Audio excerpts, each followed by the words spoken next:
It's where former Premier Dwight Ball had his, and where former Premier Clyde Wells had his seat, all in this area. The West Coast is really the Liberal coast of Newfoundland and Labrador. The next riding we're going to take a look at is Coast of Bay Central Notre Dame. And there it's a narrow lead with 2 polls in, I think, now. So we've doubled our numbers in Coast of Bays.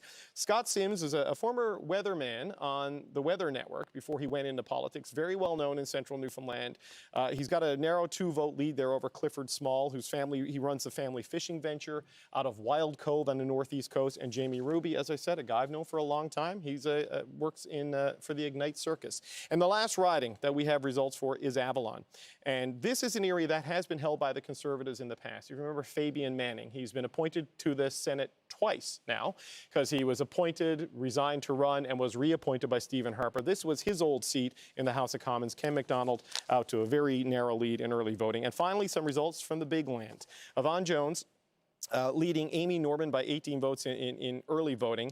Amy Norman just ran in the Newfoundland and Labrador provincial election in Lake Melville, which is the provincial district in central Newfoundland. Shane Dumaresque is running for the Conservatives. He's a hotel owner from Fort Tow.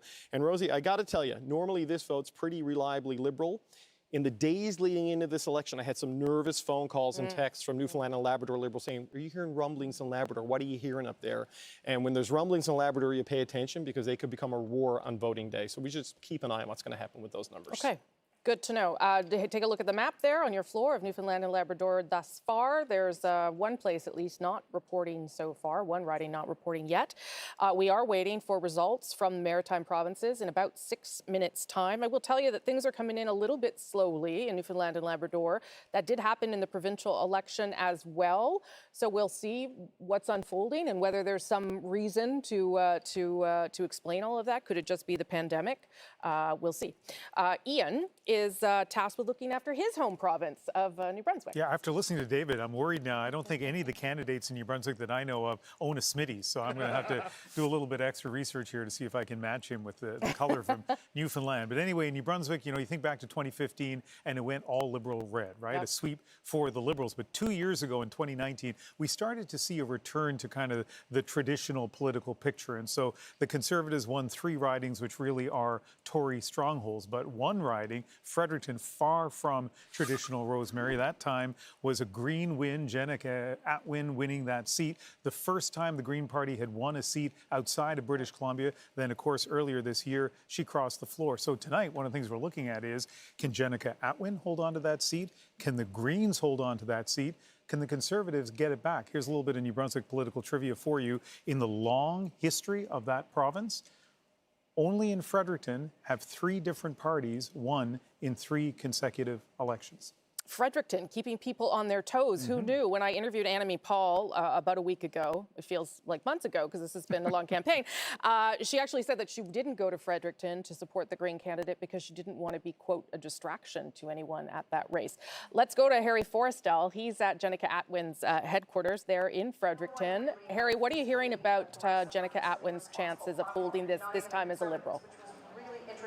Well, the hope is there, that's for sure, in the Liberal Party that Atwin will be able to hold on to this riding. But crossing the floor is a dangerous thing at the best of times.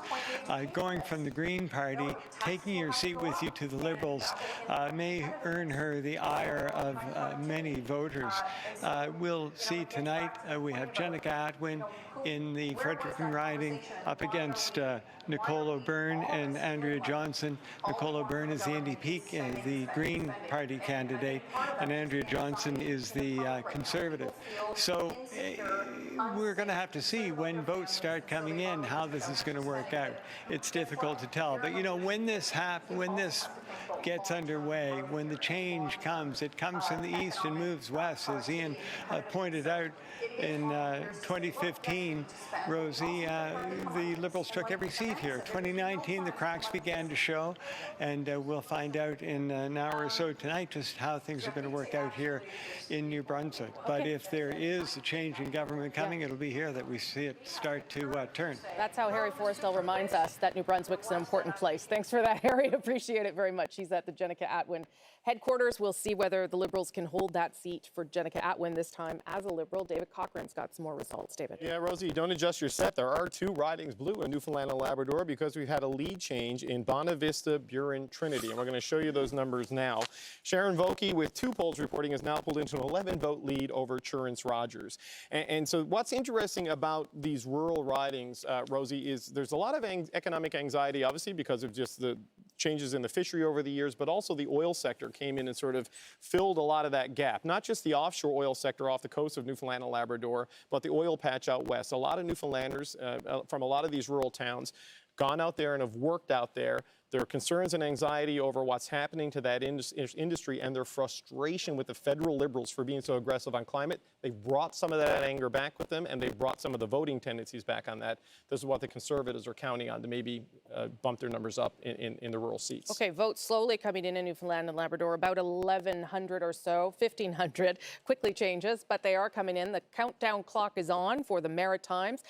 2 minutes, just over 2 minutes till we start seeing more results. Adrian is covering Nova Scotia for us. You bet, Rosie. This is a province where for the Liberals, the bottom line is the best news would be absolutely no news at all. Right now, they hold 10 out of 11 seats, but all 3 main party leaders have been dashing off to Nova Scotia recently. They sense opportunity there. The NDP keeping an eye on 2 seats, but the Conservatives really sense the possibility of a change for them. They're hoping to capitalize on the momentum from the provincial election, you know, that elected a majority progressive Conservative government. So one riding in particular that the Conservatives' Aaron O'Toole went to have a little look-see in is Cumberland-Colchester, currently held by Lenore Zann. Fun fact, Lenore Zann, the voice of Rogue in the X-Men, if that means anything to you. She's up against Stephen Ellis, who is a family physician. No NDP candidate. Daniel Osborne is there, but he has, I guess, stepped back from the party. Okay, so that gives you a good picture of Nova Scotia. Liberals were a bit nervous about what those provincial results would mean for them federally, and indeed, the Prime Minister was in there a couple of times. Andrew, you're on top of Prince Edward Island. Yeah, all 4 ridings on Prince Edward Island have voted Liberal for an awfully long time, decades in fact, with only a couple of exceptions. And I could show you the map here, but I wouldn't have much to say except red, red, red, and red. That's not to say that there aren't interesting ridings, though, to watch tonight. Charlottetown is one that I want to call your attention to. Hasn't been Liberal since 1988, yes, but the Conservatives have a well-known candidate in Doug Curry, a guy who actually spent a decade in provincial politics as a Liberal, but also watched the Greens here. They came second in the last election in this riding, and the Green brand is strong provincially. I mean, they formed the official opposition in PEI. The question is, can they translate some of that sex on the provincial stage to the federal stage? We'll see. Okay, and interesting to see as well whether that the beachhead that the Greens thought they might have in Prince Edward Island becomes something or not. Annamie Paul was out there for one of her rare visits outside of her own riding that she's trying to win. Polls about to close in another 25 ridings. That means first results from Nova Scotia, New Brunswick, and PEI just moments away. The evening's just getting started. A lot more excitement to come. Here we go.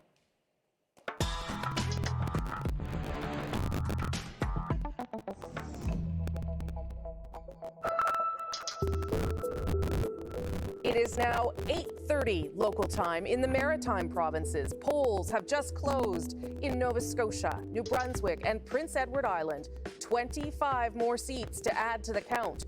What happens in the Atlantic provinces tonight could set the trend for the rest of the country. All right, we are waiting for results to start coming in from the Maritimes, and our results hosts are on top of things, and we'll bring them to you as they come in. This is what the map looks like so far, with early results from Newfoundland and Labrador. The Conservatives leading or elected in a couple there, and the Liberals also on the board. We know that results are coming in slowly in Newfoundland and Labrador. We'll see whether we see the same story in the Maritime provinces as well. We know that the pandemic has affected voting, that lines have been long in some parts of the country, that it has not always been clear about where you go for your polling station. And so that has caused some minor problems we have heard through the evening as well. Thomas Degla is actually at a voting line right now in Toronto, where people are, I believe, still waiting because the polls are still open. So stay in line if that happens. Thomas, what are you hearing down there? Well, no one really complaining, Rosie. They're talking about waits upwards of 30, 40 minutes, an hour in some cases. But this lineup here in the riding of Spadina Fort York outside this Toronto hotel downtown, it stretches all the way down the block and keeps going and going and going. One of the reasons, of course, the lines look so long is because we're supposed to be physical distancing here, a couple meters away, or at least 1 meter away from the person in front of you. And what they're doing here, you're seeing people move right now because they've been bringing in crowds of a few dozen at a time, maybe about 30 people at one time, and then the line stops, as it just has, and that's how they're getting people in sort of by batch in this polling station. Now this riding, Spadina Fort York, is one of 11 ridings in the Greater Toronto Area where Elections Canada had to cut the number of polling stations by more than half. So fewer than 50% of the number of polling stations there were here compared to 2 years ago because of the pandemic, because it was so difficult to get enough locations where they could ensure physical distancing, because it was more difficult to get access to community centers and schools, that sort of thing. So you're seeing polling stations in unique places. This is a hotel just down the street here, but we've seen some polling stations, for instance, at the Science Centre here in Toronto. I believe in Hamilton there is all sorts of unique, including funeral home is what I was trying to remember. Funeral home, I believe, is where one polling station is being held down the road here in Hamilton. But this is, I think, going to be one of the stories, certainly here in the Greater Toronto Area, of the 2021 pandemic election, is these long lineups. The question is, what is going to happen when someone comes in here and sees a long lineup? Are they just going to turn around and decide not to vote, Rosemary? Well, you've got 2 hours still just to get in your vote. So hopefully those people will stay there, because Thomas, if the pandemic taught us anything, it's how to line up and be patient. So hopefully that'll happen there tonight. Thomas will keep an eye on for us. Thank you very much. We've got some initial results coming in from Nova Scotia. Let's go to Adrian. Well, yeah, initial might be a strong word, Rosie. We're going to look at Halifax. This is currently held by Andy Fillmore, still holding it with that whopping eight-point lead. One poll reporting. This is of note. The NDP really have their eyes on this. Lisa Roberts is, first elected provincially some time ago. She was a journalist. This is Megan Leslie country. This is Alexa McDonough country. This is a place the NDP really want, but right now Andy Fillmore has it with a 5-point lead. It does take a while. Let's be honest, for votes to come in. You can see, though, at the bottom of your screen there, Liberals leading and elected in 7 ridings so far, and the Conservatives on the board with 1. David Cochran. Yeah, Rosie, we finally have some results from one of the St. John's ridings, and it's St. John's East. Okay. The first numbers are in there now. And Joanne Thompson running for the Liberals with a 9-vote lead over Mary Shortle, the outgoing president of the Federation of Labour, who is running to succeed Jack Harris and try to keep that seat orange. Jagmeet Singh was there. That's where he released the party platform. It shows how important that is to the New Democrats, but the early results there, but a key battleground riding in Newfoundland and Labrador. Okay, David, thank you for that. Let's go to St. John's East. Chris O'Neill-Yates is there with none other than Jack Harris. Chris O'Neill-Yates, you can tell him that everybody was saying nice things about him. That's what happens when you retire from politics. What's Jack telling you tonight, Chris? I guess, Rosie. Well, I am with Jack Harris, who retired from politics, and people have always said nice things about you, Mr. Harris, I suppose. This is what Rosie was saying. People say nice things when you retire. How important is this riding to the NDP here in St. John's East? Well, it is pretty important. I mean, we've got a strong history here in St. John's East. I've won it 4 times for the NDP. We've got a candidate now who's a very strong advocate in Mary Shortle. I think she'll do a great job for the riding, and we've got a great leader in Ottawa. So I think we've got the makings of a good transition, a lot of momentum in this campaign, a lot of excitement amongst the volunteers, and we've seen lots of young people around helping out. We've got a leader with a proven ability to get things done in a minority parliament, which it looks like we're going to have again. So I think it's important for St. John's East to be a part of that, and it is, of course, important to the party to maintain this seat and to make sure that there are more than just Liberal voices or government voices in Ottawa. We've had that from 2015 to 2019. It didn't make us things any better, really, for Newfoundland and Labrador. So having an independent voice, especially one that's fighting for the things that people in Newfoundland and St. John's East need, is important.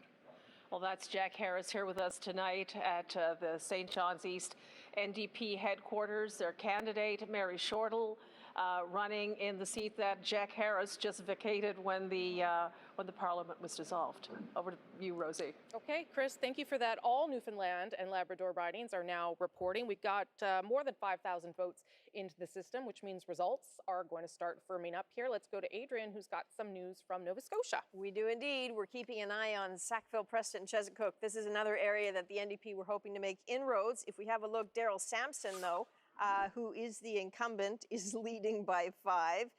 In the number 2 position, Angela Conrad.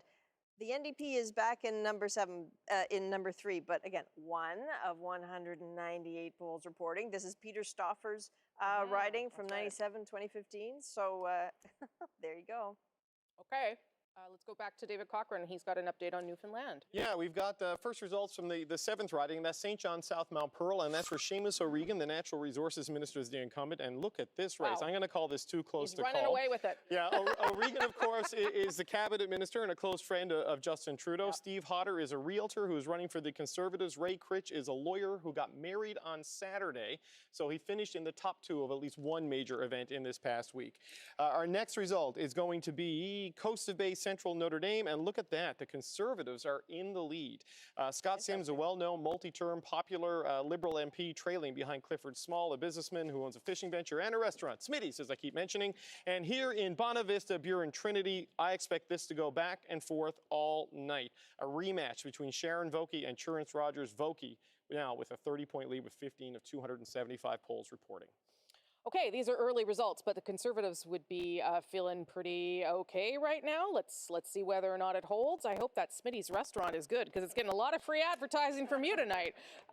Lisa Wright, maybe I'll just bring in you again. We talked about how Conservatives felt in Newfoundland and Labrador. Listen, these are early results. I don't want to go crazy yet, but if you could start picking up, that's the goal for Conservatives. Start picking up early and across the country. I mean, it'd be fantastic to see some seats coming out of Newfoundland and Labrador because it's not expected, quite frankly. But the reality is it's still early, and I'm not going to get too excited yet, but it's really nice to see the numbers roll in, and we'll see what ends up happening. And I do like Smitty's out east. Oh, yeah, there you go. I didn't even know it was a thing. There you go. Jerry, I'll ask you the same question here too, not about Smitty's, about about what the Liberals need to do in the Atlantic provinces. Hold what they have, but also take a couple, like that NDP seat, for instance. I haven't seen something get this much free advertising since the PPC in this campaign. I think, look, it's a good night for the Liberals if they come out with 24 to 26 seats from Atlantic Canada. Yeah. We obviously won all 32 of them in 2015, which is not going to happen every election. And so they'll what the fuck is wrong with y'all? It seems like you have a very muted response Was to my my mic questions. not Is it working because the whole time? that this is not the election that Liberals thought they were going to have? I've been Is that malding. fair to say? No, it's probably because it's maybe yelling. the first time I've been out of my house in a few months. I'll get going as the night goes Okay, on. great. We'll get you some chocolate or a Coke or something. All right, let me show you what things look like across the Atlantic provinces right now. The colors will give you a sense of what the story is in these early results. Big parts of red, of course, but the Conservatives are there as well, and they would be happy to see themselves leading in 3. But again, very, very early results at this hour. As we wait for more to come in, Adrian will give us some updates. You bet. We're going to have a look at the very important Cumberland Colchester again. This is when Aaron Toole went to visit. And look at that. Stephen Ellis, the family physician, he's in the lead against Lenore Zan. But look at number 3, the People's Party of Canada. I'm sorry, Jerry, I know you don't want us to talk about it necessarily, but this might be a sign of things to come as this migrates across the country. Wait, let's just see who's what Jerry? kind of effect they have. But she just said, I'm sorry, Jerry, I know you don't want to talk about it. Okay, thank you for that, Adrian. We're going to go to Jerry Keila woke? Hounsell. Does Jerry She's know in that South Shore party's St. actually a Margaret's. Nazi party? Waiting to see what results are there too, Kayla. Jerry's woke, guys. Yes, hi, Rosie. We're at the Curling Club in Bridgewater, which is headquarters tonight for Liberal incumbent Bernadette Jordan, who, of course, has been the federal fisheries minister for the past couple of years. It's a little bit quiet here right now. Jordan is not here. I'm told she's spent the day knocking on doors and that she is feeling optimistic and excited. But the reality is Jordan is fighting for her job tonight after what has been a very public, very contentious fight over Indigenous fishing rights boats in this province, and we know both the Mi'kmaq and the non-Indigenous commercial fishermen are angry, and they're angry, they've told us directly at Jordan, for her handling of this matter. There are fishing communities all along the south shore of this province, so we'll see how that plays into the vote tonight. Jordan, of course, rode in on that red wave that swept all of Atlantic Canada in 2015, but prior to that, this was a Conservative stronghold, so of course the Conservatives are hoping to win it back tonight, Rosie, and the Liberals hoping to hang on to it. Okay, Kayla Hounsell, thank you for that. That's a good example of how sometimes local events can really affect the outcome of an election. Just want to update you, if you are in a line or you know someone who's in a line waiting to vote right now, Elections Canada wants to make sure that you know that if there are lineups inside or outside, the polling station will close at the time it's supposed to close, but if you are in line, stay in line. You will still be allowed to vote, so don't give up if you're in that line yet. We're going to take a short break here. Canada Votes 2021. We'll be back with more results in 2.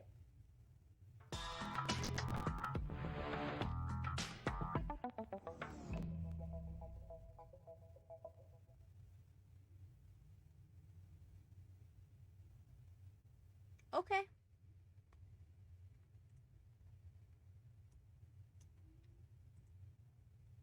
They commercial breaked us, except we don't have to see the commercials.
Probably could have just used a smooth brush on that.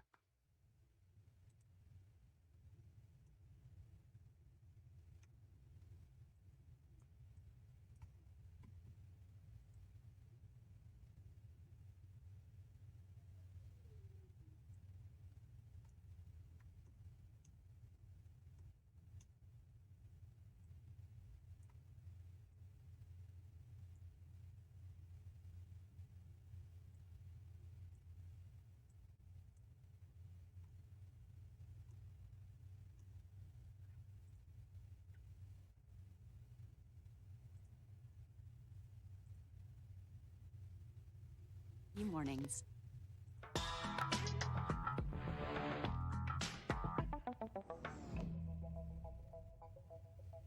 Welcome back to election night here in Canada. I'm Rosemary Barton. We've got some results already coming in from Atlantic Canada.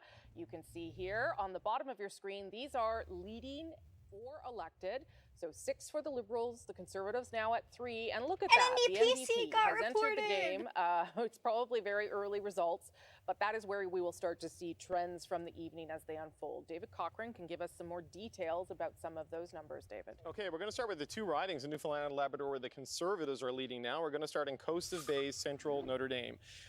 More numbers coming in now. About, 20% of the polls. Clifford Small, the Conservative, has a 62-vote lead over Scott Sims. So depending on where those votes are coming from, that lead could change.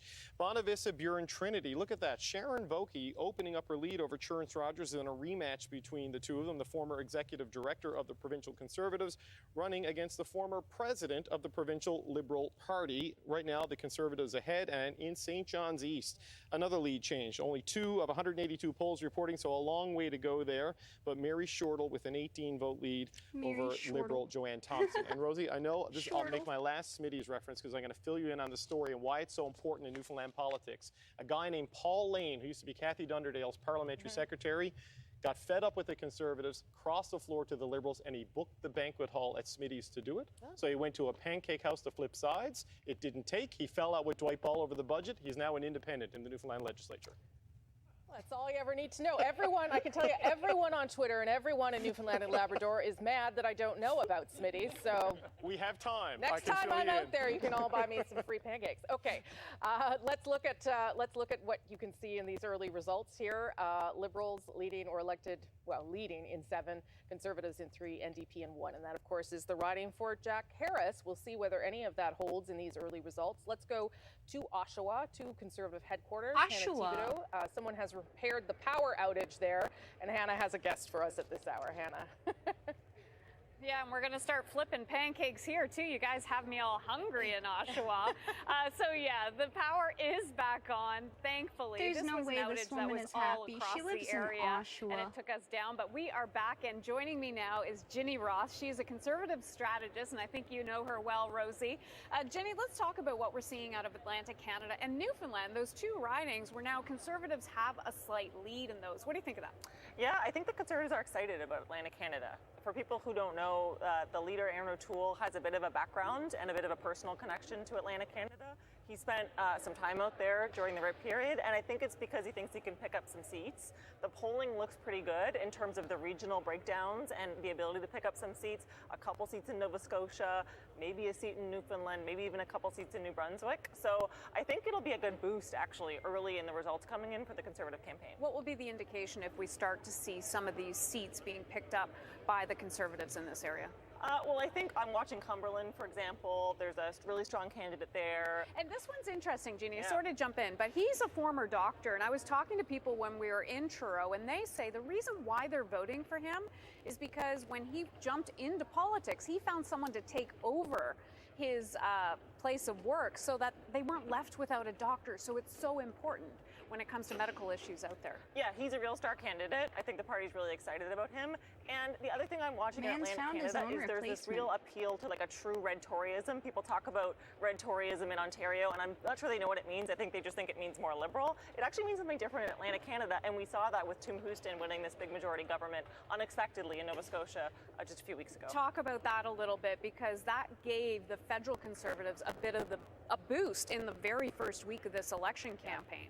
Yeah, and a blow for the Liberals, who I think thought incumbents are winning across the board when they're going to the polls in the middle of the pandemic, and then that really bucked that trend. And so I think it was a real blow to the Prime Minister's confidence, to the Liberals' confidence, and a boost for the Conservatives that they've been able to ride in that first couple of weeks. And also, don't forget, the polling did not indicate that would happen. So it was a real shift from what the polling expected. Ginny Roth, I want to thank you for joining us. Appreciate it. Thanks, Hannah. Okay, Rosie, back to you. Thanks, Hannah. Appreciate that. We won't tell Ginny that the Conservatives have slipped down to 1 as that conversation was happening, which shows you that these results are early, and you should be cautious in how we are analyzing them. Ian, you've got some early results from New Brunswick. Yeah, like super early. So let's go to Fundy Royal, and we're going to Fundy Royal really just to give you a chance to say something, because look how few votes we're looking at there. Here's the significant thing about Fundy Royal. Obviously, not the numbers we're looking at, but in New Brunswick, you've got probably 4 ridings that are solidly liberal from election to election. You've got 3 ridings that are solidly conservative from election to election, except for 2015, which was an aberration. Fundy Royal is one of those conservative ridings. Rob Moore, who has 1 single vote right now, he won this in 04, 06, 08, 11 and 19, and he's got to be considered the favorite there. But since we have a little time, I'm going to give you another piece of New Brunswick political trivia. The riding Fundy Royal, I was curious, like why it was called Fundy Royal, because there's no place there that really fits that, but it turns out when it was created back in 1914, just before I started working at CBC, actually, that there are 2 counties in Fundy Royal, Queens County, Kings County, hence the name.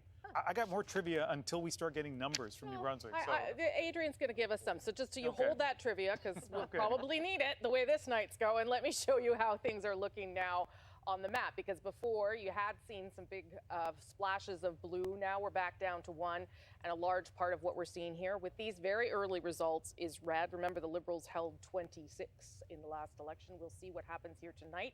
Adrian, tell us what you're seeing from Nova Scotia. Well, I'm seeing that we might be heading into an old school flip a coin or a tug of war in Cape Breton-Canso, because last time we checked, Cape Breton-Canso was a dead heat. Yeah, there you go, 34 to 34. 1 of 24 polls reporting. Mike Kellaway lived in Cape Breton his entire life. Let's just see if he can hang on and head back to Ottawa. So we're going to check also new results in for Halifax West. Okay.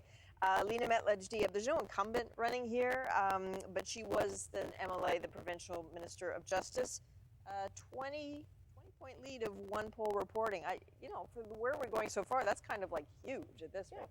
Okay, 18,000 votes or so coming into the system for all of the Atlantic provinces as we see results start to come in. And you watch the bottom of your screen because, of course, that is where you're going to see those results. The biggest swath of ridings, as you probably know, happens when polls close from Quebec all the way to Alberta with Nunavut, the Northwest Territories. That happens at 9:30 Eastern. So if you are waiting to vote in any of those places, continue to do so. Elections Canada says if you're in line, you will still get in and you will still get to vote.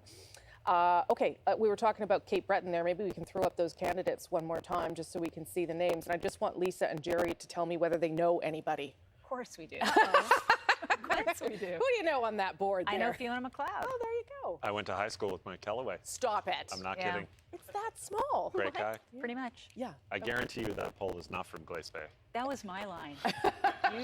You're in trouble. That was my line. Already, this I'll make it up to you. started. We're only going to be here for 8 hours. I'll make it up to you. Sarah, we'll get to Ontario and you'll know everybody in Ontario. Don't worry. We'll figure it all out. Okay, we are waiting, as we said, for more results to come in from the Atlantic provinces. But take a look at what Atlantic Canada is telling us so far. Again, early results, but we will harken back to 2015 when the Liberals swept this part of the country and it became sort of an undeniable beginning of an election of change. That doesn't seem to be what's happening here so far, and certainly public opinion polls and our own poll tracker have things really neck and neck between the Liberals and the Conservatives, which means that some ridings are going to be hard to call, which means that part of this evening may be longer than any of you would like, but that is where we're at so far with these early results. David Cochran will bring us up to speed on Newfoundland and Labrador now. Yeah, we're going to look at the two ridings that are going back and forth, flipping back and forth between the Liberals and the Conservatives. And we're going to start in Bonavista, Buren, Trinity, where Churns Rogers is now back in the lead, 84 votes ahead of Sharon Vokey in a rematch of the 2019 election. And also in the Coast of Bays, Central Notre Dame, it's a snip, snap back and forth in the lead there with Clifford Small now 86 votes up on Scott Sims. And what's interesting about this, Rosie, because the New Democrats also lead in St. John's East. The Liberals obviously wanted all 7 Newfoundland and Labrador seats. If they're going to come out of there with 6, I think they'd rather the New Democrats held a seat than the Conservatives held one of the seats, because the race for the top line number is between the Liberals and the Conservatives. Sure. So if they were going to go 6 for 7, I think they'd rather St. John's East stay New Democrat than lose 1 or 2 of those Central Newfoundland seats to the Conservatives. Okay, a couple things to tell you about here. We don't have any results yet coming in from Prince Edward Island, where there are 4 ridings, all of them Liberals, so keep your eyes on those numbers as they start to come in. And then the other thing to keep in mind here, too, is that we have yet to see any Green Party support in any real way. In fact, it is way down from where it was in the last election. It's at 0.1% versus in 2019 it was over 12%. Yes, early days, not a lot of votes have come in, but that is a sign perhaps for the Green Party that would be troubling, given that we know they have had provincial success in Atlantic Canada. If they can't translate that into federal success, it is something that they are going to have to start thinking about, I think, and certainly Annemie Paul already thinking about it, musing about whether she wants to continue being leader even during the campaign. Let's go to Charlottetown right now, where there is a Canada Votes Watch Party happening, where Carrie is sitting there waiting, watching with everybody else. Now that they've all seen you on the screen, they're going to turn around and wave. Carrie, good to see you. Rosie, how are you?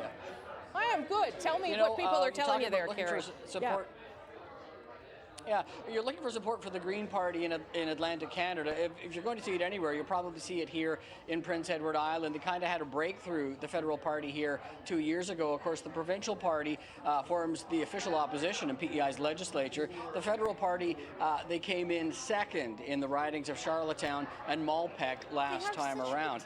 Andrew earlier, though, was talking about the PEI tradition that goes back decades of sending Liberals to Ottawa. The Liberals have swept our 4 ridings in 8 of the last 10 federal elections. That goes back to 1988, Brian Mulroney's second term as Prime Minister. PEI went all red, and it's largely stayed that way ever since. In fact, there's only been one MP Islanders have sent to Ottawa in all that time who was not a Liberal. That was Gail Shea in the riding of Egmont, a Conservative cabinet minister with Stephen Harper. She got in an election when there was no Liberal incumbent in her riding, and we've got another one of those situations. They don't come along that often. After 28 years, Wayne Easter did not reoffer in Malpeque. So there's one of those rare openings for the other parties to try to get in there, before there is another Liberal incumbent declared.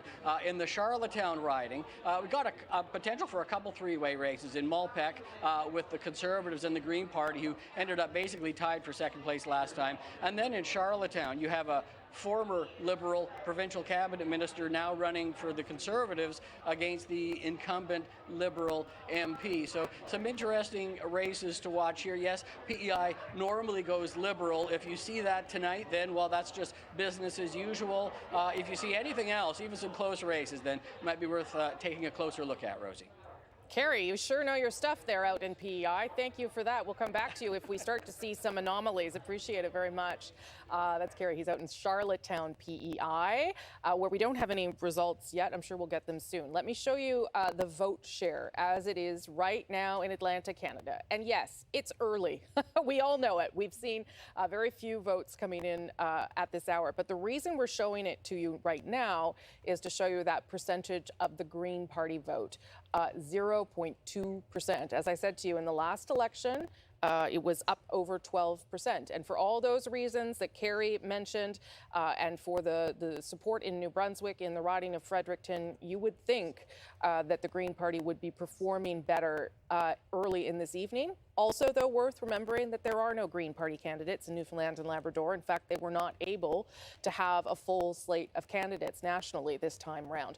David Thurton is in Toronto Centre, I believe. He's in Toronto, anyway, at the Green Party headquarters tonight. David Thurton doesn't look, I mean, these are early results, but you would expect, and perhaps you were hearing this from the Green Party, that Atlantic Canada would be a place where they would want to build support and some beachheads to grow on. Yeah, no, and that's exactly why Annamie Paul, in the final days of this campaign, made a trip out to Prince Edward Island to, provide support for the Green candidates, to boost morale, to, try and give some support to those candidates. And when I spoke with party insiders throughout this election and in the lead up to it, they felt that they would be quite competitive in Prince Edward Island, that they could get back that seat in Fredericton as well. But these results, they're early, as you say, quite disappointing. The party's still optimistic. They feel that they can hold on to those seats on Vancouver Island and maybe pick up Kitchener Centre. We'll have to see. Okay, David Thurton there in Toronto. Thank you for that and all your reporting on the Green Party throughout this campaign. It's been an interesting story, but probably not for the reasons that the Green Party wanted. David Cochran now with some results from Newfoundland and Labrador. Rosie, we have our first elected candidate, or at least projected elected candidate. The decision desk we showed you earlier has projected that Seamus O'Regan, the Natural Resources Minister, will be going back to Parliament. You can see there that's a pretty substantial lead with about 25 of 207 polls reporting. The surprise there for me, Ray Critch in second place ahead of Steve Hodder. Ray used to work at the student newspaper, The Muse, where I got my start in journalism when I was on the board of directors back in the day. And anyway, he gave it a shot, but O'Regan is going back to Parliament. Okay, I just want everyone to know I will have no stories like this from Manitoba, so don't hold your breath when we get to that part of the night. Nova Scotia had some results there, Adrian. Yeah, and I'm not from anywhere, so don't count on me You're from for anything. everywhere. You're from everywhere. Woman of the world. That's All right, right. we have 3 new ridings that are reporting to us now. So Central Nova, this one is interesting. Sean Fraser, the incumbent, we're in double-digit leads, so we've entered a new era, new moment here. Only 5 polls reporting, but keep an eye on that one. The Liberals will be happy to see that. King's Hants, Cody Blois, the incumbent, just a lead by 6, but this is, again, one that the Liberals were maybe not worried about, but maybe should be. And Eddie Orrell, this will be very important to the Conservatives in Sydney, Victoria. Very popular MLA for 8 years. He's a physio. Jaime Batiste, the first Mi'kmaq MP in Canada, might need to be worried right now. Yeah, that is one that Liberals certainly were telling me they were worried about as well. I know Lisa Raitt knows Eddie Orrell. I'll talk to her in a minute about that. But over to you, Ian. You've got some New Brunswick results. Yeah, and a bit of housekeeping. I have multiple emails from friends of mine who said I had food on my lip during the last time I spoke. I've taken care of that. So I didn't even notice. Yeah, well, thank you very much for those of you who did notice, and please keep me, sort of as neat as possible. Listen, let's look at a couple of ridings. Remember, I mentioned that there are ridings in New Brunswick that are traditionally liberal, traditionally conservative. This is one of those ridings that is traditionally conservative. But I want you to take a look at the People's Party. So obviously small numbers of votes here, but there it is tied for second in that riding. It almost certainly won't affect the final result in New Brunswick Southwest. We would expect John Williamson to do well. He has in the past, but we'll see. And then Dominic LeBlanc, who has owned Beausejour. I can't even, what anecdotes can I give that are David Cochran-like? Beausejour is where my hometown of Sackville is, but I can't talk about pancakes. I can't talk about the student newspaper, but I will say I know that riding very well. But again, all kidding aside, the People's Party also, I think, in third place right now in that early count. So won't affect Beausejour either, but when we get to Miramichi Grand Lake, possibly St. John Rothsay, that's where we have to start looking at the People's Party and what impact it may have on especially conservative fortunes. That's right. Okay. And as we look at the board there, Liberals leading in 17. We only know that there's only one elected so far as the numbers come in. And Andrew's got some early numbers now from PEI. Yeah, Things are happening. I was wondering when I was going to get to join this parade of early results and tiny, tiny leads. But Cardigan is going to do some of the heavy lifting for me right now. This is a riding in PEI. Expect this lead to get even bigger over the course of this night. No surprise here that Lawrence McCauley has a lead of 56 votes, even at this early juncture, because you want to talk about the power of a powerful brand. I mean, this is a cabinet minister seeking his 11th term. This is a riding that has been Liberal since 1988. He's the guy who won it in 1988. So he'll be happy with this lead. I've got one more riding to show you, though, another small lead with Heath MacDonald. Now, this riding is interesting, and as we heard from Kerry over in Charlottetown just a few moments ago, this is a riding that used to belong to Wayne Easter. I mean, he served 9 terms. He's seen prime ministers come and go. He decided he wasn't going to be running in this riding this time around. Heath MacDonald taking up the mantle. He's got a comfortable lead right now. He'll be happy with that. Okay. Thank you for that, Andrew. As we wait for more results to come in, I'm going to go back to South Shore St. Margaret's, where Keela Hounsell is. And she's got a reminder that behind all these ridings, behind all these votes, behind all these candidates, there's a lot of people working very hard for things they believe in. Kayla. Oh, Rosie, that's so true. I'm here with a guest. Her name is Karen Field, and Karen has never voted any other way than Liberal in her entire life, and she has been actively involved with various campaigns for 45 years now, and in this campaign has been the office manager for Liberal incumbent Bernadette Jordan. Karen, thank you so much for being here. We've been talking about how this is such a tight race tonight. How are you feeling? I'm a little nervous because it is such a tight race, but I'm very hopeful. We've worked very hard on this campaign and given all. And Bernadette's such a wonderful person. It was such a pleasure to work for her. Why, Karen, do you think this race is so tight? I think it's tight because Bernadette had problems as Minister of Fisheries with the fishermen and the Indigenous. It's a no-win situation. And it has to be settled by a court order, and it just can't be resolved that easily. And it has caused some animosity in this riding. Yes, so Karen is talking about the dispute over Indigenous fishing rights in this province, and as she says, both sides have been angry over this. Karen, how do you think the campaign overall across the country has gone? I think the campaign has gone very well. All of the candidates have worked very hard, particularly my party. I'm so impressed with Trudeau. He's such a wonderful leader, and he's such a great orator, and so dynamic and relates to people that and he's done such wonderful work through the COVID. I don't think any other leader could have done more during COVID than Trudeau. Helping the people with all those benefits, where would we have been without that? Now, when you and I were chatting a short time ago, you likened this political race to like a marriage. You kidding me? Tell our viewers at home what you mean by that. How is this race like a marriage? Well, the race is like a marriage because I've always been a true grit or a true Liberal. And you're in a marriage for better for worse, so I'm into the campaign for better for worse. Thank you, Karen, and thank you for your work on this campaign. Rosie, we'll send it. I had to mute that. The very last bill that was put through for benefits for COVID relief was fucking unemployment insurance for kids who are going to school, like students, like university students. And the NDP was fighting for it to also be $2,000 every 2 weeks, or $2,000 a month. But the fucking Liberals had them lower it down to either $1,400 or $1,600. Yeah, yeah. And Sarah, that, I mean, that the too, bill like still got you through, talked but, about like, goddamn. the NDP hoping to have, you know, some success in grassroots places and grow on support. That's where people like Karen volunteers really come in. Absolutely. I know with my own campaign, we only won with 89 votes, That- and if it wasn't for the that folks on was the an ground NDP that were getting out the action. vote No, no, and no, making no, sure no, we no, were no. spreading the word to folks, I probably wouldn't No, be no, here no, no, today. no, no, So no, no. it is folks that are working hard on the ground that are really what build these campaigns. 89 votes. 89 votes. So if you haven't voted yet, please get out there and vote, I because was every gonna vote say, matters. It makes a difference for folks. Yeah, you're an I can't wait advertisement for why Quebec to start matters. reporting, There you 'cause go. it's just gonna be separate Okay, to see after Fredericton, I am separate to told, see. has got some early results in, so we'll go to Ian for that. Yeah, and as we've been saying, Fredericton's really interesting because the Green Party won it last time around, but Jenica Atwin moved over to the Liberals. Let's see what's going on right now in Fredericton.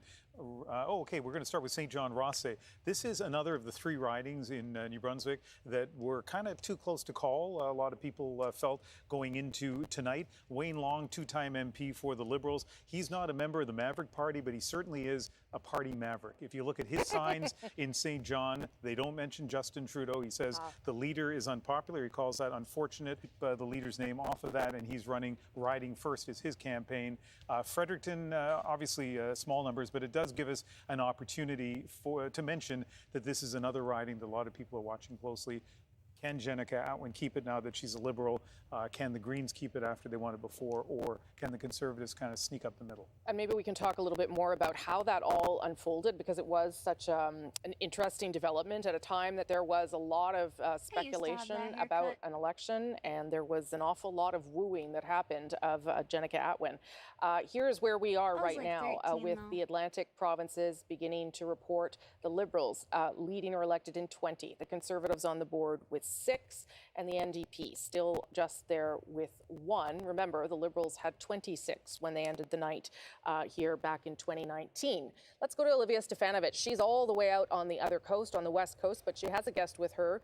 I would hope to talk a little bit about NDP expectations tonight, Olivia. Yes, that's right, Rosie. So I'm here at the everything they Vancouver called Convention so Centre far, at if NDP these are headquarters with Anne concrete, McGrath, the National Director of the another- NDP. Thank you so much for just joining reported. us.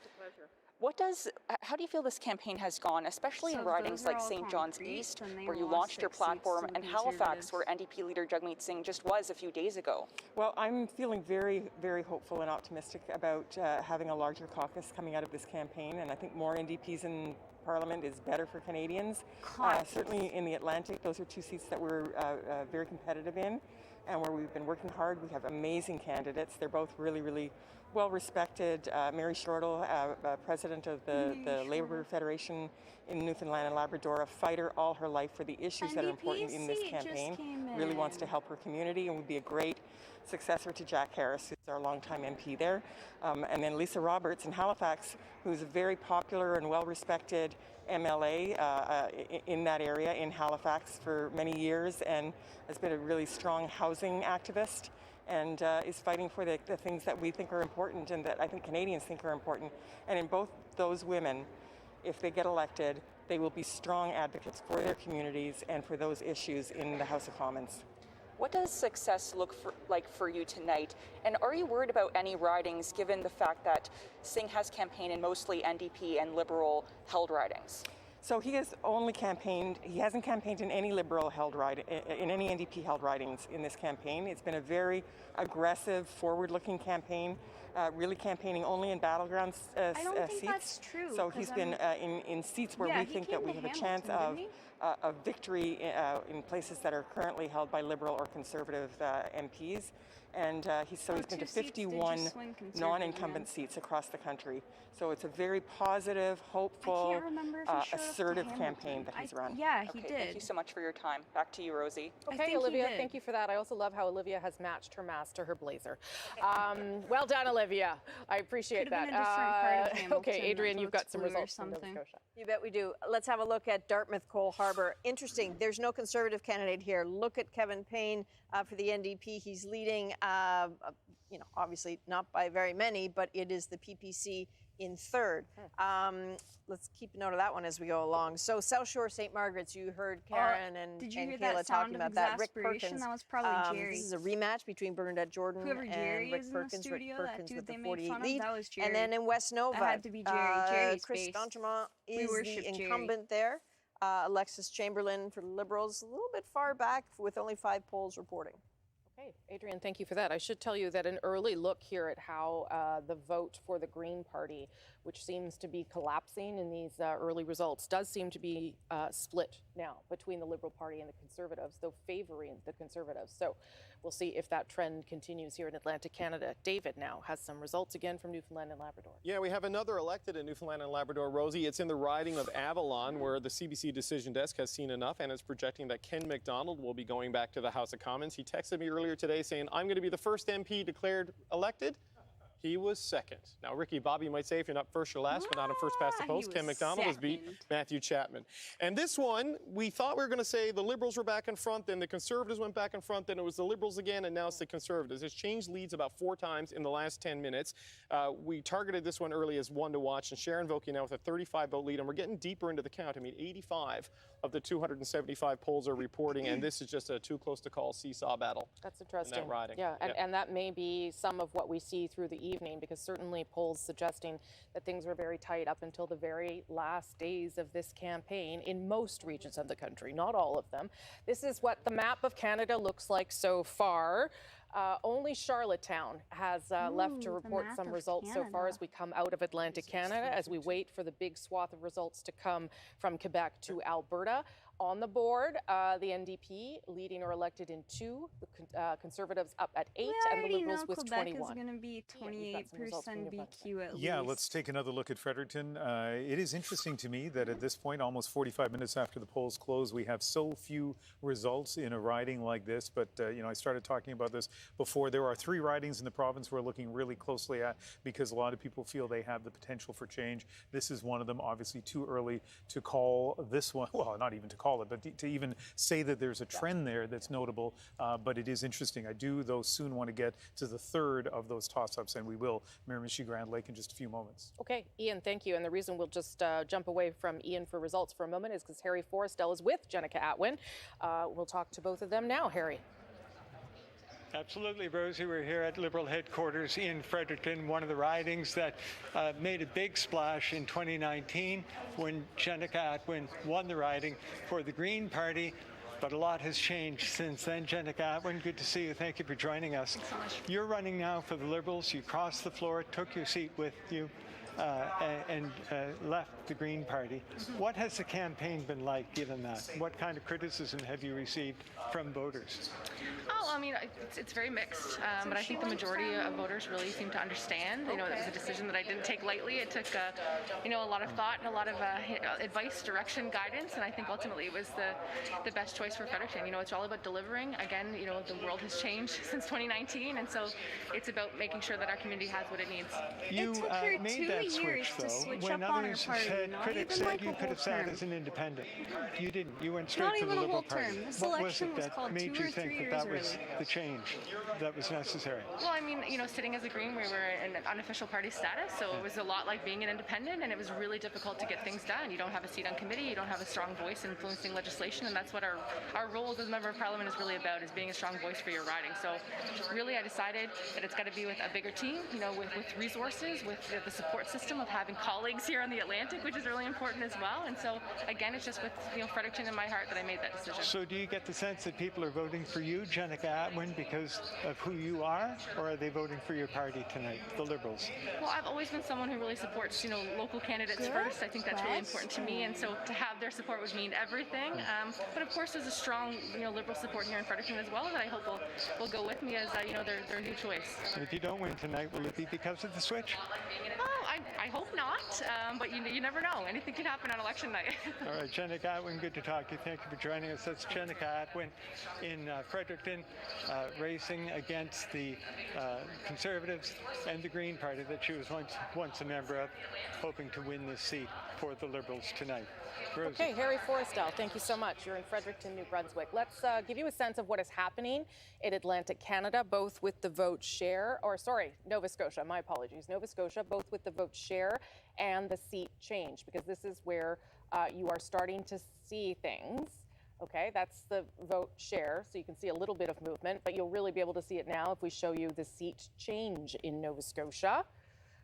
And that will give you a sense of how things are beginning to shift a little bit, but not a whole lot, all right? And again, these are very early results, but the seat change in Nova Scotia shows you the Liberals down 3 at this stage, Conservatives up 2, NDP up 1. Again, early results, but if you are trying to form government, if you are trying to hold government, losing anything could matter. So let's go to David Cochran now, who will give us a state of play as we wait for more results from Atlantic Canada. David. Yeah, Rosie, we finally got results from all 32 ridings, so we get to play with our new toy. Josh and James are up on the Steadicam, and we're going to try to make this thing work. I'm going to start in Newfoundland and Labrador, where we kind of have the surprise of the night for me early is the Conservatives on the board in Coast of Bay, Central Notre Dame. I mean, this is a close race where the results have changed a bunch of times. Right now, Clifford Small, with more than half the polls reporting, has a couple of hundred votes lead over Scott Sims, the incumbent Liberal MP. This is a surprising result. Right here in St. John's East, we have the New Democrat Mary Shortle holding on at least at this point. And an important thing here is that Jagmeet Singh went there. This is an important seat for them to hold without Jack Harrison. He put down NDP roots. He released the party platform there, and so far, they're in the game still. And this one, Bonavista Buren Trinity, that is flipping back and forth all night. The problem here for the Liberals is that we talked about how they wanted to be at 25 seats. Now, I know this is early, but the trend lines are a little bit ominous in the strength of the Conservatives in some of these rural ridings. The Liberals right now are down in South Shore St. Margaret's. That's Bernadette Jordan's riding, and in Cumberland Colchester, where Lenore Zan is running. So you're already seeing some gains by the Conservatives, at least in the early results. And we have 2 New Democrats on the board, because not only are they holding on in St. John's East, Dartmouth Cole Harbour, the New Democrats in an early lead. So if the Liberals fall below 24, 25 seats, that path to victory gets a lot tougher for them. I have to tell you, Rosie, the surprise to me is that Conservative strength in Central Newfoundland. We knew Bonavista Buren Trinity would be close. The Central Newfoundland riding. I didn't see who that was. Okay, that is interesting, and I should tell people that as you look at that map and as you look at the bottom of your screen to see where the seats are going, the Conservative vote is up right across Atlantic Canada. Not sure if that's going to translate into many more seats, but there are more people voting for the Conservative Party in Atlantic Canada than they did in the past, and at this stage anyway, the People's Party of Canada is not a factor here in Atlantic Canada. That may not be the case, of course, as we go through the country tonight, but in Atlantic Canada anyway, it is not eating away at Conservative support. Andrew Chang has some results now. Andrew. Yeah, we've got some new results coming in from Egmont. So this is the riding on Prince Edward Island that the Liberals came closest to losing in the last election. They still managed to capture it, though. Bobby Morrissey with a lead right now. He's won 2 terms in this riding, seeking a 3rd. Spent 12 years in provincial politics, spent the last 6 in federal politics. Not a huge surprise that he's in the lead right now. This is a riding with a lot of Liberal history, but again, one of the closest in 2019. Next up, we're going to go to, we've got Charlottetown here. And one thing that I want to show you here, not necessarily the fact that Sean Casey is in the lead, because again, that's not a surprise. He's actually seeking his 4th term in this riding. But the 2nd place candidate, the Greens, I mean, this is more or less where they would want to be, maybe where they would expect to be given the results of the last election. This is one of those ridings in which the Green Party came 2nd in 2019. So I think in the last election they had about 23% of the vote in that riding. This time around they're still hovering at around that mark. Cardigan is one You know, we've got Lawrence Macaulay here, 11 terms, which he's seeking right now, his 11th term. He's in the lead right now, strong lead. But let's flip to one more riding, the fourth and final riding in Prince Edward Island, where, again, the surprise here, not that Heath MacDonald is the lead, it's sort of where you would expect it to see him. But Anna Keenan, so of the Green Party here, she finished second in this riding. This is a rematch. From 2019. She finished second in this riding in the last election. She was, in fact, one of the best performing Green candidates who didn't win a seat in 2019. Last election, won 26% of the vote. Right now, she's far behind that, though early results. That's the caveat that I'll provide for all of the ridings that we see here tonight at this Andrew, stage. thank you for that. And I'll just point out that the NDP down now to one seat, leading in one seat, and that would be the seat in Newfoundland. Adrian, over to you I with don't some think Nova Scotia. you Yeah, expect the to vote see, change like, numbers in Nova Scotia really general do. This election really is watch the party early in the warning art system about section, a whole but bunch. here So we are. again, 12.8 for the Conservatives, but look at what is disappearing a little bit. The Green vote, where is that going to go? A loss of 9.0 percentage points, but again, a climb of the PPC. I know it's not eating away at the seats in particular, but keep an eye on that number. And if we look more carefully at some of the ridings where this is having an effect, so Cumberland, Colchester, if you look at what has happened to the Green vote in Cumberland, Colchester, it was 13.2%. Now it's down at 3%. Although I think Quebec should be closing in Stephen like Ellis, 10 the minutes. family physician for the Conservatives, Maybe? ahead of Lenore Zahn.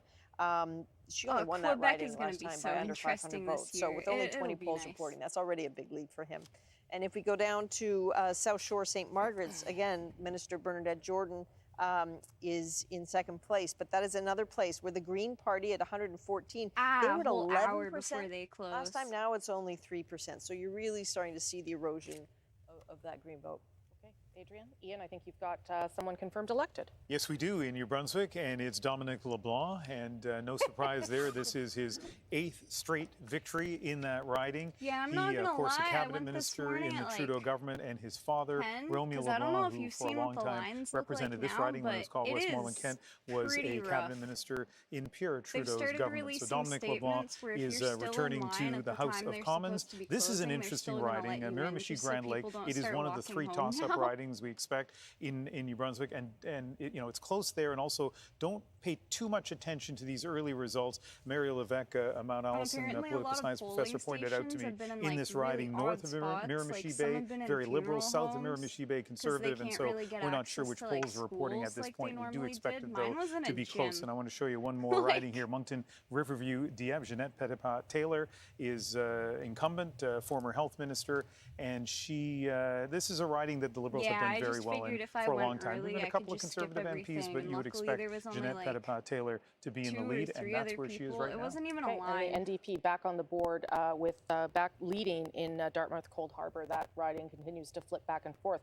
Just want to bring in Jerry, if I can, for a minute, Jerry, just because there is something happening in Nova Scotia. I don't know how troubling it is now, but if I look at the data here, Liberal votes down 3.5 percentage points right now.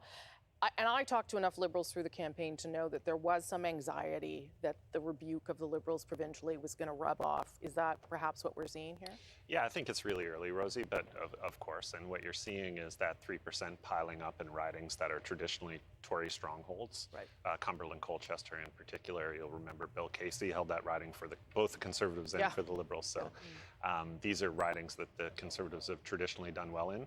But there's no doubt there's some concern in Liberal circles about how solid Nova Scotia is given the provincial election, as you mentioned. They ran, Premier Houston ran to the left of the Liberals in the Nova Scotia election. I think Aaron O'Toole did all he could to associate himself with that brand of What are we conservatism gonna in Nova do? Scotia. Yeah, Lisa, maybe I'll get you to weigh in on that too, because Tim Houston is what you would typically call progressive conservative. Aaron O'Toole won't say he's a progressive conservative, but certainly he was trying to present himself in many ways that way. Yeah, it's true, but Nova Scotians don't get caught up on labels. They care about 2 things. They care about their seniors and they care about their health care. Right. And Aaron O'Toole went to Nova Scotia and talked about those 2 things, and that's what they want to talk about. And maybe we're seeing it here. And the other thing I'd point out too, they started that putting Green out number statements going down saying so that. much. Yeah.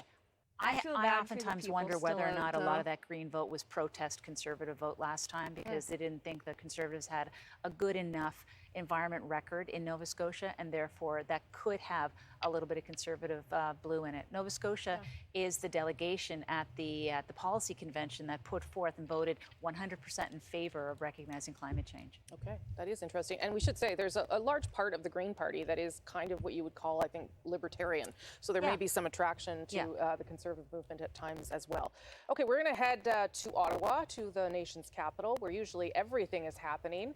And David Common is at Elections Canada tonight, I believe, the distribution center, where some of the counts are happening. Libertarians lean more Republican, as do Yeah, ours absolutely, lean Rosie. In fact, this conservative. is not just the distribution center, but it is the cage. I've always wanted to use that term. That's what they But call I it here. don't- Take I a don't look think inside. anyone else There is an actually active holds count that going on. So about viewpoint there. So, 1,500 like, ballots I'm now quiet being about hand it, but counted. she You just see said people it. inside doing it, part of The woman 200,000 said ballots it. that have been processed here. So as that count goes on, I just to feel give you a sense of validated. what I'll never happens have to here bring it up during a ever again. campaign, a very short campaign when they've been working long days here. This is, if you requested a mail-in ballot, this is where they sent it Still have from. pasta, If though. you voted from outside of the country, this is where your ballot got mailed to. If you voted from outside your riding by mail-in ballot, this is where your vote comes to. And so that's the count that's going on tonight. They were able to start doing some of that count secretly, of course, not releasing any of the results about 2 weeks ago. If you actually look down here on the left side, you see some of those votes that have been processed, others that are still to be processed. And so that vote very much continuing here. Lots of talk, of course, we've heard in recent days of people who requested mail-in ballots, Rosie, but who did not ultimately get one. That could be that they weren't able to request them in time.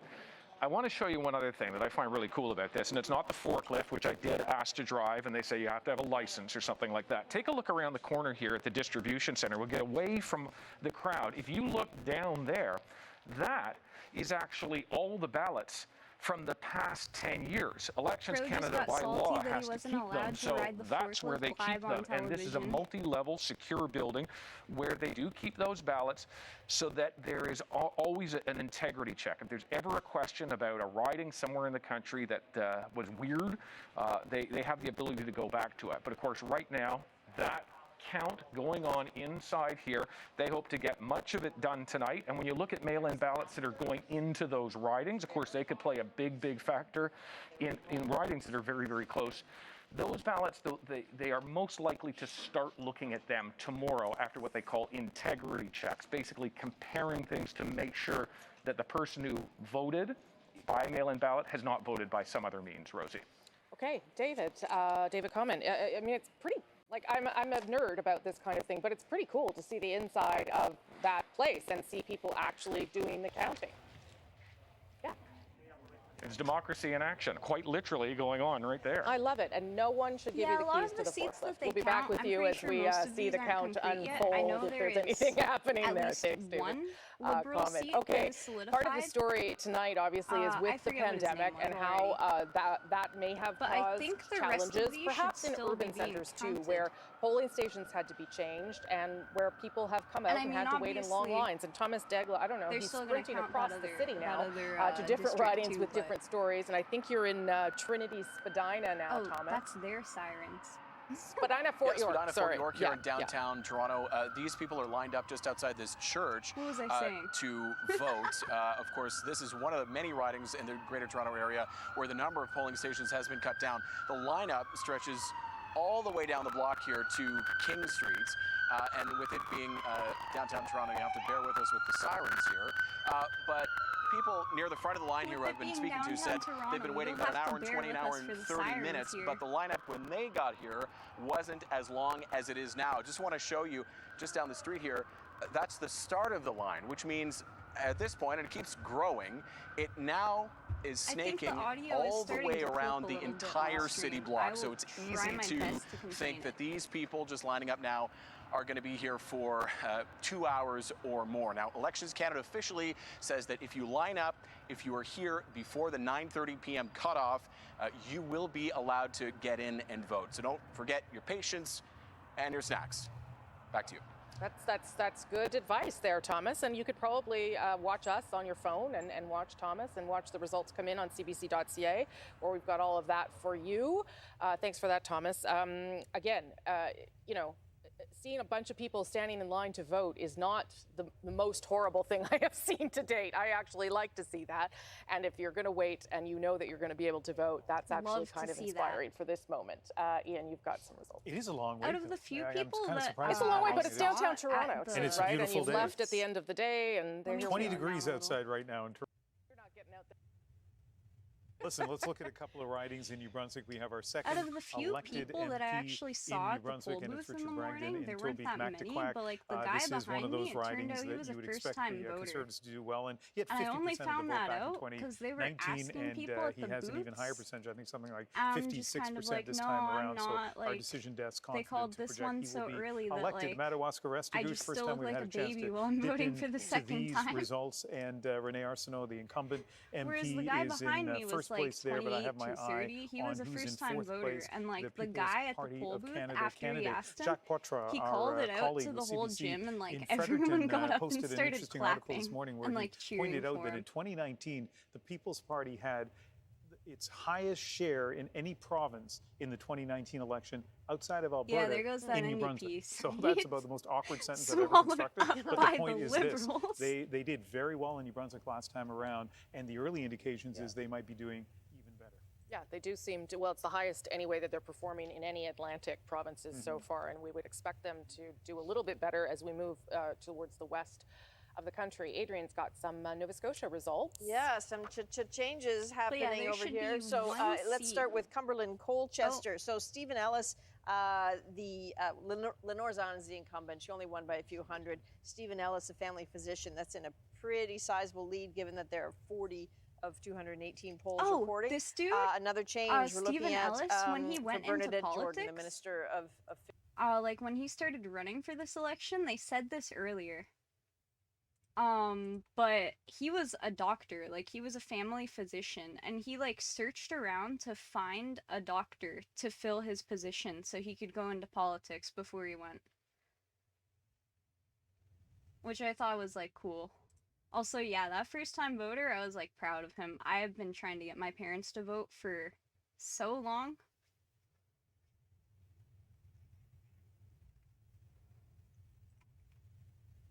They're not really, they don't really like You'll get a better politics sense of or what is politicians unfolding. in general. I think Here, a there lot are of some pickups, millennials certainly, are for like the that. Conservatives here My tonight, parents are leading now millennials. in 8. Remember, they only had 4 in this part of the country.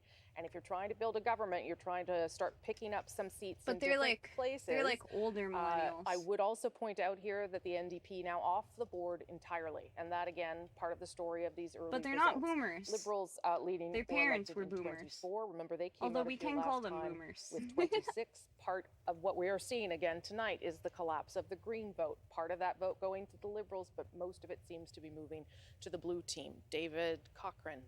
Yeah, Rosie, we're going to show you the 2 closest races in Newfoundland and Labrador. We're going to start in St. John's East, which is why the orange is off the board. Joanne Thompson has now moved ahead of Mary Shortle with a 240-vote lead. Yeah, I didn't You're vote a little for her, under a but third of the way honestly, through the Annemie counting there, so Paul, still a the, lot could Green happen there. Party But this is going to be a representative, real I did ground kind of game like effort, her. and the Liberals have thrown, the provincial Liberals in particular, have backed up their federal cousins and thrown a lot into St. John's East. It's going to be But tough I mean, for the the NDP Green to Party match that. overall doesn't And look at really this one, keep a Coast of Bay, position on Central Notre anything Dame. This is else still a other surprise than to me that environment. Clifford Small is ahead. Not anything against Clifford Small, because it's just Scott Sims' particular personal popularity and the strength there. Okay, David, we'll come back to you in just a moment. We've got some pictures coming in at this hour of some of the leaders watching the coverage and the results come in. There's Justin Trudeau in Montreal Yeah, with we have his wife, 3 Sophie voter Gregoire cards Trudeau, downstairs his kids, for Ella Grace, people in this Xavier, house, Hadrian. and That's all live. Watching mine them was the in only one Montreal. that got used. Hey everybody, I was how's number it going? 4. Good to see you watching us tonight. All right. Well, they look like that looks pretty chill for a guy who's called an election and was hoping to keep his job tonight. Liberals leading or elected in 24. Okay, I think we also are soon going to have. I have a we're soon theory going to have about some shots Justin of Mr. Trudeau, O'Toole also and watching I don't really results come think in it's with a his theory. family. I think feel it's more of a I feel like fact, Justin but Trudeau I'm was pretty watching sure he French dyes his results hair there. He didn't brown. seem to acknowledge me in the slightest, David. Because his beard Well, is Rosie, maybe gray, he's but watching there's Coast not of a Bay, Central single Notre gray Dame. I'm hair on wondering that what head. is going on with Scott Sims. And a little bit of insight I can offer there. If you remember when the Newfoundland results started trickling in, we got our first results from the rural parts of the province, the smaller towns. There's often you get the results from those parts of the province earlier. St. John's was the last to report.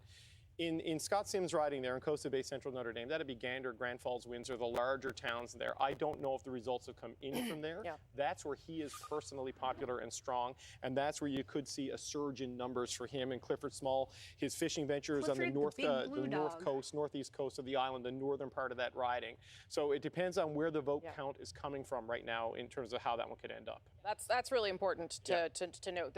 These votes come from different parts of a riding, and some ridings lean one way or another. So you don't want to jump ahead of yourself if that's what's happening here. But right now, anyway, as you see things there on your he's screen, got like the every young party hip, like is losing. I don't know how to except describe for the Conservatives. The Conservatives are the only party right now. I that guess it's like the seems to be young picking hip up, people's politician in Atlantic Canada, which would be encouraging I don't for them. Whether they actually hold all of know them or who the not leader coming out of of the Atlantic Liberal Canada, Party was they would be before feeling Justin happy to see Trudeau that because beginning I to was happen. And oh my much gosh, too what's young this at that crazy point. one, I was Bloc Québécois that's just popped I up was here. 15 when Justin Probably Trudeau Andrew can first tell got us something voted about in. that or PEI. Yeah, so I guess So this is I one don't of even the, know who the ran funny against quirks of Harper the time beforehand. zone in the Gaspésie region of Quebec, which, by the way, is a beautiful part of the So province. it could have been It's a a long dude, drive but I'm to get assuming out that there, Justin but this Trudeau is was one of like the funny Liberal this is Party what passes for rebranding. fun, on a night like this. But let's go ahead and show you the early result that we have with Gaspésie. The Bloc, Yes, Quebec is reporting. We're going to see so much light priority blue. constituency. It did go Liberal in the last election in 2019, but only by the smallest of margins. This time, around in 2021, they spent far more money than they did in 2019. The leader, I don't know what the political opinions are in chat. Including in the final I voted NDP. If you want to know, you can probably already guess that because I've been hammering in like, there goes that NDP seat. Like, oh no. Magdalene But like the beautiful Bloc place to go. Andrew, you've got some The PEI BQ, results there that too. Share a party. vote there. Yeah, so I wanted The to pick up current here leader of on that a point party. that you were sort of alluding to, and that Lisa Like, that I you don't raised support about them at how all, but the I love Green him vote just because in the he's last election content. may in part have been sort of a conservative protest vote. When we look at PEI, I mean, PEI Like- maybe is a sort of a little microcosm of Atlantic Canada. Oh, you can see man. that Green vote has actually dropped quite a bit. So this is down about 11% It's for just the so Greens. Quebec But the separatist and Liberals so have Quebec picked up centered. with the NDP about half And they of that asked him amount, about and the Indigenous Conservatives issues, and the and he People's just Party goes, have picked well, up about half of that amount. So the you can see Indigenous where some of that people and vote's been going. Quebecers Egmont is one of those ridings are where we two can of see the this in same, action. In because 2019, the Quebec Greens is managed to pick up bound 20% by a of the document votes in that Egmont. Right we did now, not they're down to sign. about 6%, Just if I'm like- doing my math right. I'm going to briefly And then interrupt one you, more riding. Andrew, if Yep. I can. Sorry, just Yeah, go because for we've got some more live pictures coming in. I'm And gonna just guess say it's you'll Mr. give them O'Toole. clean drinking water. Aaron O'Toole, yes, yep, there he is. So Aaron O'Toole with his family, watching results come in. His wife Rebecca, his daughter Molly. They're watching results come in. Oh, we can hear you. Maybe they're waiting for me to talk to them. Hello. Hey Jack, hey Molly. Hope you guys are having a good night there with your dad. If they can hear us. Okay, Mr. O'Toole waiting for results to come in. He would be happy to see already some leading and elected there in Atlantic Canada. Remember, they had 4 seats in the last election. If they can double that coming out of Atlantic Canada, that's not a bad night for Aaron O'Toole as he starts things off. That's great. You know, I'm Okay, impartial see you guys later. to That was O'Toole. great. I Justin don't Trudeau will have care to change much the for channel him. if he wants that kind I of don't attention. necessarily Andrew, we'll go back like to you now him. for your results. Yeah, so But he's Egmont got a was pretty one of the ridings family. that I had shown you just a moment ago where we saw the Green vote significantly down from the last election. But the other riding that I want to show you was the riding of Malpeque. And here it's a very similar story. The Green vote in 2019 was about 26%. Right now they're down significantly to about 14%, 13.9% of the vote to be exact. Still early goings, but you can see here Heath MacDonald of the Liberal Party. This was Wayne Easter's old seat, held it for 9 terms, and it looks like the Liberals are in a comfortable lead right now. You know, I will say I do find it fascinating that the Green Party vote splits up that way. Yes, the Conservatives have a climate plan, Lisa Raitt, but it is the lowest target on offer from anyone. And I wonder, she is correct. I don't know. I just wonder if you were really voting for the Green Party because you cared about climate change, is that enough that they've put any target in place? And maybe that risk that Aaron O'Toole took back in, I think it was April, to say we will have a carbon tax of some kind, maybe that's the way it pays off. Well, you know what? I think when you're thinking about climate plans in front of voters, not every voter has the same intensity in terms of what they're looking for. And in some cases, it's just a matter of fact of saying, I just want you to have something and recognize it and acknowledge it. And that's what Aaron did. And not only a plan, he also indicated in there, well, this is how we're going to work with it. And he got a little bit more into depth instead of just saying, we're going to do something. Yeah, because of course last time there was essentially almost nothing in the environmental Well, plan. I did lose, Rosemary, so I recall. I went to those doors. So thanks for that. Okay, we'll get you an extra coffee or something to make up for that. Ian, you've got some results. Yeah, let's take a look, Rosemary, at vote change in New Brunswick at this point, and keep in mind that some ridings like Fredericton still do not have a lot of votes that they're counting, but basically all the major parties are up. The Liberals, the Conservatives, the NDP, the People's Party of Canada up by a huge amount, 5.8 percentage points. All of this at the expense, as you can see, of the Greens. But how has that changed in terms of seat totals in New Brunswick? At this point in the evening, not at all. And so Acadie Bathurst, for example, a place where the Liberals have traditionally done very well, Serge Cormier has been declared elected, huge lead in Acadie Bathurst. So again, vote share changing, but seat totals not changing, at least at this point in New Brunswick. Fundy Royal, Rob Moore is leading, that is a huge lead, right? When you have 1,400 votes counted, basically a lead of more than double the second place. So it is interesting to me that you see this significant change in vote share, but right now it's status quo in New Brunswick, though we are still waiting to see what might happen in Fredericton. Jerry, I'm going to pick your brain about the Green vote too, now that I've hurt Lisa's feelings, and she's stuck with me for many hours yet. Is that surprising to you? Because that's been your work of your life, is the environment. So to see that there would be people pulling from all parts of the Green Party support? No, I've always felt that the Green Party as a political party is more of a protest movement than a coherent environmental platform. And I think that Liz May's leadership, especially in Nova Scotia, where she's a native of Nova Scotia, gave it some heft that it doesn't have right now. And so it doesn't surprise me to see the support fritter away a little bit in Atlantic Canada. I don't know much about the candidate he's talking about, over the details of the Conservative Climate Plan some other time, but they do have a plan, and the Liberals have taken stronger action on climate change. So there's a lot of options on the ballot if climate is your thing. Yeah, if that mattered to you. And Sarah, again, not to hurt your feelings as well, but the NDP no longer on the board at all here. And I mean, things are flipping around, so maybe that's not where we end up, but that would be disappointing. I think absolutely would be disappointing across the board. I think at one point we were up 3, and some of those are still pretty tight, close races. So let's see where we end up tonight. But it is disappointing not to be on the board right now. Yeah, because Atlantic Canada was a place where, to be honest, the NDP had done pretty well in the past with previous MPs, and so there would be an expectation that there would be some inroads to be made there. You'll notice on your screen that there is one riding that is a block riding. That's because one part of Quebec is in a different time zone, Gaspésie-et-la-Madeleine, and Rafi Boudjikanian has been following the Bloc Québécois around in a minivan for the I can't past wait week. for the rest of them to report. And we appreciate that, Rafi. What is the expectation there tonight, Rafi? Shout out to my camera guy who was driving that minivan, so that helped a lot.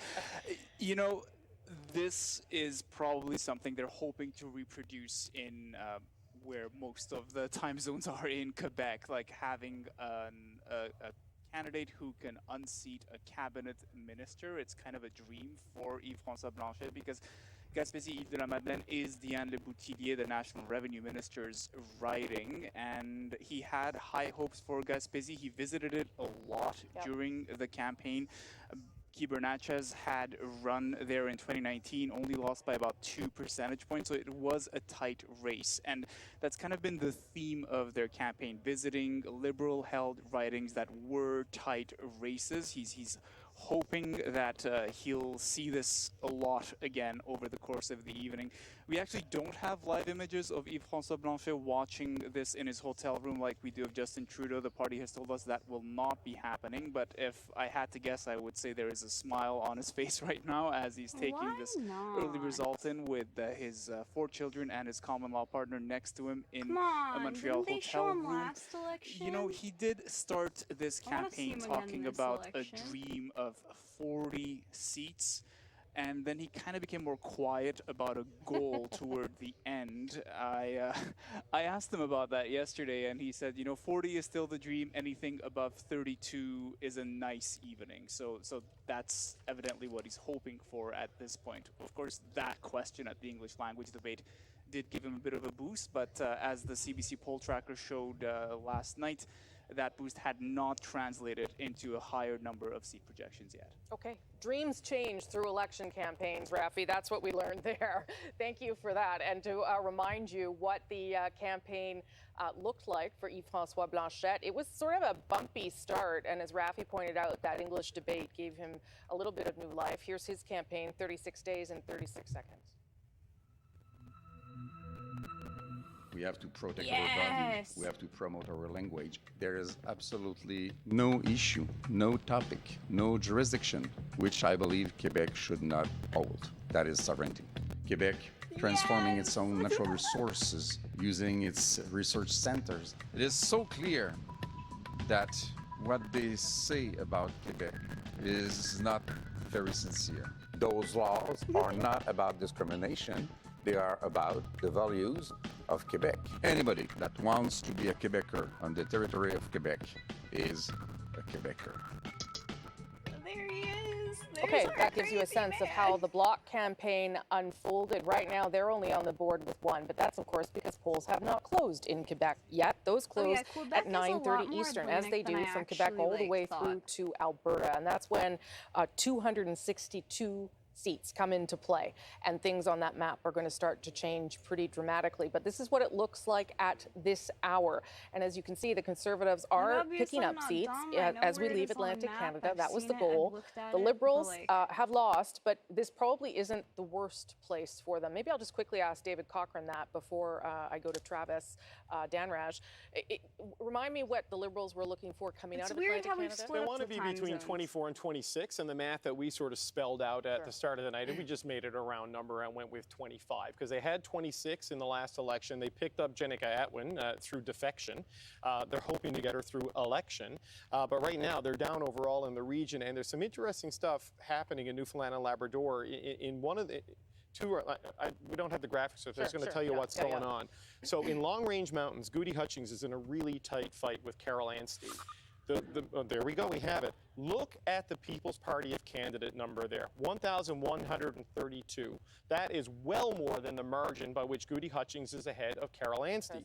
But when we go to Costa Bay Central Notre Dame, where the Conservative candidate, Clifford Small, is leading Scott Sims by over 1,000 votes now, there is no People's Party of Canada candidate in that particular riding. So it's having an impact to save a Liberal seat on the West Coast.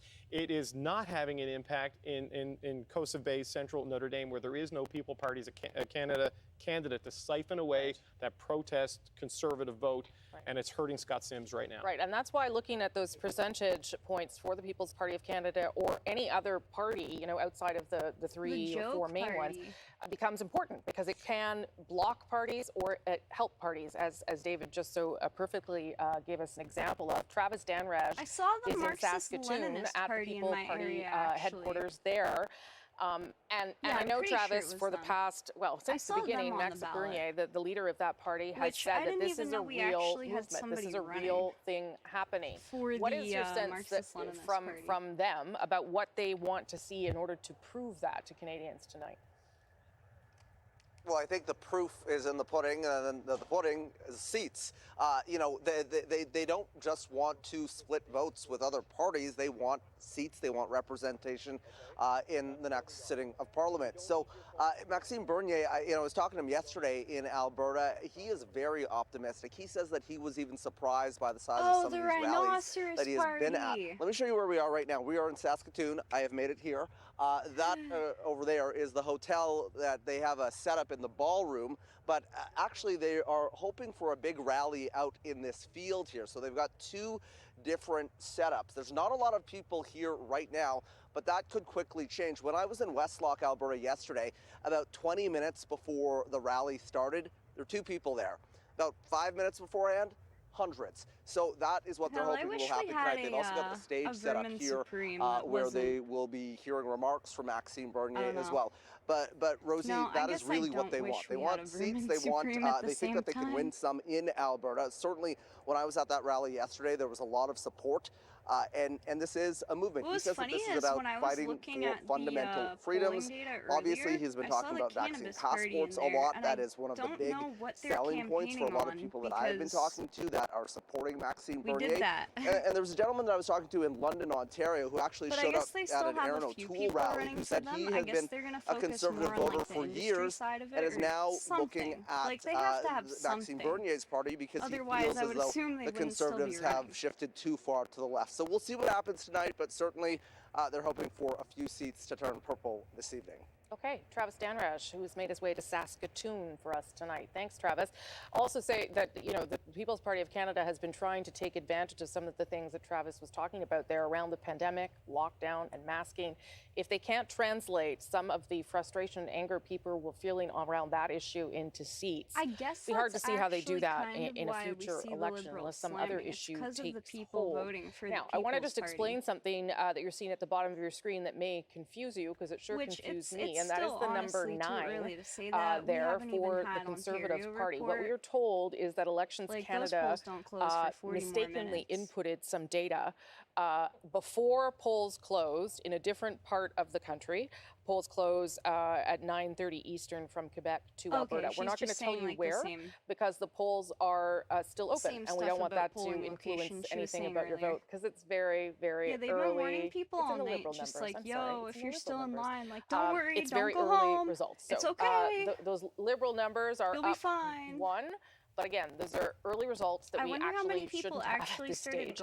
So we're not going to tell you where that's happening. But the Liberals are actually at 23 with polls closed in Atlantic Canada. The Conservatives leading. I don't remember seeing anything in 9 about and the Bloc on the board with that one riding that is open closed for people in line, Quebec. like yesterday, just to keep everything straight in our heads.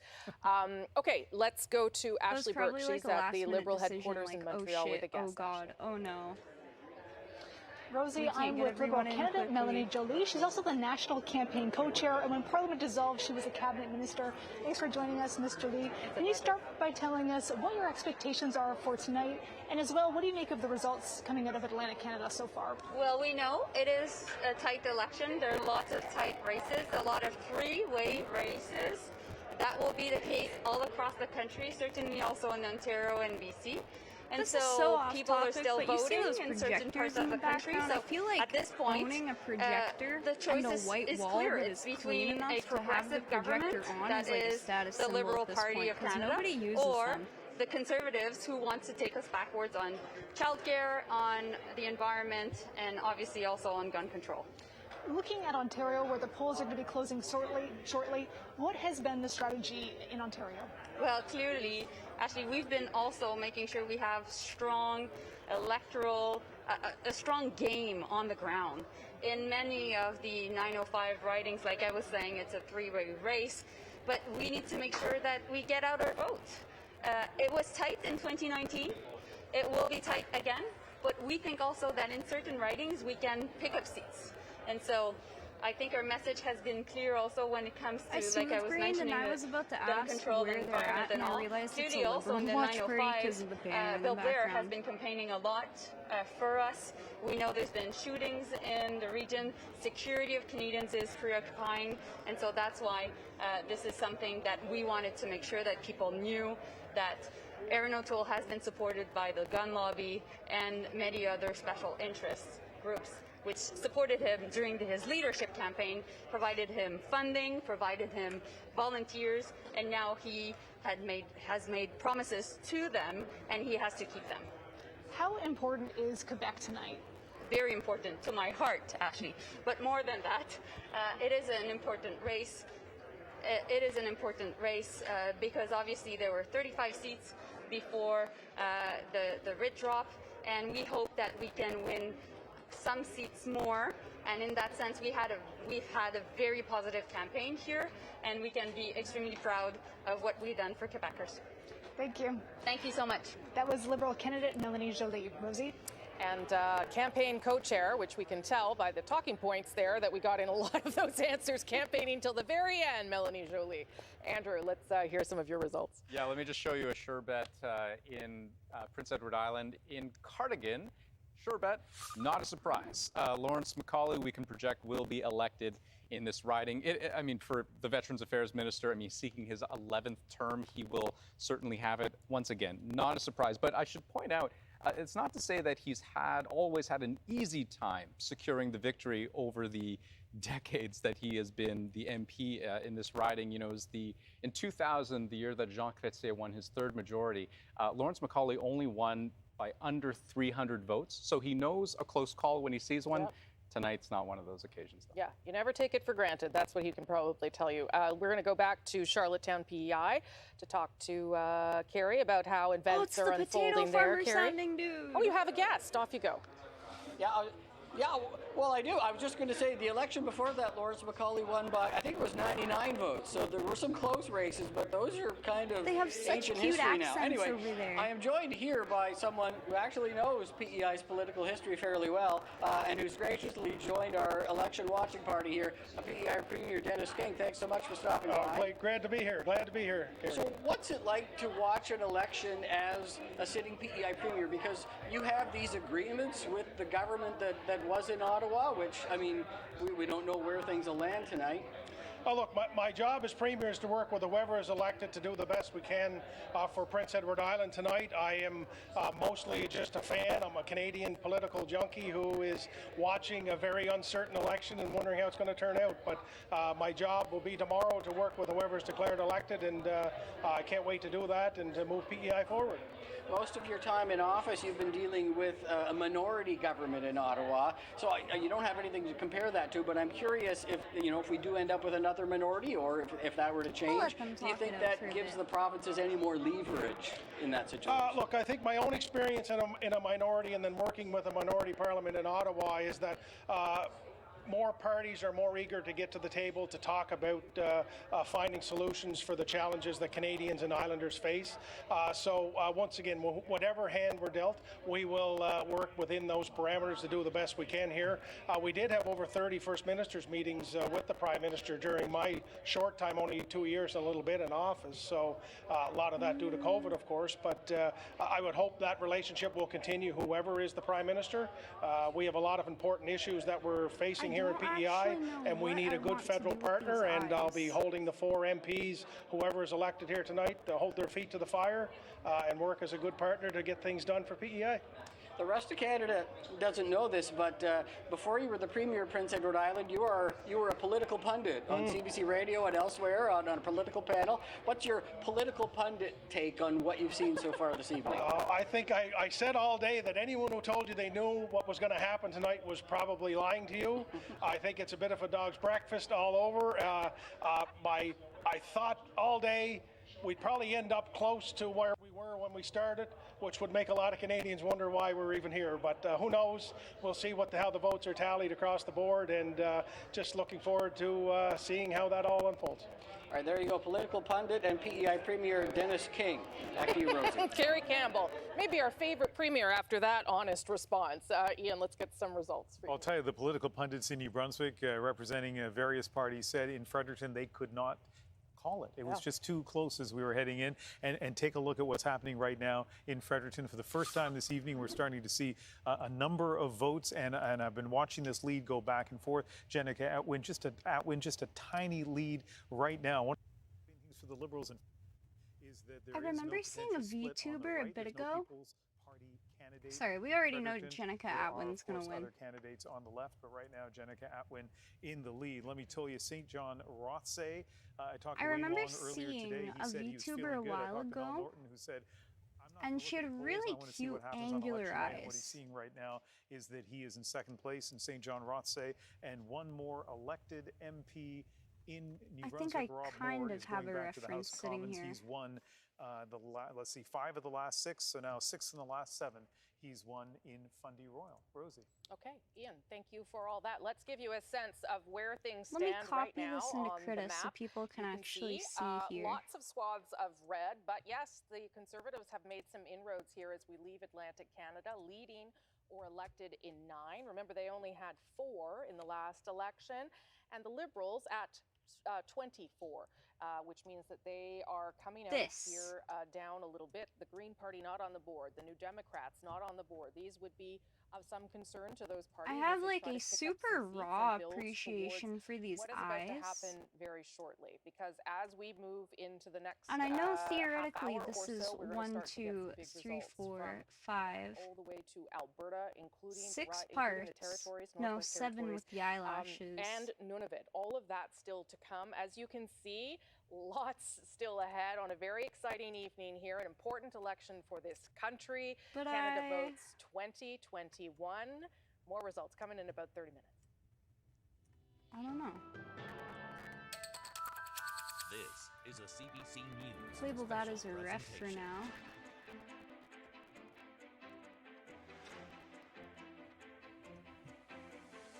We've had your back, and now it's time to hear your voice.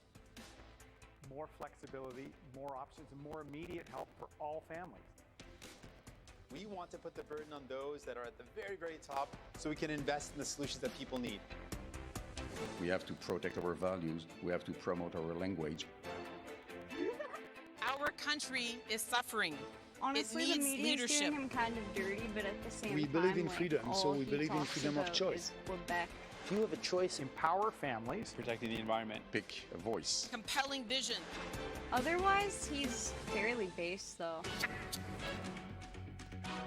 It is 6:30 p.m. I think Eastern the in main downtown issue I have Toronto, with him, outside our other CBC than News just, like, election the entirety headquarters. of the Quebec separatism is like for 36 the racism days, behind, you have like, heard well, the promises we for want your to family, pick your community, your our, country, and your world. our immigrants. We are living through Like, an they wanna pick unprecedented which countries time, their fighting a immigrants come fourth from, and, wave like, of the I mean, pandemic. Now you get to make your choice about the ugh. future direction of Canada.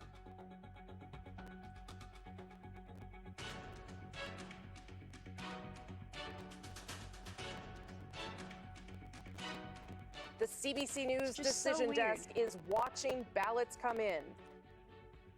Our team is here preparing to bring you all the results all night, no matter how long it could take. Across the country, from east to west, as we learn which party will form your the crit is next government. crashing. Uh-oh, the art Canada, program's this crashing. is your choice. Uh-oh. This is your vote. Uh-oh. This is Oh, election here we go. night 2021. Woo. Hello, I'm Rosemary Barton, and welcome to Studio 42, our Canada Votes election headquarters. This is a historic night for Canada. Every election is, but this one comes during a pandemic, a test of the very strength of our democracy. And what happens over the next few hours will decide what a post-pandemic Canada will look like and shape the nation. Our team here with me will bring you the results and analysis each step of the way. We have you covered We're from just gonna coast to merge coast to that. coast with our reporters on the ground, with the major federal party leaders as they get set to watch this night play out, and in battleground ridings where the voters are casting ballots, waiting to see who comes out on top. I think that's also going to convert the reference layer to Hello vector. and I'm not welcome sure. to Canada Votes 2021. No, I don't the think it evening didn't. has already started, but things are Wait, I about to can get open the pretty intense properties. and fast and furious as seats will start to come in 30 minutes time from Quebec all the way through to Alberta. It is 9 p.m. Eastern. The polls will close at 9:30. Here is what the country looks like so far. Atlantic Canada and at least The one next thing I riding need in to do Quebec is start getting have weighed in. actually The Liberals are into coming using out of vector Atlantic layers. Canada with leading or elected in 23 ridings. That extra number you see on the board, some initial results that weren't supposed to come out from Ontario, so we'll put that aside for now. The Conservatives are up, leading or elected in 9, and the Bloc Québécois registering with the only riding that has closed in Quebec, the riding of Gaspésie-Île-de-la-Madeleine. Every party at this stage has lost seats with the exception of the Conservative Party of Canada. They are up seats as we leave Atlantic Canada. Is that a sign of some sort of trend? Should we watch for that to develop through the course of the night? We sure should. And we should also know, of course, that the Conservatives would be happy for pickups as they leave Atlantic Canada. The Liberals, though, probably not panicking quite yet. Let me show you a little bit of what the vote share looks like, because that too tells a bit of this, the vote change rather, that too tells us a bit of the story of where things have moved and where they have gone. So yes, yes, the Liberals have gone up. The Conservatives have gone right up 4.5%. But look at where that is coming from. The Green Party down 9 points, almost 10 points in Atlantic Canada. A lot of that support has gone to the Conservative Party and some elsewhere, but most of it, frankly, to the Conservative Party. This would be incredibly disappointing given that the Green Party has had success in Atlantic Canada provincially and, of course, had one seat in Fredericton until they lost it when she crossed the floor. The People's Party of Canada, also a factor in this vote share, up 3.2%. That is a rise from the last election, too. Another part of the story that we should keep our eye on as polls close through the country. Let me show you what the seat change looks like now as we leave maybe the eyes Atlantic just aren't Canada. it for this Because head as I or said, body shape, though. everyone It's gotta lost be seats more of a except slender model, the Conservatives. I think, for This eyes may not like be a this. situation where the Liberals are worried yet, but they have to hope that this trend does not continue as we wait for more seats and polls to close and start reporting. There you go. That tells you the That's a story little already bit as we come out of sad. Atlantic Canada. The Liberals down 3, the Conservatives up 5. NDP not on the board at all. They've lost St. John's. They are losing St. John's East in Newfoundland and Labrador, and the Greens down that 1. Okay, we are going now to Andrew Chang to give us some perspective. Yeah, so Quebec is certainly one of those ridings that I'm paying very close attention to. And, you know, at the outset of this evening, I was talking about how you can divide Quebec into 3 broad regions, and I'm going to take you through a couple of them. The Quebec City region, this was Conservative country in 202019. Dramatic gains in this part of the province for the Conservatives would be something of a surprise, but let's see what kind of impact that the endorsement of the popular Premier, François Legault, for the Conservatives has over the course of this election night tonight. But look at the island of Montreal. So in 2019, everything went red, except for a splash of Bloc. You've got a hint of NDP. But the Liberals want more. They want to build support off the island, both north of the island and on the south shore as well. And they're going to have to go through the Bloc Québécois to do it. Now, one riding that they're targeting in that vein is the riding of Longueuil-Saint-Hubert. Just last week, in fact, both the Liberal and the Bloc Québécois leaders were in this riding campaigning on the very same day at different times of day, mind you, but at the same part, basically within 50 meters of each other, polling virtually deadlocked in this riding. I mean, in 2019, the Bloc only won by a few percentage points, but the Liberals need to pick up a riding like that if they have any hope, any path to a majority. Okay, and frankly, if they want to keep a minority, they also need to hold those seats and do some pickups in Quebec, especially if you're coming out of Atlantic Canada short. Adrian is going to be watching the prairies. What are you watching for there, Adrian? Yeah, you bet. Of the 62 ridings, we know the Conservatives currently hold 54. They're coming out of Atlantic Canada, maybe pretty confident they're going to hang on to those. But 2 trend lines to keep an eye on. The People's Party of Canada, to what degree does that peel away any support from the Conservatives? And in Alberta in particular, in the cities, bottom line, does anger with Jason Kenney in any way translate to trouble for Erin O'Toole? So if we look specifically at Calgary, let's say Calgary Skyview, for example, currently held by Jag Sahota. This is a place where the Liberals have poured a lot of attention. Georgia Hall just got endorsed by Mayor Naheed Nenshi today. Alberta is very much thinking about Jason Kenney today. This is the day those restrictive, what do they call it, restriction exemption program comes into effect, a vaccine passport by any other name. So he might be front of mind when people go to the polls in Calgary Skyview. Okay, thank you for that, Adrian. And Ian will be looking at Battleground, Ontario. Yeah, the most populous province in the country, and therefore the province that has the most ridings. And when you look at the party standings from 2019, what stands out is 79 Liberal seats, not only the majority of seats that were won in Ontario, but also critical, of course, to the Liberal government, minority government, last time around. And this time around, the Liberals are facing kind of encroachment on both fronts, from the left and the right. So I want to show you quickly 2 ridings that kind of illustrate that, two-term MPs for the Liberals seeking re-election. So first of all, Richmond Hill, Majid Johari won this by only 112 votes last time around, and he's up against a formidable opponent, Kostas Menegakos from the Conservatives, who held this seat from 2011 to 2015. And in Toronto, Danforth, Julie DeBruzen is hoping to win a 3rd term, but up against Claire Haxel, really well known in the riding. This is Jack Layton's former riding. It is strategically important to the NDP to win this back, symbolically important as well. It sure is. Okay, so we will wait for results as polls close at 9:30 Eastern in those parts of the country, so in just over 20 minutes. Some people in these parts of the country are facing long lines. Elections Canada says don't leave. If you're in that line, David Common is at Elections Canada, one of their distribution points, and he's got some information for us on that, David.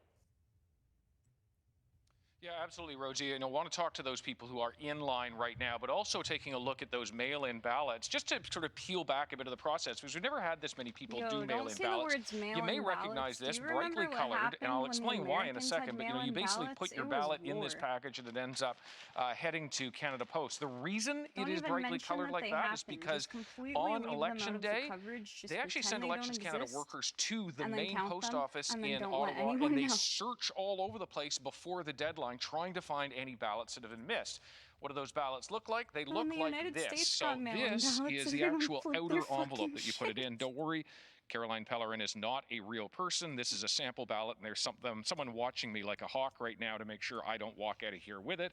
They're very big about integrity here. So you would put your ballot like that, voting for Member of Parliament specimen, according to this, inside that inner envelope, and then into the outer envelope, and that is what a mail-in ballot looks like. Now, just to give you an idea, what happens is they come pouring in here over many days, including today, and they actually get loaded into this door. Why is it closed now?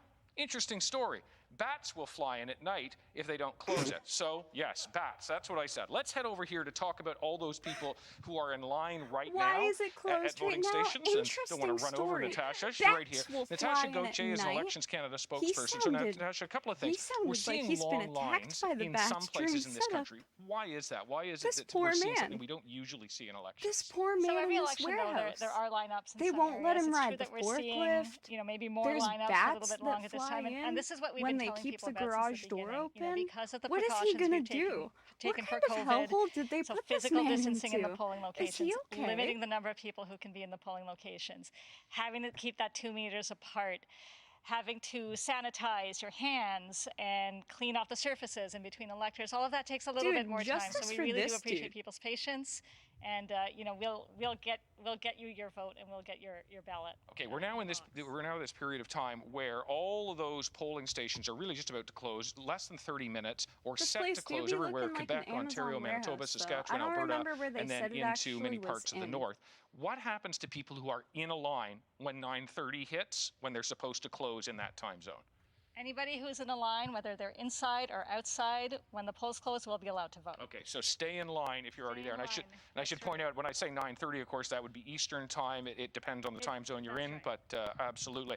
And just to give you a sense of what goes on here, they're always ready for the next election. So a lot of these are the kinds of things that would go out for the next election. And hey, of course, if it's another minority, well, they might have to be ready sooner than we all think, Rosie. I think these eyes are doable. Okay, now I'm not that even the through head this is, one, so let's not talk about the next one. Thank you for that. Look out for the bats. That's David Common in Ottawa. At Elections David Common at Elections Canada, where we haven't had that kind of access to see that stuff behind the scenes, and it sure is fascinating. The other David Cochran's over with his fascinating piece of technology there to give us some updated math on where things stand. David. Rosie, there's about 68,000 outstanding mail and special ballots from the Atlantic province that are probably in that room with David Common, so that could affect the outcome here now. But we said at the beginning of the night, the Liberals wanted to be at 25 of the 32 seats in Atlantic Canada. Right now, they're sitting at 24, and the Conservatives are at 8. So they're both right on the threshold of where they needed to be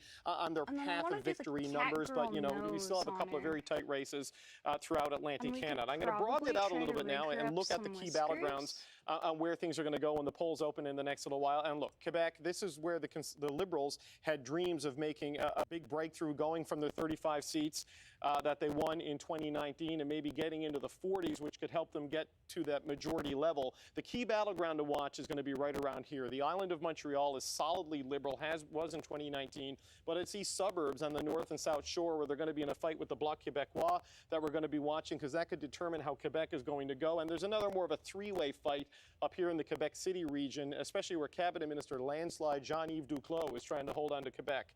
Now, Ontario is the most seats. It's with the most Liberals, and the key battleground right now for the Liberals will be to hold on to the Greater Toronto area. This is how it looked in 2019. It is red from Oakville to Whitby, because you'll remember, Rosie, Justin Trudeau went through here beating Doug Ford like a vote piñata to hold on to all of these seats, making the Ontario Premier the central focus of his campaign.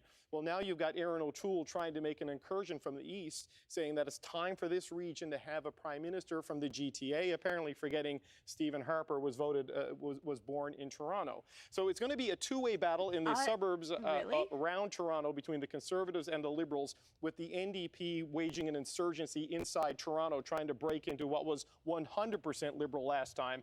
And outside of the big city, there are the smaller cities we're going to be paying attention to. Kitchener, Waterloo, Cambridge. This region went entirely red last time. There's some problems here for the Liberals. They'll start in Kitchener Centre, where they already know they're in trouble there. Raj Saini was their candidate there. Ashley Burke, our colleague, did an investigative report on allegations of sexual misconduct against Mr. Saini. He was disavowed as the Liberal candidate, stepped aside. The Kitchener region in general, the smaller urban centers, they're big compared to Atlantic Canada, small compared to Ontario, but this is where the Conservatives and the Liberals are going to be in big fights outside of the big prize, which is the Greater Toronto area. Okay, David, that sets us up well for results when they start to come in and polls close in just under 15 minutes' time. We're going to go to Kitchener Centre. Halal Ghonaim is there. I believe she's at the Green Party headquarters there in Kitchener Centre, which may sound surprising, but Halal, this is a place that is on the Green Party's radar. I don't know. 100%. So I am here at the Green Party event in Kitchener Centre. Supporters are already trickling in, donning the green, and about 200 people have been invited here. And even though people in this building are hoping for a green victory, as you just heard, it could be a toss-up between the Conservatives, the NDPs, or the Greens, and that's largely because there is no incumbent Liberal candidate. Now, just in the last week, 3 federal party leaders were in this riding, which just goes to show anybody has a chance. And now in Kitchener Centre, the Green Party candidate, Mike Morris, is trying to capitalize on his efforts from the previous federal election when he was able to boost local Green numbers. He took the party from 4th place to 2nd place. And if he's able to succeed and do that again this year and win, he could be the first elected Green MP in Ontario. Back to you. Okay. Halal Ghonaim, thank you. Appreciate you coming to us from Kitchener Centre tonight. We'll come back to you if things start to unfold in that way. I do want to update people that the Bloc Québécois, who had been on the board there with the Gaspésie et la Madeleine riding, which closes in the same time zone as the Atlantic provinces, is now off the board because now the Liberals are leading in that riding. So that's something to keep your eye on. Let's go over to Adrian.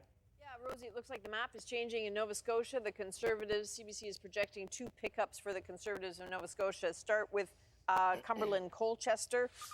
Remember, that was Lenore's Ann's riding. She only won it by 500. Look at that lead for Stephen Ellis, the family physician. So I don't have to looks like he is elected. He is heading to Ottawa. So the next one, pull them up so South we can sit Shore down and St. actually Margaret's. look That at what's was confirmed, Minister Bernadette Jordan's right riding. now. She won 'Cause that a lot of these by places are 7,100 still before. counting and Rick reporting. Perkins has now won it. He is heading to Ottawa with a pretty commanding lead there as well. There's one other riding to keep an eye on, and it's very, very tight right now. This is Sydney Victoria. Jaime Batiste is the incumbent there. He's in the lead. It has been going back and forth all night. It really is like threading a rope with this one. Okay, really interesting to know that the pickups for the Conservatives are in Nova Scotia, because that's where the Liberals had some anxiety at the beginning of this campaign. Indeed, that's why lots of political heavyweights were brought in to try and shore up support for some of their candidates.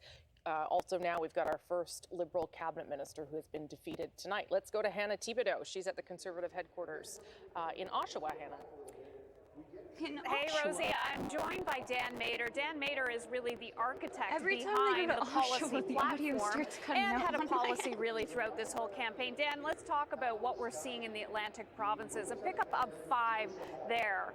What are your thoughts on that? I'm sure it's great news for you guys. We feel good so far. It's off to a good start. What we're seeing is a number of the places where our leader campaigned. We're seeing good results. We're seeing some really good pickups of some great candidates. And so, night's off to a good start. So do you expect this, and you're probably going to say yes to this answer, to go through Quebec and Ontario? In Quebec, what are you looking at there for hopeful pickup? It's between 2 to 4, right, is what you're looking at? There are always places where we do well. The Quebec City region, some other parts, some of the more rural parts, the eastern parts of the province, and I think there are a few more seats in those areas that we have a good shot at. Again, we had a dedicated Quebec campaign team. We spent a lot of time there traveling around the province. Really had a great team on the ground, and I think we're looking to have that translate into results tonight. And I think once we hit Ontario, when I was talking to some of you guys behind the scenes, that's where you're really going to have a feel as to whether you guys could win this in the end. Am I right when I'm saying that? Yeah, look, I mean, as this election, as many of the last few elections, comes down in many ways to the GTA. And, this time we're running with a candidate from the GTA. It'd be the first Prime Minister from the 905.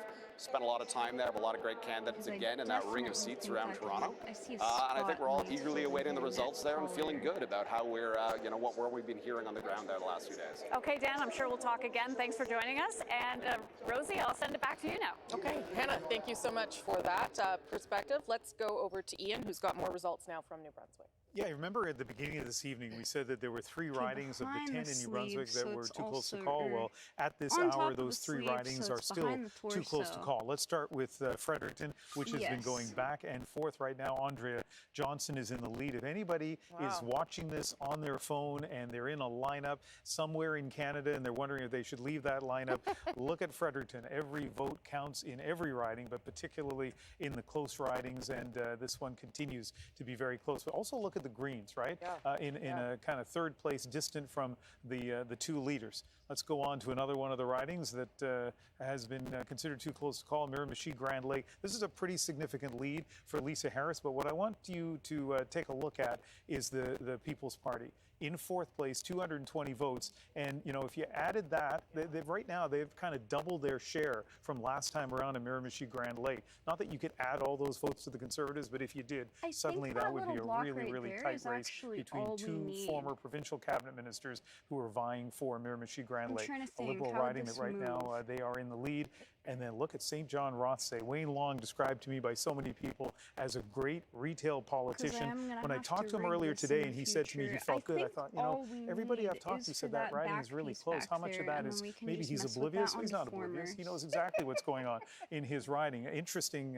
It'll be interesting to hear from Jerry how he feels about Wayne Long going back to caucus, because he's a guy who's like his independent guy, a riding first guy, probably not cabinet material given how he feels about Justin Trudeau, but he is doing very well right now in St. John Rothsay. Okay, I'll get Jerry to answer that question in just a moment. I will say being nice to the leader probably helps you get into cabinet. That's probably the first thing that you should do. But what Ian demonstrated there with the Miramichi riding is that when you have the People's Party of Canada starting to edge up just a little bit, not to the point where they're going to win the seat, it does create problems for the Conservative Party. And Travis Danraj is in Saskatoon with the People's Party of Canada to talk about that very thing, Travis. That's right, Rosie. I've got a guest to talk to me a little bit about that, but I got an update for you.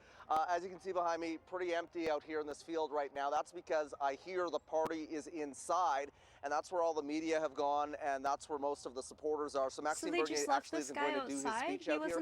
He's going to be doing it inside. And Daniel Tyree is with me right now. He is the executive director for the People's Party of Canada. I want to talk to you about what we have been seeing in Atlantic Canada. How are you feeling about those results? And I have many choice words to say about the People's Party some momentum and the people in the People's Party. Yeah, I mean, it's huge. We always see that the results out in the Maritimes have a big influence on the results across the country as we move across the time zones. Polls are still open on the West Coast. So we're hoping that this will help push us forward and really activate our voters and help them solidify some big numbers across the country. We've been seeing a lot of these large rallies that are happening in the prairies particularly. Tell me about those specific ridings They're in Alberta still that you think that you can very really have a nice shot because of winning. I think we've been seeing huge they do rallies kinda across the eat up country. I don't think the other conservative parties could votes. I even can't pull wait to out the see numbers that we've been Ontario pulling out report coast to because I coast. feel like It's nice that to see. is where they have But the the prairies highest are definitely the support. I feel heartland like of they have the highest conservatism support and some of the here. areas we're most confident. I'm looking closely at ridings And like maybe I'm Banff Airdrie, wrong. like Fort McMurray Cold Lake, for where we can see big Like surprise obviously they're not going to results get this anything evening. around the GTA, And what is it but I can't wait to see particularly? I like, know the message overall, if they broadly, even is catch a about seat in Ontario, freedoms because they're and obviously fighting the going to be taking establishment. But conservative seats is there anyways. one core message Also, that look, Maxime another Bernier BQ has been seat came back delivering up. these past few weeks that is resonating? I mean, we've seen extreme growth over the last year, and a big part of it has been the absurd actions by governments, provincial, federal, infringing on our constitutional rights. And fortunately, Canadians have a voice in federal politics pushing against these ridiculous restrictions and standing up for our constitutional rights. So that's seen people get disillusioned by the establishment parties, realize that there's deep rot, deep corruption in all of these larger parties, and look for a new option. And we've been there to welcome them with open arms. We've seen voters from all different stripes, and especially non-voters, getting more involved with the political system, and they see us as their voice, and I'm very proud of that. Okay, and we got to leave it there. Daniel, appreciate it. You're heading inside. We are heading inside as well. Most of this crowd is maskless. They say that they have a contingency plan if bylaw officers do show up because COVID protocols in this province are broken. They will be moving back outside. Rosie. Okay, Travis, thank you for that. Just point out that some of the things that the People's Party of Canada is protesting against are, of course, public health measures put in place to keep you safe during a worldwide pandemic. Lisa, I'll just ask you whether you think there's anything to this notion that the People's Party of Canada could eat in at support, like we saw there with the example in New Brunswick with Miramichi. Yeah, I don't think it's a direct correlation between the Conservative vote and the PPC vote. I I think didn't what the realize young it man was so said there is mainstream true. to shit on them. People Okay. from all I parties think are coming Maxime into the Bernier PPC is as a white protest vote. supremacist. And there's a lot of people who have never voted before who have suddenly decided they want to get out and exercise their franchise.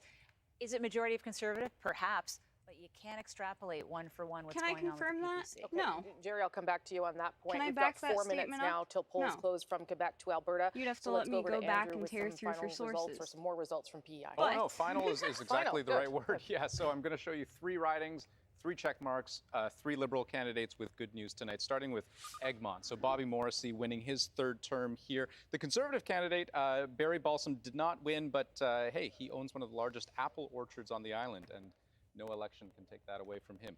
We'll go to Charlottetown, where a man of many provinces, Sean orchard on the Casey, born in island, Newfoundland, and no raised in one New is going to Brunswick, take ran that for a away seat in from him. PEI. He'll be going to No Ottawa election for is work. going But to look take at the away his Greens apple in orchard. 4th place in that riding, so that's notable. But also notable that the Conservatives are in 2nd. They've actually increased their share of vote in every single riding in Prince Edward Island tonight, so that's worth mentioning. But hey, as we go to this last riding here, Malpeque, Wayne Easter's success lives on in Heath MacDonald for the Liberals. But once again, the Greens, they would have hoped to have a stronger showing than they have here. Anna Keenan in 3rd place. But this is a Liberal sweep of PEI, all 4 ridings going red. Okay, so good news for the Liberals, and as you say, for the Green Party, they're actually down 10 percentage points in PEI, a place that where you would have thought there could have been possibly some support. Let's take a look here at the share of vote in Atlantic Canada. That tells part of the story, That is certainly. The Liberals crazy. still ahead, but the Conservatives have pulled up, as Andrew said there, their share of support across Atlantic Canada, and that's why you will also see this in the seat change, which we will show you now. That is something that will be encouraging to Conservatives as we leave Atlantic Canada. Let me show you the seat change now. Takes just a moment to pop up.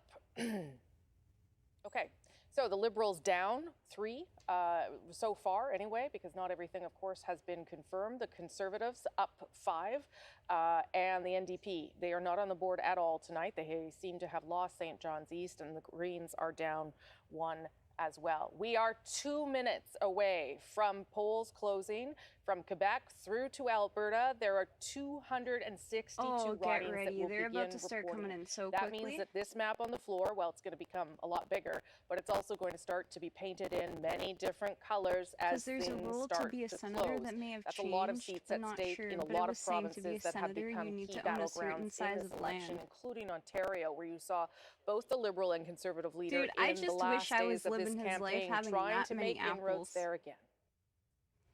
Okay, let's go now to Toronto Danforth. Davenport, my apologies, Davenport, where Janella Massa That guy's is living the standing by dream. the NDP. He shouldn't even care that he lost the election. These people on the news just west of the said, downtown core in wait, I Toronto, didn't read that. where the NDP Oh, no. are hoping that they might be able to take this seat from the Liberals. We are at the campaign office Whoever for followed, Alejandra thank Bravo, you. who's hoping to unseat the But Liberal these people incumbent on the Julie news Derwitz. literally just And said he you has know, the this is a biggest riding that has apple been orchard Liberal on for the island. most of the time, with the exception of 2015, And no election can when take that away from the him. NDP took the most seats in their history, and they were able to win this seat and hold on to it not for very long, and went back to the Liberals in 2019 He don't need during that that seat. Liberal He win. got So with the apples polls to pick. closing in just a few moments, we will watch and wait to see if the NDP will be able to take that from the Liberals. We'll send it back to you, kind of Rosie. living the Okay, dream. thanks so Imagine much, having Janella that much Massa. I know that is certainly one that the Liberals were a little bit worried about. If there's any to be worried about inside the Toronto ridings, that was one that was certainly on their radar. But the Liberals leave Atlantic Canada in decent shape. Yes, they have lost seats, but they are still not probably in a place where they are worrying too much. The Conservatives, though, they've had some pickups. And if you're trying to form government, you've got to start picking up early and often. And so polls closing now from Quebec all the way to Alberta, 262 ridings starting to report right now. The polls have closed. This is Get ready the big for one. light The biggest blue, light swath blue, of light votes blue coming across all the at once. board. Polls closed It's just not seconds even as ago fun in anymore Quebec, because we don't get to Ontario, see his Manitoba, reaction. Saskatchewan, Alberta, 'Cause they don't the have Northwest live feed of him. Territories, and Nunavut. 262 more seats to add to the count. These results will set the trend. Hello, everybody. This is Canada Votes 2021. I'm Rosemary Barton. This is the map of Canada at this hour. As you can see, we've had results from Atlantic Canada that leave you with what you see at the bottom of your screen there. The only two colors on that map right now, red and dark blue. Nothing else filled in yet. Yeah, I don't know no much other about parties on the board. But we do know that there are some very early results from Ontario as we await I don't know a whole now lot about results fruit from diseases, Quebec, but I remember Ontario, reading that, Manitoba, like, Saskatchewan, we Alberta, could and be the Northwest doomed to lose our Territories, bananas and again. of course Nunavut. I would never forget you. Like how we Ian, lost them. some of the numbers we're seeing there may be surprising to people, and that's disease we because had we had was some for early bananas. results go in from Elections Canada. Yeah, lightning quick, right? So I guess these But were we pretty advanced much lost the ballots that original were accidentally bananas, and inputted these bananas before are, the like, polls were genetically closed. You didn't want to modified mention the riding because you didn't want to off of unduly those ones affect things or while the some polls were sort. open. But Brampton East, we can now name it. We can now tell I you just know that basically it was they were Brampton saying East. So because of not many the votes there. lack of Maninder Sidhu biological is diversity, the like, in incumbent. the He won in bananas, 2019 like the by bananas a we big have margin, now, and at this point, of course, a disease everyone could can wipe see them out very few very votes quickly, counted, but just it like is last the time. first Ontario riding So, to like, officially if you have like a vote. bananas, Okay, and it starts to explain why eat those them while you numbers may can. not have matched up for you if you were counting the numbers or coming out maybe of freeze Atlantic them, then Canada. you can have banana Very bread few votes were after we inputted at this lose point. the So bananas. let's go back to that one riding that is the Quebec riding that is reporting because it is in the Atlantic time zone, and Andrew's in charge of that one. Yeah, so this has been such an interesting race. And, you know, over the last, I guess, hour or so that we've been watching the result here, it's been flipping back and forth between Liberal and Bloc. And here on my computer, I have this really interesting way of visualizing it where we see it as a sort of curvy graph. And it looks like, you know, like a DNA curvy double graph, helix a strand, how the thick two graph. things keep just crossing over each other. Anyways, a small pleasure that I graph have with access to love that I can't show handles. anyone at home. But Gaspésie, you can see the Liberal candidate right now in the lead. Oh, we're One of the about to reasons get why it's into been so so many close last is, you know, names that Gaspésie I is such a cannot difficult read. I'm part of not the province Canadian to enough for campaign this. in, right? It's such a large area.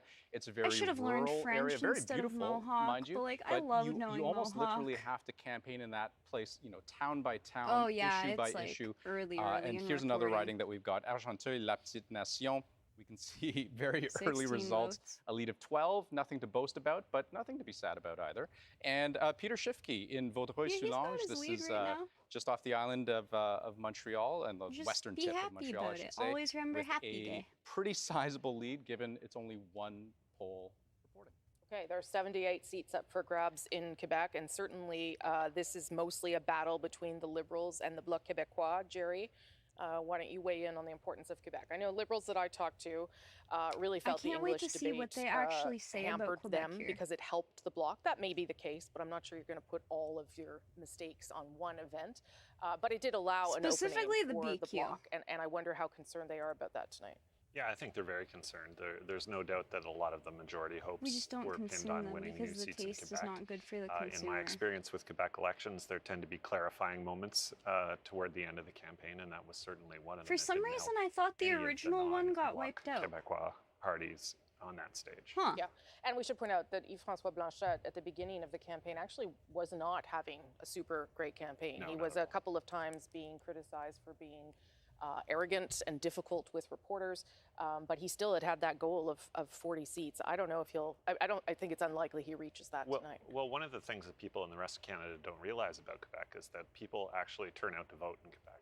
So whereas in the rest of the country you have to spend a lot of your resources trying to get people to the polls, you have to spend fewer of them doing that in Quebec, and it's more of a persuasion game. Yeah. If you look at the 2019 campaign, for instance, Yves-François Blanchet was not even really on the radar screen until the TVA debate, That's right. where he put himself very firmly on the radar screen. So- He's an excellent debater, And listen, a skilled politician too, Skilled because when you see an opening, you take it. That's how you start. I to can see agree that advantages. he's a good Okay, we, debater, remember but the polls have only closed now thing from that Quebec he all the cares way to about Alberta. is the sovereignty of 262, Quebec. Seats So have like he's started really good at to arguing report. that So this issue, is when things get and then a real. couple This of is other like sometimes key when core elections get issues, called, but remember, but things they are all very come close back in to this election. Quebec We may not sovereignty know the ball game by the if you time we give are him a finished with all of second to, these like, loop. provinces. What we do know also, though, is that lines continue to be long, particularly in urban settings like Toronto, He is very and interesting Montreal, to where watch, though, polls during have the election, been and I'm moved comforted by around the a fact bit that or like there will stuck never all be in one an bigger actual block area in order to majority. help So people like physically distance. Thomas I'm Degla cool with is just in one of having those him lines at or the one of those debates and lines with having people him in who the are still running, waiting. just so I can Polls watch closed, him. Thomas, but I think they are still allowed to vote. Is that correct? They are still allowed to vote. If you lined up in the past few minutes before the for some 9:30 reason I p.m. thought it was the Eastern actual cutoff here in original. Toronto, let's follow the lineup. Then That these makes people are more being told sense. they are going to be able to vote. Though Yeah, the anyone Cavendish who one is should just be lining the up one now, that they they're being based told like all our it's a 2 banana to 3 flavoring off hour of then, I think. wait just to get to the front of the line. And I can tell you from speaking to the people in the front of the line, yeah, 2 hours is the absolute minimum. We can't really get all the way to the front right now, but we can show you. This Which, is hell, the I'm kinda Spadina sad I'm Fort not York old enough riding. to know what that This is the actually Fort tasted York like, 'cause historic there's no way site in artificial downtown flavoring Toronto. gets it that close. The lineup stretching all the way down there, and this of course is due to a number of factors, including the pandemic, including Elections Canada having to find locations where people can ensure physical distancing, for Elections Somebody Canada brought their having dog trouble to vote. find staff. The result is these pictures, which I think are going to be the defining moments, certainly of Election Day here in Toronto and probably some other cities, where the number of polling stations have been cut. The lineups are huge. Rosie. Okay, Thomas Degla, thank you for that. We'll check back with you to see how that's progressing. I will just say again, though, that we are all now much better used to waiting in lines for things because of the pandemic. And if you're going to wait in line for anything, my gosh, it should be democracy. Okay, Ian, over to you. Well, especially when we look at how close some of these ridings have been, and I was talking about Fredericton early on. In Ontario, we are starting to get some results. Let's take a look. We're going to just jump around the provinces as we see these. No Algoma, printer. Manitoulin, Tree, Kapuskasing, no branch. not many votes to count there. And really what people should note Bottle, is no Carol cap. Hughes in third place now with so few votes counted. I mean, she has been the incumbent there for the NDP for, I think, the last 4 elections. Mine, And no I think craft. she's the person we should keep our eyes on as more votes get counted. Northumberland, Peterborough South, and there you see a lead of 1, and again, just small numbers. But we want to show you these. The Conservative Philip Lawrence, who's in third place at this point, is the incumbent. One more I want to show you is Nickel Belt, Marc Serre. Like Dominic LeBlanc, his father was in Also, the Pierre excuse Trudeau the government. pun, He is but it in, was has like been in the Justin really Trudeau weird government, to see that and 2 terms. I they think allowed he's, the won, media and, at the in PPC early party, lead like the in Nickel People's Belt right Party, now. like Okay, thank you campaign for that. Some event, early results or not coming from campaign event, Ontario. but Where their am I going watch next? party. I'm going over to And they Anthea. didn't wear Sorry. masks in Just front waved. of them, Just so they waved when just I let didn't the know. media blast that out Listen, to people. you're a Manitoba gal, so we thought we would start Thank you. with one from Manitoba for you. Selkirk Interlake Eastman, which is just north of Winnipeg. So James Bazan, campaign he too is the heavily. incumbent. He is in the lead so far. Keep an eye on the PPC down there in, I guess, 4th place so far. And we've got a few more coming in. I think we have Kildonan St. Paul. Kildonan St. Paul. I know we don't have the graphic for it, but we're keeping an eye on it. Yeah. It's only a majority of 1 vote, so it really doesn't matter. Okay, I was in James Bazan's riding over the summer, going to a beach. So there you go. As you do. That's what it does. That's my only Manitoba story so far. Andrew, over to you. The greens are on the board. Yeah. Whoops. Yeah, well, we've got some Quebec results coming in right now. So let me start with those, starting with Honoré Mercier on the island of Montreal. We heard from Pablo Rodriguez a little bit earlier in the program saying he was optimistic. He's certainly got reason to be optimistic in this riding in particular. He won it by a whopping 40 percentage points in 2019. Leader has a lot no of surprise money, so to see you can him in afford the to lead pay for right a media now. outlet Moving to Saint Saint-Léonard, Saint-Michel. The Liberal candidate here won by 50 percentage points in the last election. And so another non-surprise. Let's go on to Abitibi-Témiscamingue. This was a Bloc Québécois seat in 2019. You can see the bloc with a lead right now. It would be something of a surprise. I mean, the Liberals are pretty close right now. It would be a bit of a surprise if they would be able to flip this riding. Which I would assume is also how he got like a lot of his following. And they were expected to do so in this election as well. But let's finish with Abitibi, Bay James, Nunavut, EU. This very early results, as you can see. You know, an NDP win here would be a surprise. This was very much a Liberal Some target of these at the last outset of the names, I campaign. feel bad. They thought they could win in this riding. You know, at a recent all candidates debate, reconciliation and the environment, 2 really big issues in this very large riding with a large Indigenous population as well. The Liberals felt that they were fielding a very strong candidate in Lise Kistabish, Anishinaabe of the Pikagun First Nation. So we'll see how that riding shapes up. It's one that I'm definitely keeping a close eye on over the course of the evening. Great, thank you for that, Andrew. And I should point out the green on the board there is actually in Quebec. So let me show you where that is playing out. Again, early results right now, but that is in the riding of Gatineau. Where you can see a small lead there for the Green Party. If you ever want to know about him, learn about his father. He actually lives by the fame of his father. At all, but I probably should look into him after this election just to see like what went down here and how he got here. With his wife, there's the boy. It's Jagmeet Singh. It's so much brighter in Vancouver, and that's because polls have not closed. It's not very late there. Many people still voting in British Columbia. As we wait for more results to come in through the biggest swath of ridings, the biggest number of votes that we are going to get in this country over the next couple of hours that could, and I really say could, determine the government, because that may not be the case tonight. Ian, over to you. We're just jumping around Ontario as we have these early results, and let's start in Niagara Centre. What's interesting about this riding is not the results at this point with so few votes, but the fact that Niagara Centre last time around, Vince Badaway, the incumbent, but 3 parties all did very well here. 35% for the Liberals, 31% for the Conservatives, 27% for the NDP. So we'll be looking at Niagara Centre through the evening to see if there's any movement there, but the incumbent Liberal is in first place very early on. Simcoe North. We have, this was a riding that was held by Bruce Stanton for years, I think dating back to 2006. And now we have Adam Chambers, who is the Conservative candidate, and again in a small lead early on. I want to show you one more. Patty Hajdu, the health minister, who obviously has had such a high profile during the pandemic. Again, early minutes there, but in the lead in Thunder Bay, Superior North. Rosie. Okay, early results here in Ontario, but remember, Ontario has 121 seats, so an important province to keep an eye on, particularly because we know that the leaders pay a lot of attention to all those ridings in Ontario. Look at where we are so far. Again, these are early reports from many different provinces.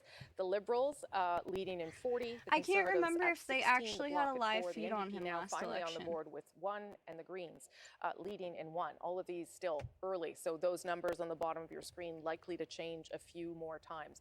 While I have them, though, I am going to talk to At Issue, because I didn't want them to, go off and do something else while they're all at their remote locations. Andrew, why don't I start with you? So, I mean, the story that we have so far, anyway, from Atlantic Canada is that the Conservatives are the only ones who have picked up seats. Anything that you make of that so far? Well, the seat count for the Tories coming out of Atlantic Canada of 9, maybe 10, is certainly at the top edge of previous forecasts before the election. It's consistent, I think, still with a minority Liberal government, but the more interesting thing to me is the popular vote numbers. The Tories are about 4 or 5 points higher than the consensus of the polls had indicated in Atlantic Canada. The People's Party is significantly lower than they were forecast to have. The NDP is slightly lower as well. The Liberals are a little bit higher. So it does suggest that maybe the two parties, the two main parties in this very tight race have succeeded in getting people to migrate back to them who might have voted for these smaller parties. But we'll see whether that trend holds up across. Yep, that's a really good observation, Elamine, because it does mean that those closing arguments by Erin O'Toole and Justin Trudeau that, you know, the only way to get a government was to vote for them might be working. Right. I mean, to that end, I was looking at that NDP number, and it is closer to their floor than it is to their ceiling. And the fact that it is there, that, you know, that at least suggests for now that, you know, the NDP support in the last few days, if not cratering, then kind of like at least like, you know, kind of leveling off at a pretty even level. And so that is to say that the Liberals may have been succeeding in that argument they've been making for the last week, which is a vote for us will prevent a conservative government, and everybody else has kind of been shut out. Yeah, which is always the argument that Liberals make, particularly at the end of campaigns, Chantal. I don't know whether you draw that conclusion this early on.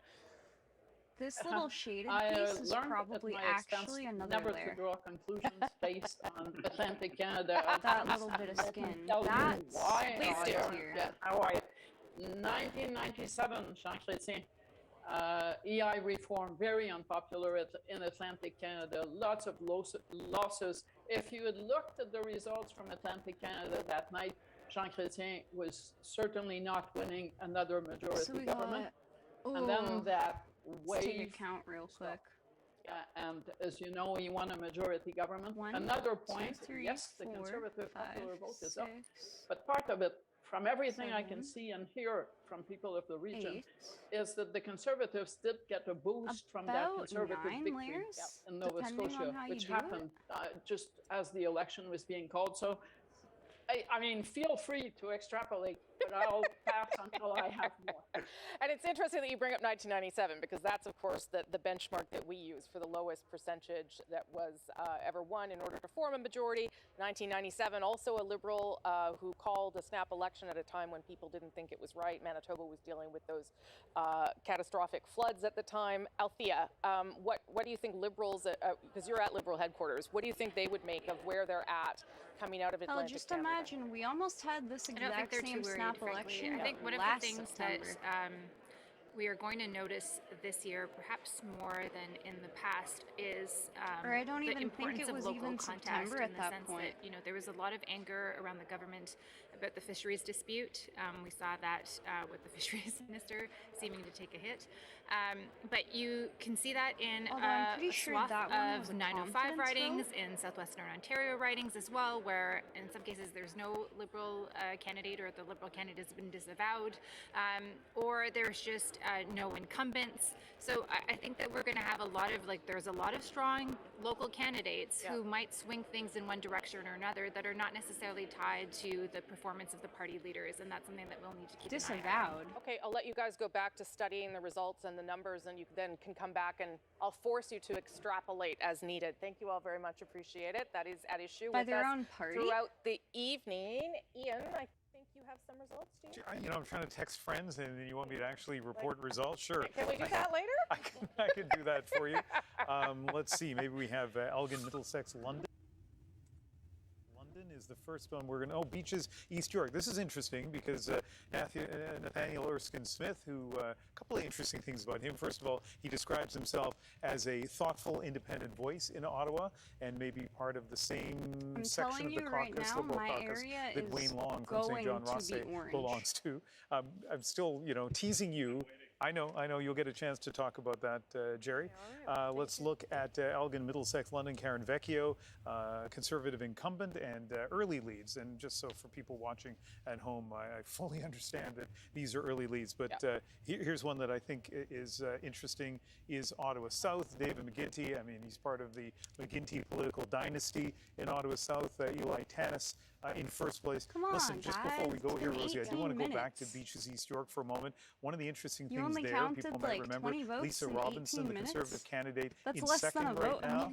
She no longer is part of the Conservative Party, I don't think. I think that they said that they kind of distanced themselves from her. So I'm not sure if those votes are advance polls before that happened, or people that came in today and voted for her. We're going to hear that theme again with a few other ridings and candidates who are no longer associated with their party, even though they're on the ballot. But just wanted to flag that in Beaches East York. Okay, good. Yeah, because there's a couple other They examples of probably have a Ontario lot that of we will get mail-ins to. to count, Andrew, too. you've got some results coming in from Quebec. Yeah, here, I was just checking results on my laptop. You want me to report on... I want you to talk out loud. All the results to all of us now. I guess we should all do our jobs here. So let me take you to Bécancour, Nicolas Sorel. This is a riding right around Trois-Rivières, just between Montreal and Quebec City. Louis Plamondon in the lead, Dean of the House, current longest serving member of the House of Commons, MP since 1984. He wouldn't mind taking this seat once again. If we go to Lac Saint-Jean, Alexis Brunel-Duceppe. Speaking of dynasties, this is Gilles Duceppe's Look son. at them all. So he's in the lead right now. Again, these are all small numbers, but a small lead of 16 votes. And Many-Couagan, we have also another Bloc Québécois candidate with a lead, Marilyn Gill. This riding, it's no surprise to see her in the lead. It's gone Bloc in 8 of the last 9 elections, the only exception being 2011, that orange wave when this riding went NDP. But in the last election, no other candidate came close to beating her. She won that one. She may win it again tonight. We'll see. Okay, thank you for that. Let's just check the bottom of the screen there. Liberals are leading in 47 ridings, Conservatives in 22, Bloc on the board with 6, the NDP at 6, and the Greens, I believe that's still a lead in the riding of Gatineau in Quebec. So we'll keep watching that one to see if there's something to that, because again, these are very early results Twitter's coming in losing right their across fucking the mind country, right now. and Adrian's in charge of the prairies. Yeah, and I'm not Great texting as I anybody, said that, so another no, lip I'll text you later. too. We'll text you later. Texting you. Exactly. I was not answering. I saw it bouncing. Okay, let's go back to your favorite province, Manitoba. Brandon Souris. So there we go. Larry Maguire, he is the incumbent. As it's only one poll, but already a lead of 51. Staying in. No, let's go over to Alberta. Kelly McCauley. Again, this is the incumbent, a lead of 54. Just one poll reporting. But not very far away in Edmonton. When you have the riding of Edmonton Centre, this is one to keep an eye on because it's only a lead of 4, but Randy Boissonneau is taking the lead so far against James Cumming. They've gone back and forth. These two men used to train together. Their offices are across the street from each other. But this is one where Chrystia Freeland showed up early. This is one that the Liberals have their eye on, one of those cities in Alberta that they'd like to make a change in. And Randy Boissonneau has won it before, so he's hoping that he can do it again. Here's the beginning of what the map is filling in as. Again, these are early results, so some of those colors are going to bounce around a little bit as we get more results in from Quebec, Ontario, Saskatchewan, Alberta, Manitoba, and then up north as well as those results come in. Liberals leading in 54, Conservatives at 25. All right, we do have reporters in the prairies, in different parts of the prairies, who are standing by to bring us the stories as they unfold. But let's start with Cam McIntosh. He's in, well, my home. Everyone's giving shout outs to their home cities, so I may as well. Cam, you're in Winnipeg. What are you watching for there tonight? Well, Rosie, welcome back to Winnipeg, where masks are still mandatory out here on our restaurant patio. We are getting some evidence, and we are hearing that there are still some people waiting in line to vote. We'll keep an eye on that as that progresses through the evening here.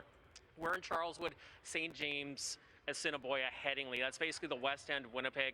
This is one of 3 or 4 seats that the Conservatives and Liberals both believe are in play for them.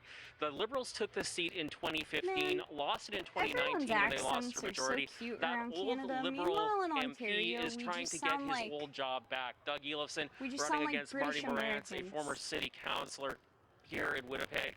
This is one of 3 rematches between the Liberals and the Conservatives from 2019 tonight. Another seat that people outside of Manitoba will want to keep an eye on is Winnipeg South. It is a true bellwether. It is gone with the party that makes up the government ever since 1998, so that's 9 straight elections. This could be the 10th. It's one of the reasons why Liberal leader Justin Trudeau was in here late last night trying to shore up support in the 4 seats that the Liberals hold here in Winnipeg. But if there's one thing that might be a little bit concerning to the Liberal campaigns, it's this. Over the last little bit, there's been some polling done in Winnipeg, and basically it shows the people that are the most frustrated with this election call right now are Liberal voters here in Winnipeg. Rosemary? Okay, Cam, that's some good context as we get more results in from Manitoba. Appreciate that. Remember, Isa, you're in Saskatchewan. You're at a Conservative headquarters. Tell us what you'll be watching for there. Well, Rosemary, Saskatchewan, of course, in the last election was a huge Conservative stronghold. The party swept all 14 seats, so it'll be interesting to see how it does, how the party does this year. If Aaron O'Toole has any chance of becoming, if he hopes to become the next Prime Minister of Canada, he can't afford to lose any of those seats right here in Saskatchewan. So it'll be interesting to see. Of course, Saskatchewan is right now in the middle of a fourth wave of COVID-19, and we've seen huge levels of hospitalization as well as record numbers of COVID-19 cases. So this election is happening at the back with that in the backdrop. So it'll be interesting to see how that will play out.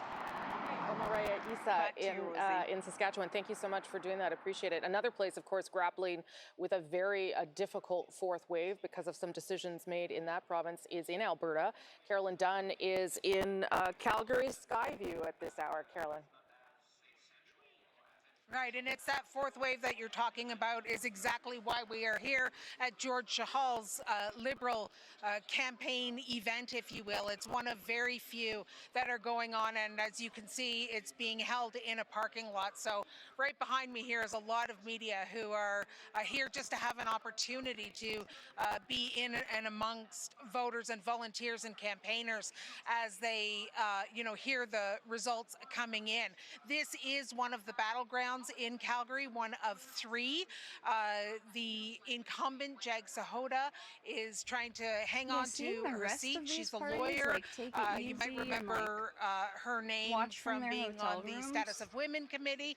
She is being challenged by George Chahal. He is a very well-known name in this riding and the neighborhoods that are within it because he was a city councillor for 4 years. One of the things that we are watching for too in this riding is Harry Dillon, who is with the PPC.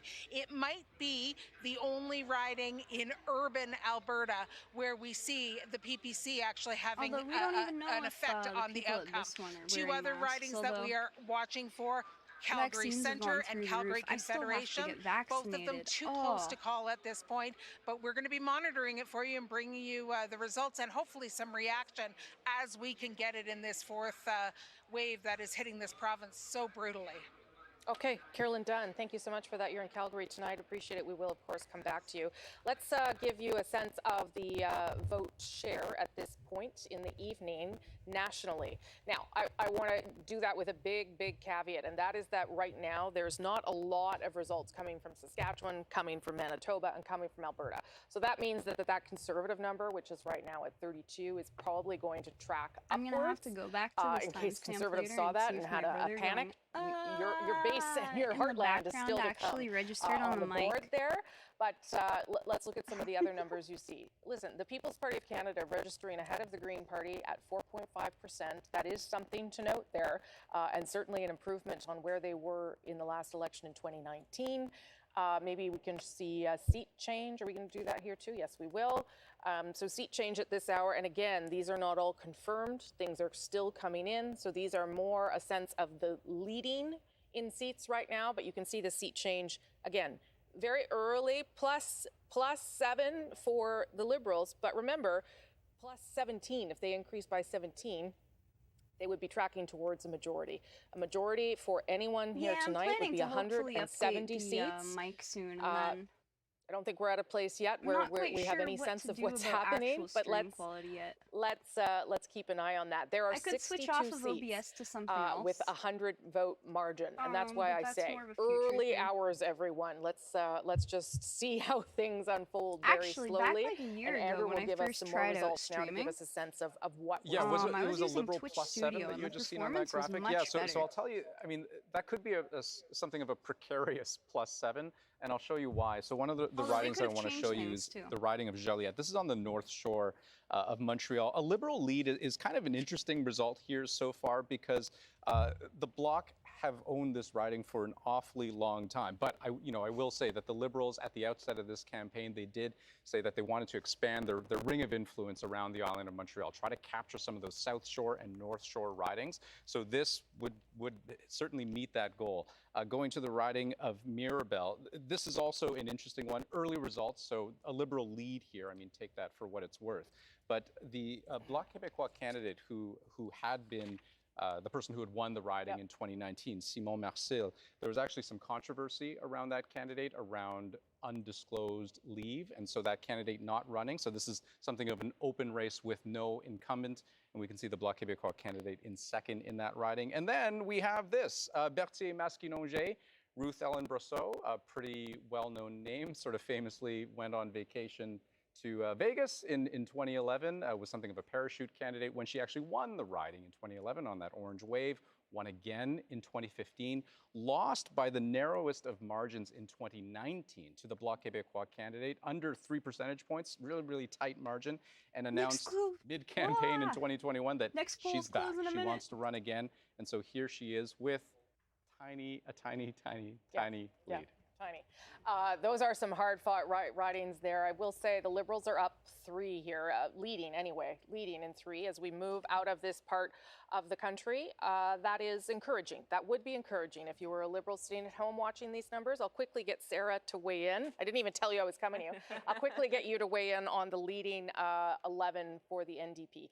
I mean, the NDP is probably waiting for British Columbia, which is closing in 30 seconds here. Yeah, absolutely. I think it's exciting to be back on the board. I mean, at one point we weren't even on there, and to see 11 up there and to have many of those seats be in Ontario, which is a battleground for us.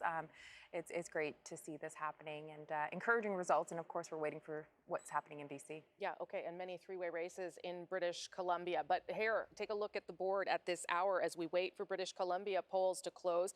That will add between BC and Yukon, because that's there too, 43 more seats as they start to report across the country. And we get a better sense of what government Canada has chosen. That all starts right now.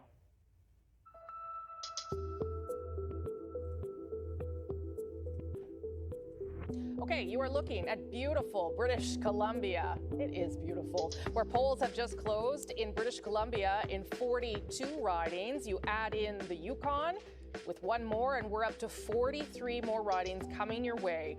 All polls have now closed right across the country from east to west and coast to coast to coast. We know some people are still waiting in line. If that is the case for you, anywhere in the country, stay in that line. Elections Canada says you will be allowed to vote.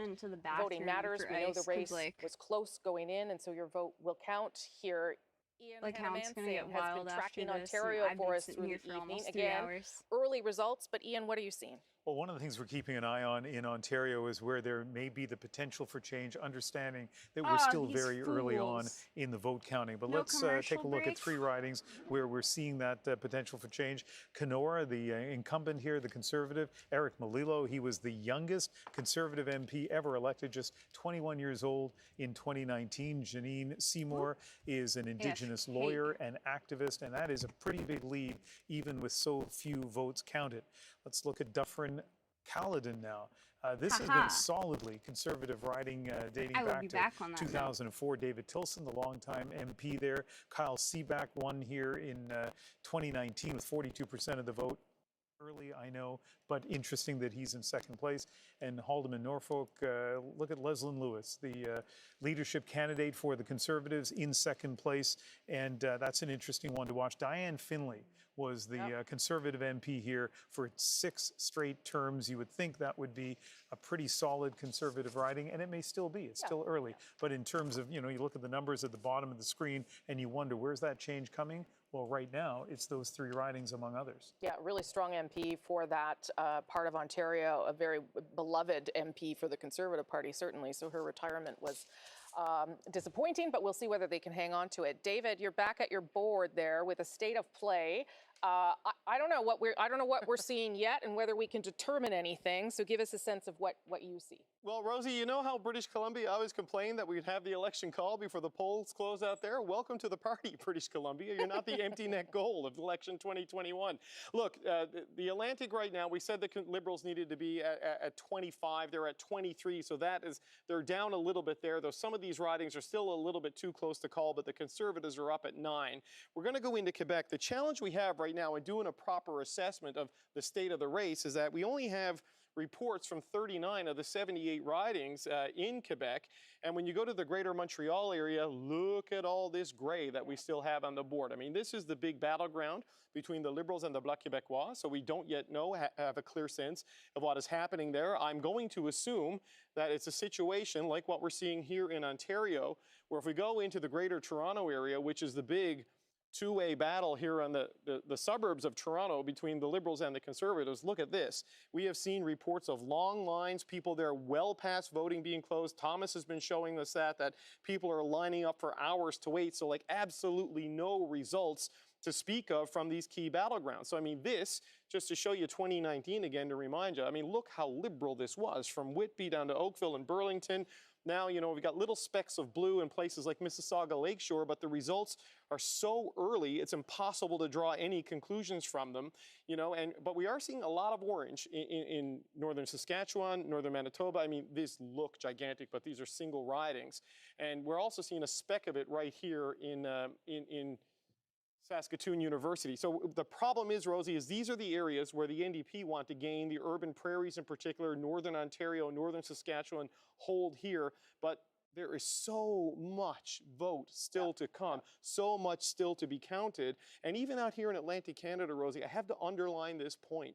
There are tens of thousands of mail ballots and maybe even advance polls still not counted across this region. Some of these races are tight. So while normally by this time of the night, these numbers are locked in, there's still some seats there that could change based on what happens when they start opening the mail tomorrow and counting those votes. Okay, David, thank you for giving us a state of play. Part of that state of play right now is that in about 91 ridings at this hour, it is a divide of about 100 votes. So that gives you a sense of how close this is in many, many places. I would also say that we've got lots of urban ridings reporting, which is usually to the benefit of the Liberals. Fewer rural ridings are reporting, which is usually of the benefit to the Conservatives. So keep all that in mind as you look at those numbers at the bottom of your screen. This is far from over or determined at this stage. British Columbia, the polls have now closed, 43 seats there with the Yukon as well. And Renee Filippone is in British Columbia. I think she's in Vancouver to tell us what she'll be watching for as the polls have closed there, Renee. Well, Rosie, there are long lines at some polling stations, but not here. They were able to close the door a minute after polls closed in Vancouver, Granville. This is a very interesting riding to watch. It's really the only one at play in the city, the others being very safe Liberal and NDP seats. This is the seat of Jody Wilson-Raybould, who won under the Liberals in 2015 by a large margin, and then she was embroiled in the SNC-Lavalin affair, booted from caucus, and then won as an independent in 2019 with 17,000 votes. So the question tonight is, where will those 17,000 votes go in this riding? Will it go to the Liberal candidate, Tlaib Nur Mohammed, who was just behind her in the last election, or the Conservatives or the NDP? For the Conservatives, if they can take this riding, this would be their first riding in the city of Vancouver since 2011, and the NDP are hoping this could be a place where they could pick up some seats tonight. Rosie? Okay, Renee, that's lots of interesting things happening in that riding. That was the good one to choose. We'll come back to as we know more. Let me show you just quickly the map of Canada as we will wait to get some results from Andrew in just a minute in Quebec. But this is what it's starting to look like. But again, as we say, the colors here on this map, they're going to switch around a little bit and fill in because the results are very close in a lot of different places. But you can see it starting to fill in, and Andrew's going to tell us how it's filling in Quebec, Andrew. Yeah, so for the Liberals to have a good night, they need to pick up ridings, but also hold the ridings that they won in 2019. Right. And so we're going to take a look at some of those examples. So Pontiac is a riding that the Liberals did win. There's no incumbent here, though, in this riding. Will Amos was the MP for this riding who infamously appeared naked in a hybrid parliamentary session in April. Yeah, as my colleagues are reminding me, twice that happened. But he's not running in this riding, but the Liberals with a small lead at the moment. We'll see if that can hold. Next up, we've got the riding of Saint-Maurice Champlain, Cabinet Minister François-Philippe Champagne, Minister of Innovation, Science and Industry. His margin of victory, just as a side note here, in 2015 was much wider than it was in 2019. In 2015, he won by about 12,000 votes. Subsequent election, 2019, he only won by about 3,000 votes. And so this was a close race last time around. We'll continue to watch this riding this time around. Finally, here is a Liberal pickup if this result holds, but who knows, right? With a lead of 5 votes with only 1 poll reporting. But in Salaberry-sur-Loire, this is a riding on the South Shore, you know, part of that coveted area that the Liberals were hoping to be able to kind of expand their ring of influence around the island of Montreal. The Bloc Québécois have had a really wild ride trying to win this riding over the past several elections. So we'll see how that plays out. Okay, thank you for that, Andrew. As you look at the results on the bottom of your screen, please remember these are very early results. So yes, the Liberals leading in 97 right now, but things are moving quickly and those numbers could change. And we know that a lot of the races are tight. The margins are very small. So I wonder, Jerry Butts, how is that to live through? I mean, I don't think you've lived through an election where there's all those kinds of margins that close and you'd be sitting there biting your fingernails. You wouldn't be taking anything for granted at this stage, would you? No, not at all. And 2019 was very close. 2015 was over almost before the polls closed in Ontario, let alone when closed in BC. I think just to get back to a point that David made earlier that I think is really important. You know, there are 68,000 mail-in ballots yet to be counted, and they'll be counted over the next couple of days in Atlantic Canada alone. That's not going to make a difference in ridings like Fundy Royal, but it could very much make the difference in closer ridings like Fredericton. And I think it's really important for us to say that off the top because we certainly don't want a situation like we've seen in the United States about people questioning the validity of mail-in ballots. No, and the reason why they're not being counted until tomorrow is for that very reason, to make sure they are valid and make sure they have been cast by the same person, that someone didn't come in person as well. And I should tell people that when you look at the sort of the top list of where mail-in ballots came from, a lot of them were in British Columbia. That's really where the vast majority of Canadians use those special ballots. Increase again, while I was gone. It may be a factor in other places. Went to the bathroom, Lisa, let the dogs go to the bathroom, get some water, and this happened. Say, okay, well, we know that. Sheesh. They'll be happy about Atlantic Canada. Yeah, for sure. As far as Quebec goes, it's starting to warm up a little bit. I can see that our incumbents are starting to build their leads. Kenora is interesting to me because the actual votes from Kenora haven't really landed yet. Those are more of the smaller communities on the outside. So we'll have to see what's going to happen there with Eric. And I just think not that as many with the BQ long seats lineups, as I thought, actually. They can't start counting ballots until the last person votes. So they can't start counting in that poll, but they can start in the riding. Indeed, but in that poll, if you have that big lineup that we saw earlier, 2 hours, they're not counting for 2 hours. Yeah, and if things are close, you're going to want to see all of that before you make decisions. Sarah, I'll get you to weigh in too on the fact that things are bouncing around pretty quickly, but it does seem like a lot of races are tight. I didn't fully catch in what many they of these were ridings, there's arguing 3 about that. races that are taking place, and the mail-in ballots and also just voter turnout in general to this election, I think, is a huge factor that we need to take into consideration.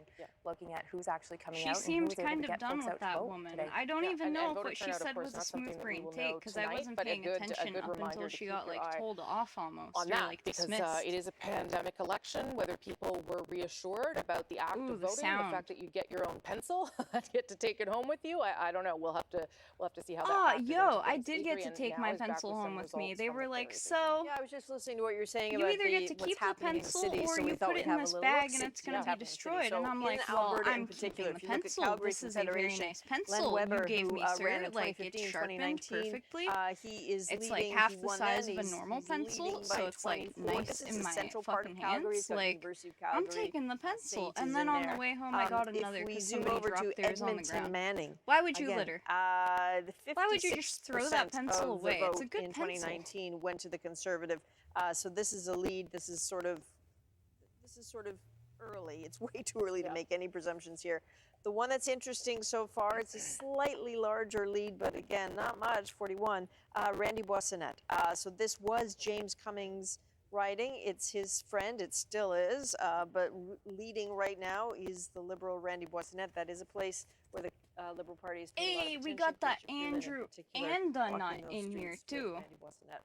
Okay, great. And conveniently, we have a reporter who's in Randy Yeah, not too Boissonette's much riding. happened except Paige they Parsons reported is like there, tonight. 40 Early seats lead while I was for downstairs. Mr. Boissonette, Paige, but These aren't is the riding that the solidified yet Liberals though were, either, so. we're hoping for.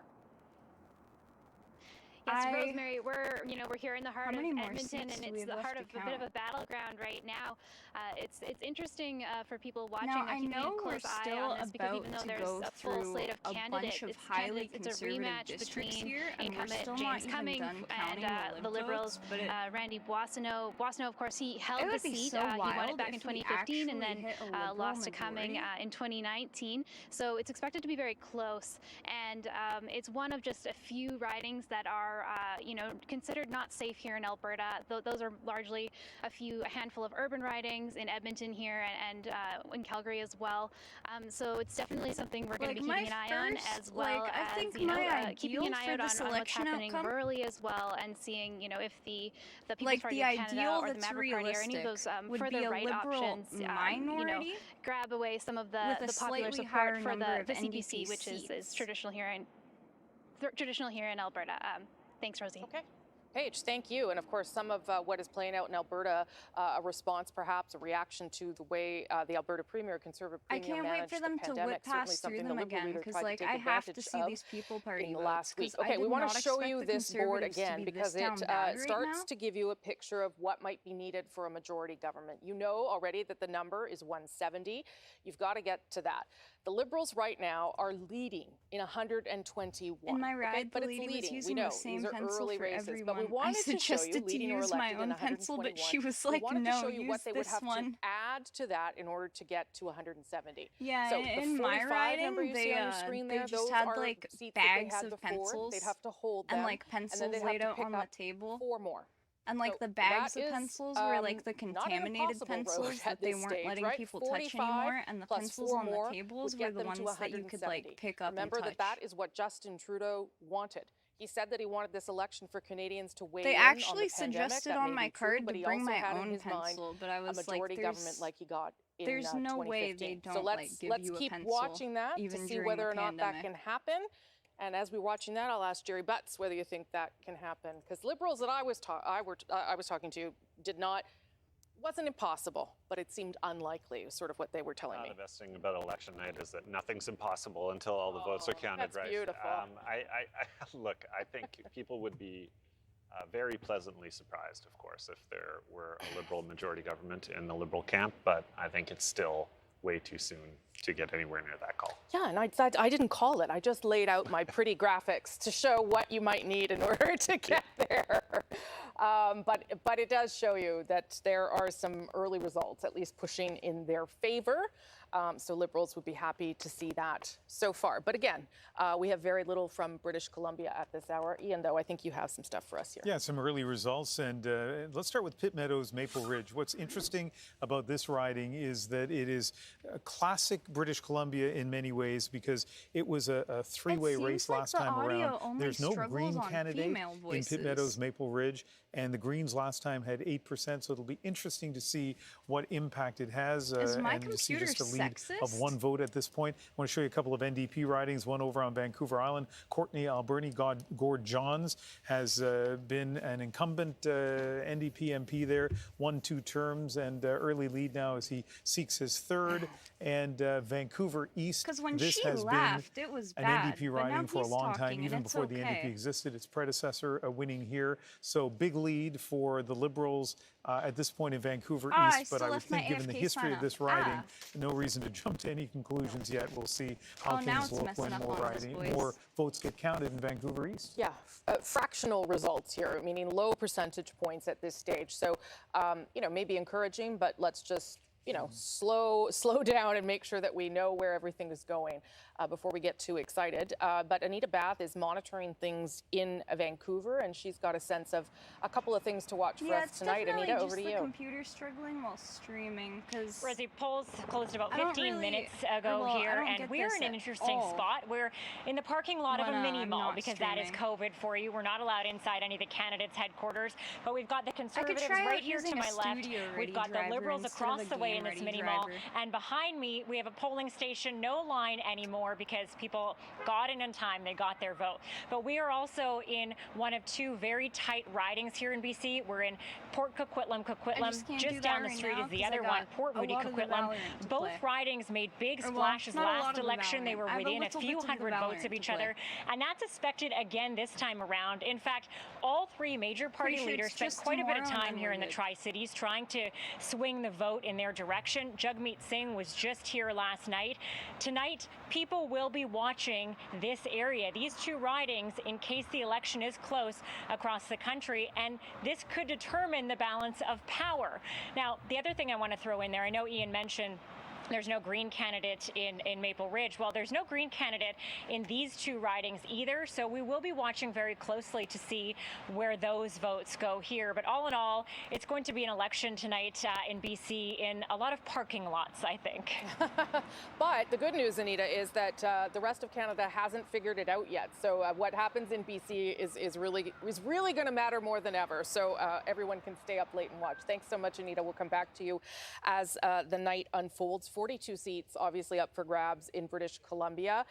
And as we've been talking about a lot of three-way races, Sarah, I'm going to bring you in here if I can, just in terms of what would be the hope here for the NDP in British Columbia. Well, obviously, I think it's to hold on to those incumbent seats. I mean, it's still early to call, for example, Jenny Kwan's seat, you know, and I think obviously securing space on the island, you know, growing as well, I think is a huge priority for us. I know earlier we chatted about some, you know, lack of support perhaps from John Horgan and how that may impact the election there. But I think overall, Jagmeet has proven his leadership. He's liked for a reason, and we're hoping that translates to support in BC. There are 11 seats, I believe, that you hold there now. So if you grew by a couple or a few, that would be a good thing. It would be a great thing. Yeah. Okay. Thank you for that. Sarah, let's do a quick look here at the bottom of your screen. So you are seeing, again, results as they come in very quickly. Liberals leading or elected in 131, Conservatives in 64, the Bloc at 25, NDP leading or elected in 16, Greens still on the board with 1. I think that's still the riding in Gatineau, so we'll have to get some details on what's happening there. That's interesting. Travis Danraj is, though, with the leader of the People's Party of Canada. They are not on the board yet, but they have picked up some support in terms of percentage points, at least in Atlantic Canada, and we're starting to see that across the country now. Travis, over to you. Thanks very much, Rosemary. And look who I have with me right now. It is People's Party of Canada leader, Maxime Bernier. How are you feeling about those results in Atlantic Canada? I'm feeling good because if I look at the results, we were around 4%, and 4, 5, 6%, that's big for us, and in Atlantic Canada. So I believe that tonight will be a good night, and our goal is to increase our percentage of the votes. And we are doing better than the Green Party after 38 years. And as you know, we created that party only 2 years ago. So that's going well. It will be an important step for the People's Party of Canada, but I can tell you that this party is there for the long term. And I believe that tonight, at the end of the election, we will be the only real opposition party in Canada, because all the other parties share the same views on a lot of important issues for the future of our country. We were in Westlock together yesterday for the rally there that you had, and you were telling me this is not an organized party, that a lot of the support has been through social media. Talk to me a little bit about the strategy and what the ground game was right across the country. Well, you know, the strategy was for us to use social media because, as you know, the mainstream media didn't want to cover us in the beginning of the campaign. They ignored us. But we are here right now. Yeah, but yeah, you are. It's a little bit late, but I'm pleased that you are there. And we are not part of the national debates also. And I traveled across the country. The goal was to do rallies all across the country. And that went very well. You know, we have 1,000 people in a couple of our rallies and 400, 500 people. So I was able to speak to Canadians and explain our platform. this movement is growing step by step, but I'm very pleased with the campaign. You know, I know that a large part of this is about COVID and, you know, fighting against COVID restrictions and vaccine passports, but what else is it that you're hearing from people that you're talking to about why they may be gravitating towards you? But also, you know, real fiscal conservative are looking at us because we are the only political party that has a plan to balance the budget. Yeah, I all believe the you other on parties having want money. to spend more money that we don't have, and we are paying for it right now. That's the inflation tax. As you know, the inflation in Canada, 4.1%. If you do your grocery, it's about 5-6%, and it will be bigger than that in a couple of months because they will add spending with money that we don't have. So people want to keep their way of life, their standard of living, and now they are losing that with these traditional establishment political parties. Okay. We'll talk again once we get some more results. Maxime Bernier, appreciate it. Rosie, back to you. Okay, Travis, thank you so much for that. Stay safe in there. Maxime Bernier says that this is a movement that is growing. That is certainly true from a percentage point of view, but they are not on the board, and Maxime Bernier is currently 4th in his home riding of the Beauce. If he wants this to grow as a political movement, he probably has to decide if he wants to also to get elected in Parliament and where that might come from in the future, because it doesn't seem to be coming in his home riding of the Beauce, where he would win, where he has won as a Conservative MP. Andrew, you've got a sense of some more results from Quebec at this hour. Yeah, so let's go ahead and put them on the screen for you here, starting with Bécancourt Nicolas Sorel. I was telling you earlier, the Dean of the House, Louis Plamondon, we can project that he will be elected. So they probably and verify the take his majority seat. of these First elected in and then move on to 1984. Ontario. Imagine being in a and job the for that long. Plains We're are going almost to the called riding I've of been super Mégantic into Les Havres American now, Luc politics Berthaud. recently. This is another And then they're gonna incumbent zone here. in The on Conservatives have won Ontario this and riding the, in Plains the last provinces, I'm 5 assuming. elections. Now they'll make it 6. And if the name Mégantic sounds familiar, of course, that was the site of one of the deadliest rail disasters in Canadian history back in 2013. And finally, Saint-Léonard, Saint-Michel on the island of Montreal. We have the Liberal candidate. This is no surprise. This has been a Liberal stronghold since 1988. So the fact that the Liberal candidate will be elected in that riding, that's as close to a non-surprise as you can come. Okay, Andrew, thank you for that. We do have something to tell you now about where this night is headed.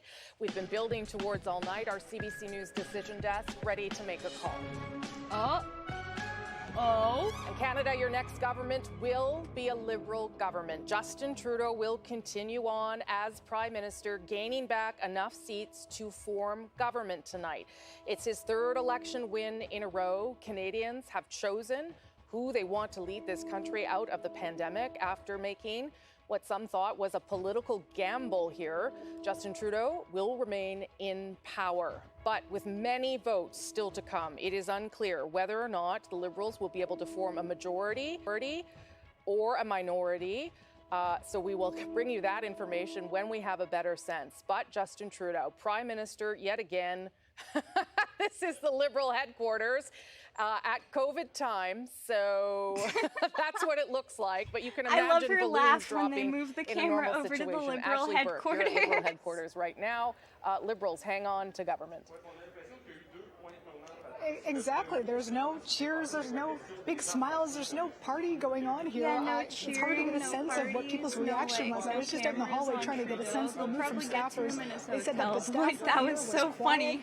They People were just very announced neutral, that it the was too next early government to know what will was gonna be a happening. Liberal So government. I'm sure And they then are they go to relieved the right now to Liberal hear this latest news. where We've they been normally asking do their this week watch when we were on the party. campaign trail with Liberal leader Justin Trudeau what his And it's expectations just were for tonight. crickets. He had been very tight-lipped about it, saying that he wasn't going to take anything for granted. He has not used the word majority throughout this campaign, being very careful with his wording, saying that Canadians had a choice to make. Their strategy this last week has really been to hammer home the contrast between themselves and Trudeau's main rival, Erin O'Toole, the Conservative leader, to try to contrast themselves. And on top of that, this past week we really saw a shift, and they were working on trying to get progressive voters to vote for them strategically. So I'm sure a lot of relief right now hearing this news. I will say, For sure, Ashley, because it wasn't 2 clear weeks for ago- much of this campaign that this is going to be the result, but it is. We will let you know and weeks let ago, everybody know once we're ready to declare genuinely what form thought of we were government this going will to take. have But the a, Liberals hang on. Justin a Trudeau's Conservative gamble government. paying off, at least.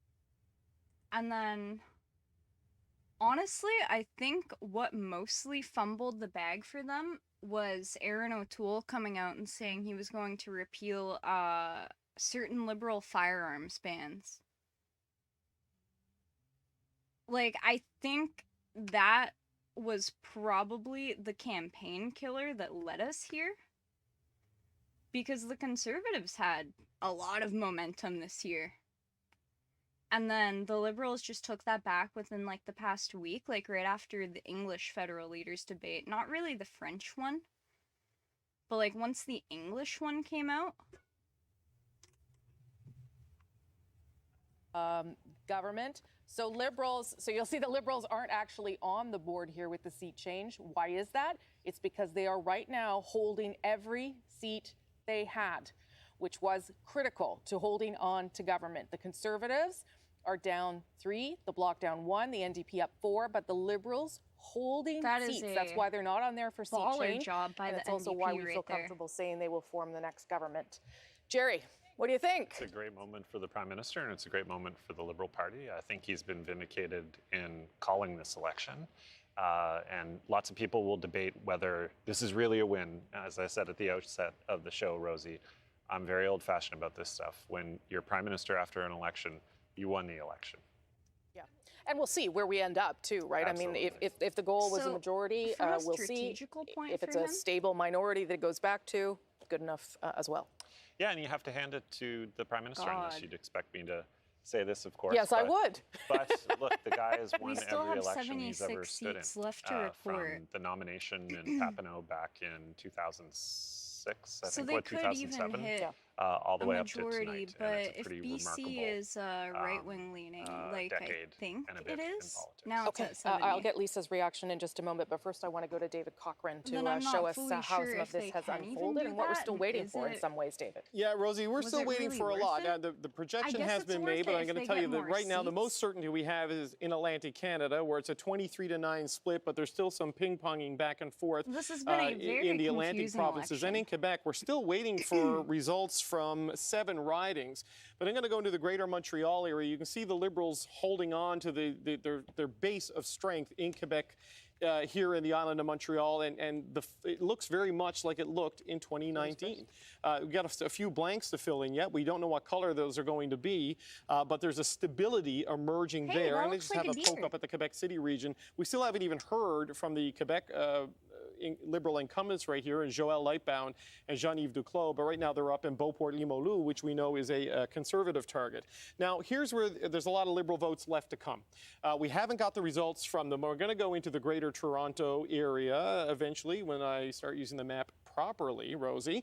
There's still a series of seats here to get some details on, and in the 905 as well. But look at all of this. This was a target for the Conservatives. This is where Aaron O'Toole made his closing argument in the final days of the I need them to go campaign. down a It little looks bit a more. lot like 2019 with those 2 blue right now being red here in the suburbs north of Toronto. The concern was that you'd see some loss up here for the Liberals, and down here in the Oakville-Burlington area, we're still waiting on results from Milton and Oakville-Burlington North, so not a lot of information to give you there. And even out in the smaller areas, in the Kitcheners, these are seats that the Conservatives are hoping to pick up. We're still waiting on numbers there. But by far, the biggest blanks to fill in are in rural Alberta and in British Columbia.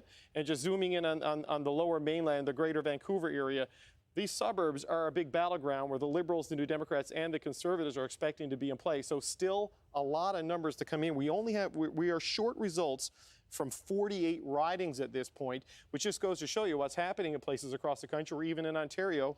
Rosie, people are still in line voting potentially. Yeah, but a lot of those ridings, and this is why we've made the call for Liberal government, are in places where we know Conservatives are going to pick up, but it's still enough. There's still enough of a gap here. Just a reminder, as we hear more about the results that have led us to make this projection, the Liberals left the House when it dissolved, 155. So they're still tracking below that. It's a win. We'll see whether it was a win that gets them any higher than where they left off 5 weeks ago. Andrew, you've got some of the results from Quebec. Yeah, well, and it's so interesting that Quebec, a province that we've come to know for its volatility in federal elections, is sort of the picture of stability in 2021. But you know, if the Liberals are to form government, it's because they're doing things right. There are some key pickups and some key holds that I want to show you. Trois-Rivières is one of them. This was a Bloc Québécois riding in 2019. The Liberals knew that this would be one that they they could target, where there would be opportunity. It was very close in 2019, within just a few percentage points. Martin Francard right now with a lead, slim lead, and you can see it's still a three-way race. I mean, the Conservative candidate in particular, Yves Lévesque, very well-known former mayor of Trois-Rivières, but Martin Francard, he's been a journalist, a columnist for decades with the local paper, also very well-known figure. In Beauport, Limoilou, this was another riding that was a Liberal target, but you see the lead, right? So slim. So, you know, kind of helps to tell the story in terms of why it's not easy to predict what kind of a Liberal government this will be.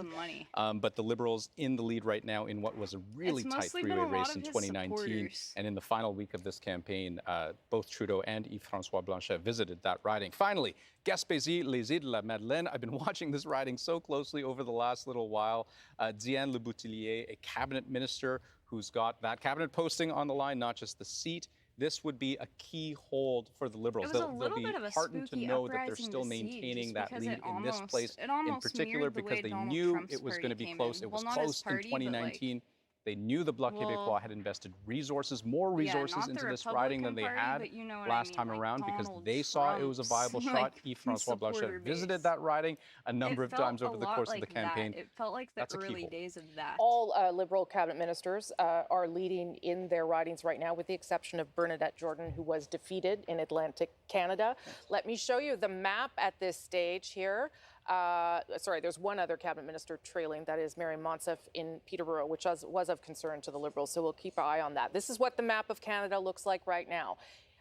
So you can see that the Liberals have picked up. The reason you can't see a lot of red here is because the Liberal support is largely in some of these urban centers. So concentrated pockets of red down there at the bottom of your screen is why it doesn't look like it would necessarily be a Liberal government. That is, though, in case that is the fact. That is where we are headed towards at this hour. We're also getting word right now that Liberal leader Justin Trudeau, the Prime Minister, who will continue to be Prime Minister, will speak at 12:30 Eastern from Montreal, which means that we will also have to hear from other leaders about how they respond. We'll see whether or not we can give you more information about what kind of government it is before that time. Ian has some more results from Ontario. 12:30 Eastern, so I have to extend my parking? You may have to stay overnight. Okay. I'm quite happy to do that. Okay. A lot of churn in Ontario, right? And let's take a look at three ridings where the Liberals are doing maybe a little bit better than they had expected, even though it is very early. But Markham Unionville, Bob Soroya, the incumbent Conservative there, Paul Chang, who is a former York Region police officer. I noticed there are a lot of former police officers running for various parties in this election, and Paul Chang is one of them. And, you know, pretty sizable lead at that point. Right, Niagara Falls, Tony Baldinelli is the incumbent there, and he is in second place. But this one is really close, right? Just 44 vote difference between first and second place. Aurora, Oak Ridges, Richmond Hill. Leona Alislev was elected as a Liberal 2 elections ago, crossed the floor, elected as a Conservative. Now she's in second place, and still a lot of votes to be counted there. And I want to show you this one. It's interesting. Kitchener Centre on a few levels. Raj Saini is on the ballot, but the Liberals have, you know, parted company with him.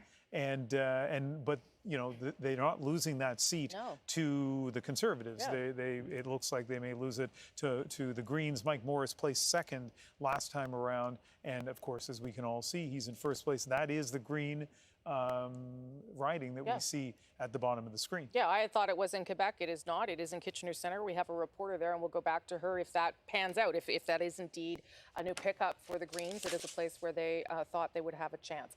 Okay, Liberals right now, as we say, they are going to form government. The Prime Minister gets to keep his job, and they are now leading in 145 ridings. But you can see the Conservatives now starting to track back up. I love the because way when she they talks left, about of course, him, when the House was dissolved, they had 121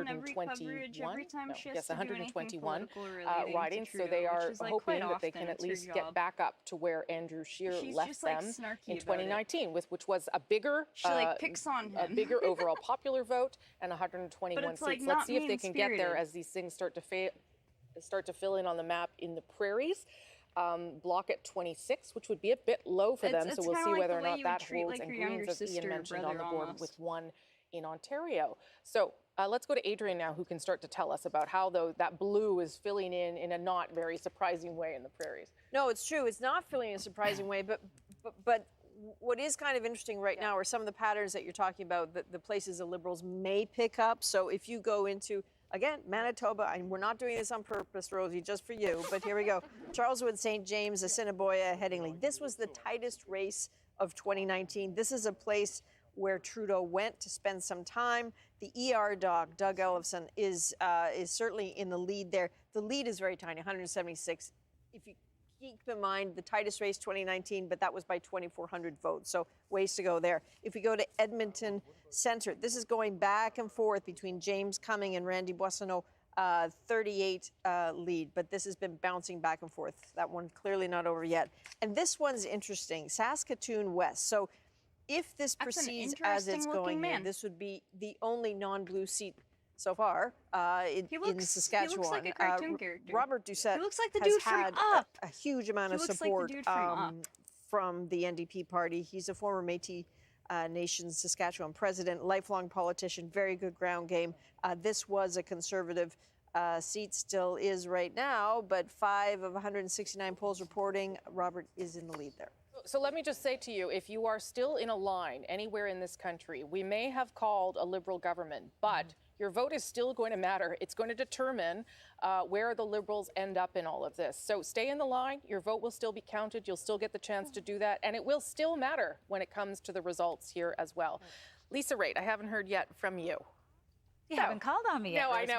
I know I have time for you.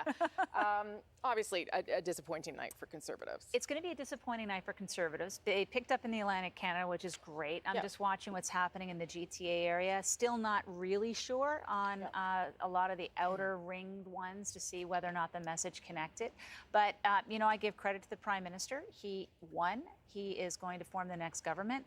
And when we look at the numbers, we'll all wonder, was it worth us going through the pain of the last 35 days of an election? And that's something that will be part of the next election, and will be part of the parliament too, in terms of discussing. But he won. Yeah, we'll see where he ends up as final numbers. But I think that's a really fair point, Jerry. I mean, if we go back, I mean, it could have been, but like it's 5 weeks later, and we end up with dismissed for about the same or a little less for the Liberals. I'll have to look I don't know. later. Is that? Can Canadians say, "Oh well, you know, we're okay with you, Justin Trudeau, but we're not thrilled that you put us through this"? Yeah, I think that's a very fair point that Lisa's making, and most importantly, I think we all said at the outset that we expected people to get instructions to go right back to work. And obviously we've still got a pandemic raging, more so in some parts of the country than others. We've still got climate change to deal with. We've still got the recovery to construct. There are all these things that need to be done. And I think the message Canadians are sending loud and clear is they like the direction that the government is taking the country, but they're not quite sure they want to give anybody carte blanche. Because of his mustache? That guy I was talking about Is earlier, it looked like an the guy approval from of the Up. He Liberals' just looked handling of cartoony. the pandemic? Is it that we're in the fourth It was wave like and there's the mustache, concern the glasses, that they don't the want someone haircut, else the to start nose, like, taking all over? together, Joanna? he What do you looked think, like Lisa? a cute little cartoon I don't know. character. I don't know whether or not you can say that this is an affirmation. I mean, if this is a performance review and you're at work, it's kind of like, yeah, you're doing okay. You might not get a bonus. You may not get a bonus. You're doing okay, but we're watching. Yeah. Jerry? Look, it's hard to disagree with that assessment. It's not an overwhelming majority government, but there's no doubt you were showing an empty room there in Montreal, but I guarantee you somewhere in that place, people are very happy with this. Oh, yes, yes, Liberals are very happy. Listen, as you all both said, a win is a win is a win. But I think your point is an important one too, Jerry. Time to get back to work. Time to get back to work. Okay. Ian, you've got some results in British Columbia. Yeah, so let's start with Coquitlam, Port Coquitlam. This was pretty close in 2019, 390 vote lead for Ron McKinnon. He is leading, but you can see this is one of those ridings just outside of the city of Vancouver, you know, kind of Metro Vancouver riding, where it's a three-way race, and so lots of potential for change there. Let's move on to Steveston, Richmond East, and we have Parm Baines, who's a university instructor, who's in the lead, but again, small leads, but interesting to see the incumbent Conservative in second place. Kootenay, Columbia, this has been a very strong conservative riding, whether it's Reform Alliance or the Conservative banner. Right of center parties have won here for years and still doing well there, but in second place and second green. As soon as I saw that, the number 2 at the bottom there, I was pretty sure that it was Saanich Gulf Islands. Elizabeth May, big lead there, no surprise, and all she does is keep winning that riding for the Greens. Okay, so that's what gets them to 2. That's Kitchener Centre and Elizabeth May out in British Columbia. No sign of the Green Party leader herself in Toronto Centre. Maybe we can come back to that. We do, though, know that the Liberals will form the government. Let's go now to a number of reporters that we have. 2 in British Columbia, I believe, and 1 up north. I'm not sure who you want me to go to first. I'll go to Tanya Fletcher. Can I do that? I'll go to Tanya Fletcher, and she can tell us what she's hearing. Tanya, hello. Hi, Rosie. Yeah, we're just here at the de facto Green campaign headquarters behind me. We've got the contingency gathered. You can see them here watching the results on CBC behind us. And on Vancouver Island, there are 7 ridings, and about half of the candidates for the Greens are here tonight, including Elizabeth May. So she's just arrived. Polls have just closed here in BC. And as you mentioned, Elizabeth May, no surprise, leading in her riding here. The big question will be whether BC can maintain its only 2 seats. Their entire caucus is here on Vancouver Island. Elizabeth May and Paul Manley up in Nanaimo Ladysmith. Elizabeth May is considered a shoe-in. Paul Manley will be in for a bit more of a struggle here. But it's interesting because we were here Saturday when Annamie Paul, the leader, came to Vancouver Island for the first time during the entire campaign. And it was interesting to watch the dynamic because you have her predecessor, Elizabeth May, who's recognized everywhere on the street. You can see people shouting her name. She has the facial recognition, the name recognition, and she's just so enormously popular here. And it did feel like a bit of a disconnect to have a new leader who hadn't yet come to BC at all. In fact, over the course of the campaign, come here. She really was trying to, she called it a whistle stop, Annamie Paul, to really support the candidates, to get them across the finish line. But it will be interesting to see what voters gravitate to. The NDP are hoping to sweep the whole island orange. But we do know that voters, you know, we were at Vancouver Island University, for example, in Nanaimo, and they're saying they're young voters, and the youth vote is essentially the climate vote talking to them. And so they really said, you know, we don't want to vote strategically like maybe our parents did. We want to vote with our hearts. Yet down here in Victoria, where we are, you had other voters who are very savvy, and they do know about splitting the vote. They do know about strategic voting. And they said, you know, we'd love to vote the Greens, but they're never going to form government. They don't have a chance. So it'll be interesting to see how that dynamic plays out here on the island through the evening. Okay, Tanya Fletcher, thank you very much for that. I should tell people we didn't know where the Green Party leader is. I can tell you that she's in 4th place right now in Toronto Centre, so we'll keep monitoring that. Angela Sterrett, you're also in British Columbia. I believe you're in Kelowna. Kamloops. You're in Kamloops. My apologies, Angela. What are you watching in Kamloops? That's right, Rosie. And there's been a lot of wind here today. Indigenous leaders are telling me they hope that signals the winds of change politically in this country. You know, Rosie, I'm standing in front of the former Kamloops Indian Residential School where a national conversation was cracked wide open about the thousands of Indigenous children who didn't make it home from residential school. So voters here are really leaning in, listening to what the candidates have to say about reconciliation, but also about climate change. Remember, this region was hit hard by the wildfires that ravaged British Columbia. But there's not likely to be an upset here. The Conservatives have dominated this territory, this riding for about 17 years. My grandma's age, the Conservative candidate, Frank Caputo, is likely to get in and not be edged out by Indigenous people's favorite, the NDP candidate, Bill Sandhu. So tonight we'll be looking at the losses and the wins, and we'll be back here tonight with Cookpee Roseanne Casimir, the chief of the Kamloops District Nation. Okay, Angela Sterrett, thanks so much for that. I appreciate it. Juanita Taylor, you are in Yellowknife tonight. Tell us what you're hearing.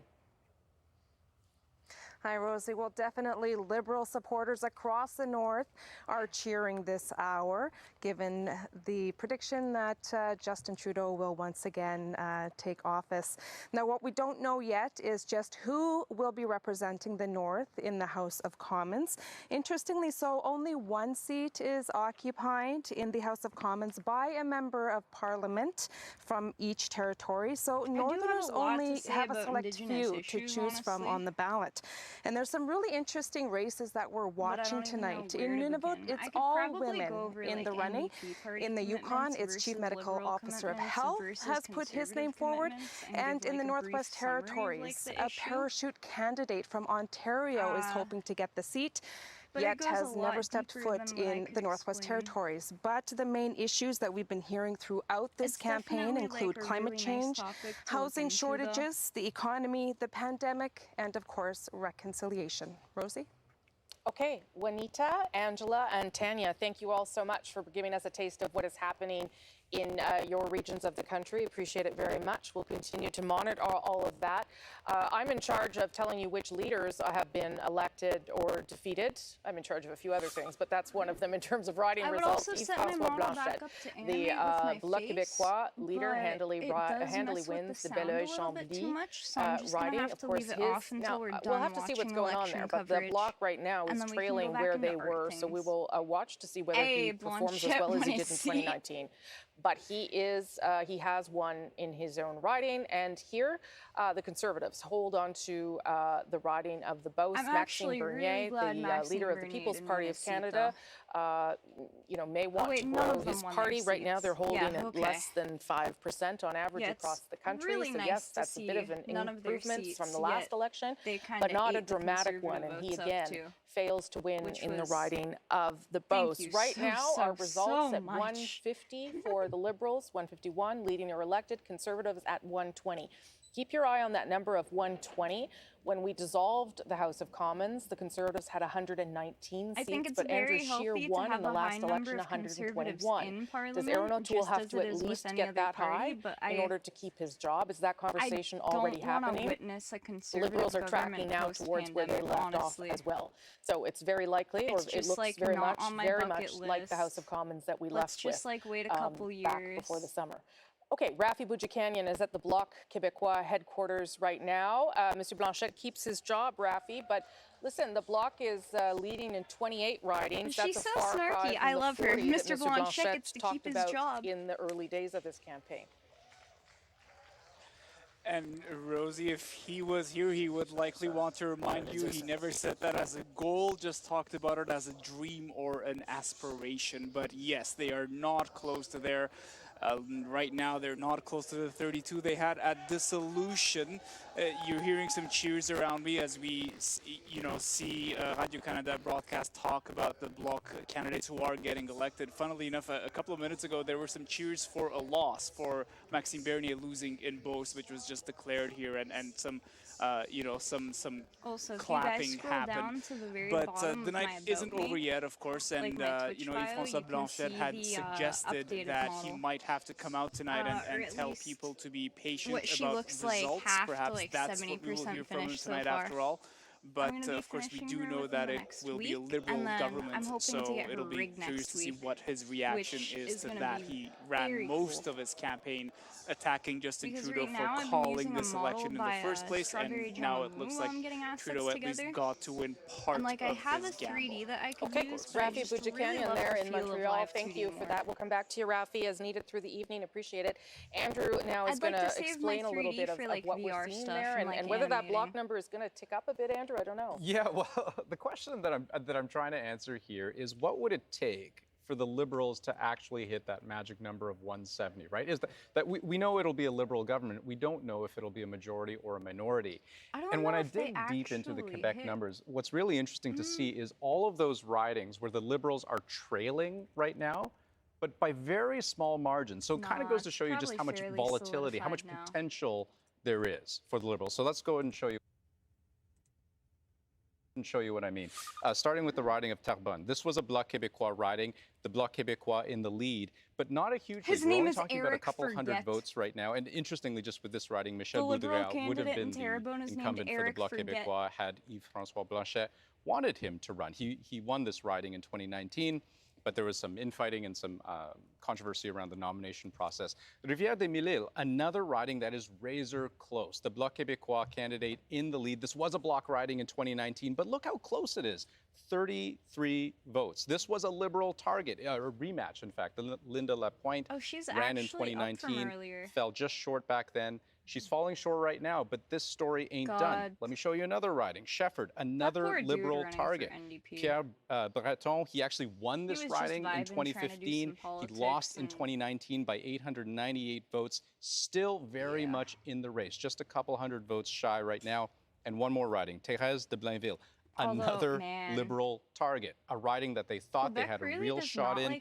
Again, same story. They won this riding in 2015 by 3,000 votes. They lost this riding in 2019 by about 3,500 votes.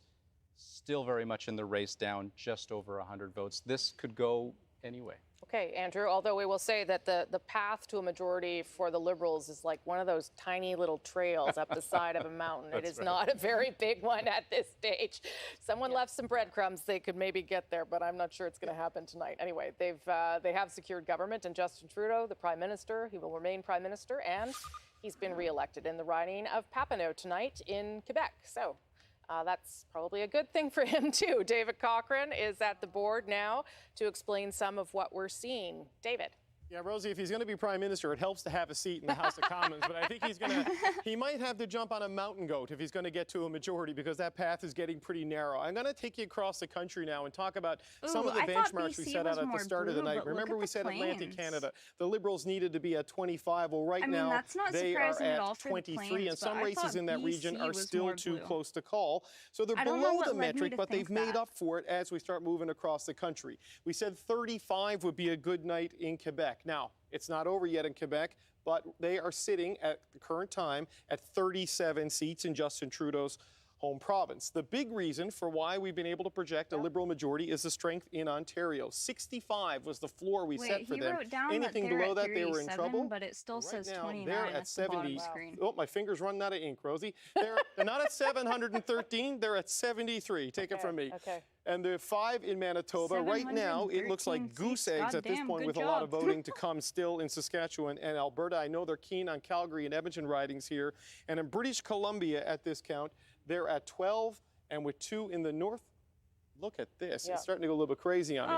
So all of that adds up to 153 if you deduct the 700 or so I put there by accident. So that's how you can see how they've gotten to this point. But it's going to take some big breakthroughs out here in the heart of blue country to get closer to that 170, Rosie. Okay, but that helps me understand as these things come in really quickly, and I'm trying to better understand. Maybe, if you could zoom in on Ontario, that would also help me understand, because the ridings are so squeezed together and with such a large population. Maybe you can walk us through that. There's that green. Yeah, so this is a big thing here. We're looking at the Greater Toronto area, and this was Aaron O'Toole's big target. This is where the breakthrough had to happen if the Conservatives were going to take government away from Justin Trudeau. And look at this, all the way down to Hamilton, Oakville, Milton, in between, it looks right next door to Whitby, where I was with Aaron O'Toole twice in a single day in Whitby when I was with him, because they had really targeted that one, but the breakthrough just isn't there.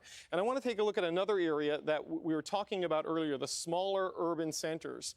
The Kitchener region, for example. Now, right now we have blue in Kitchener-Conestoga, but look right there, Kitchener Centre. This was a Liberal seat where Raj Saini was forced to basically step down, step aside, be disavowed by the Liberals thanks to Ashley Burke's reporting. Wait, hold up. The big concern for the Liberals is seats like this would go Conservative. Whenever it goes green or orange, a Liberal gets his wings, because that is exactly what they want. They don't want to see the numbers going up in the blue column. They're okay with it happening in the other columns, so long as they hold on to the big areas in the suburbs around Canada's biggest cities. Because right now, the path for a Liberal government always went through the suburbs of Montreal, the suburbs of Toronto, and the suburbs of Vancouver. And right now, I think they're up about 5 seats in those areas overall. So that was their target. That was their plan to get the minority and then fill in the other parts of the map to get towards the majority. Step 1 is done.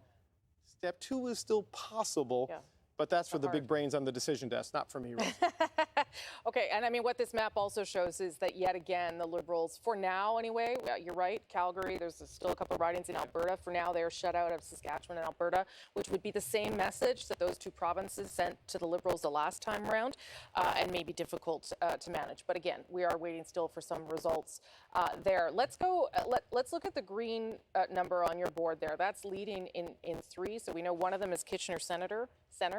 One of them is Elizabeth May out west, and the third one is indeed Paul Manley. Oh, this is not what I'm talking about, but I'll Audio's take a getting minute crunchy, since it's my up there. Kevin Vuong is no longer not allowed to be a Liberal, essentially, but it was too late when he was told that that wouldn't happen. He is still a Liberal on the ballot, and he is leading in the riding of Spadina Fort York. If he wins that, he will quickly be made into an independent. And I don't know, maybe some of that is advanced polls before people heard some of the reports around sexual misconduct made against Kevin Vuong.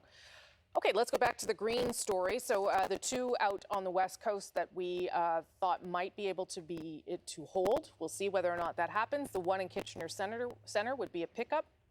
Fredericton is no longer in play, at least it wasn't the last time we looked. But the other riding that is not in play is where the Green Party leader, Annamie Paul, decided to run yet again. This would be her third attempt in this riding of Toronto Centre. From what I understand, she is in fourth place. So let's go to David Thurton, who is there tonight. I don't know, David. That's going to be, that's a rough night then for Annamie Paul personally.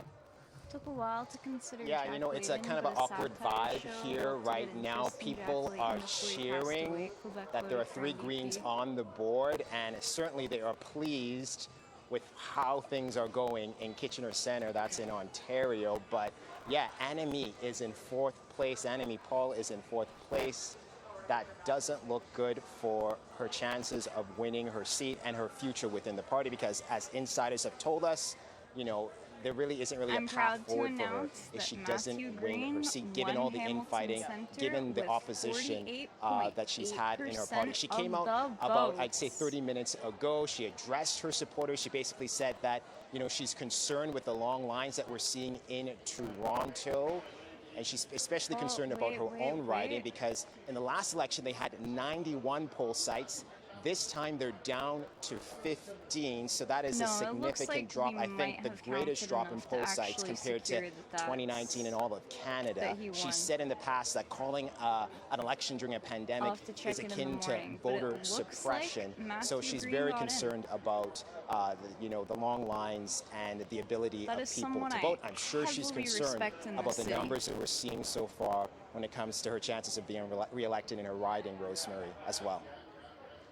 Okay, David Thurton, you're in Toronto tonight, where it doesn't look at this stage like Annamie Paul's going to win that seat. It's her third time trying. It's a tough one. Perhaps she'd have to try another riding if she wants to stay on. But given the conversations I've had with her and David Thurton has had with her, it doesn't seem like that is where things are headed. Okay, we are looking now at the Liberals leading at 152, the Conservatives at 120. That's pretty close to where we were 5 weeks ago, which, as we've all pointed out, begs the question, why did we do this? I hate that question, because I do think it's good to weigh in on things and have a debate about issues. But anyway, here's where we are. So I have 2 questions. One for you, Jerry Butts. Does the Prime Minister remain the Prime Minister for as long as he wants now? Or do people start saying, well, that's a second minority, I don't know. Does any of that start happening? Well, as long as he wants. I mean, eventually you have to consult the voters. Yes, so, okay, but he's like just won, so he has a little leeway here. I think there's an opportunity here for all of the parties involved to say that we've gotten a clear mandate to work together on a set of issues, and we're going to do our best to work together to make this Parliament last a full 4 years. Right.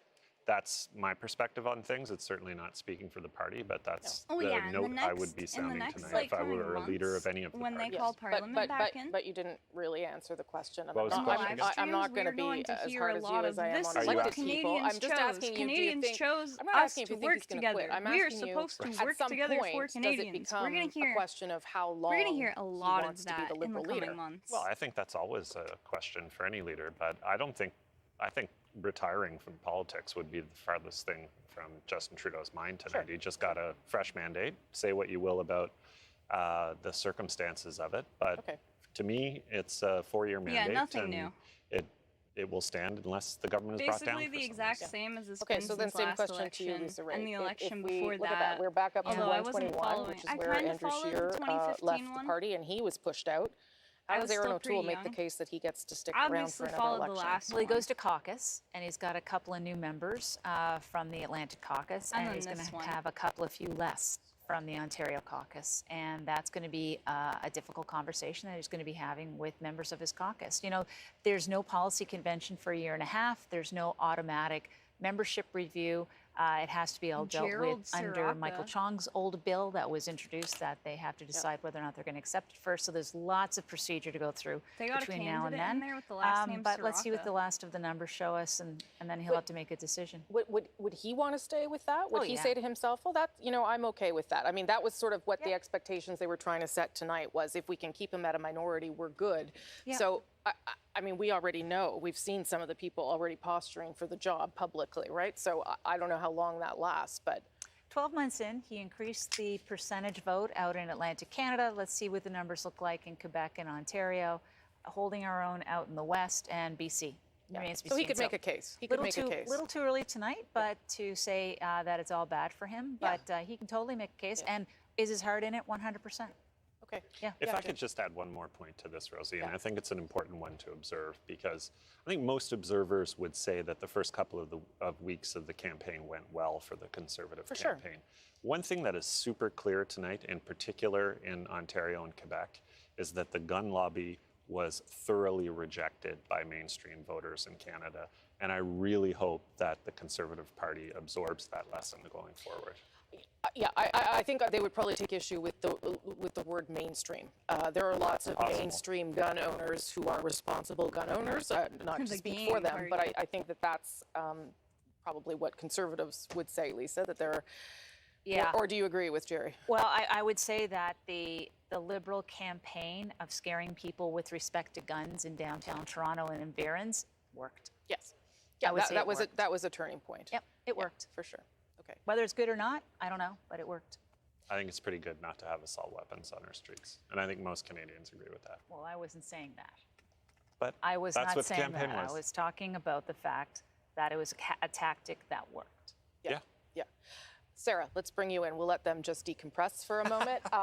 The NDP right now at 29. So that is also tracking up for Jagmeet Singh. I mean, it seems like everybody in the party likes him. So, but because I asked the other two the question, I'm going to ask you too. Is there a point in time where someone says, it's not really as good as we wanted it to be? And I say that only because they were pretty rough on Tom Mulcair when he didn't perform. Does that happen ever in this case or no?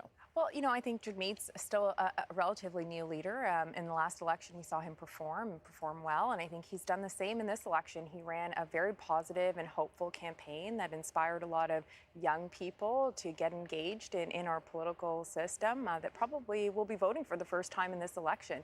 We're trending upwards. I think he's doing a great job as leader, and we got to give him that opportunity to demonstrate his abilities. You're trending upwards in seats, but the percentage of vote is about the same.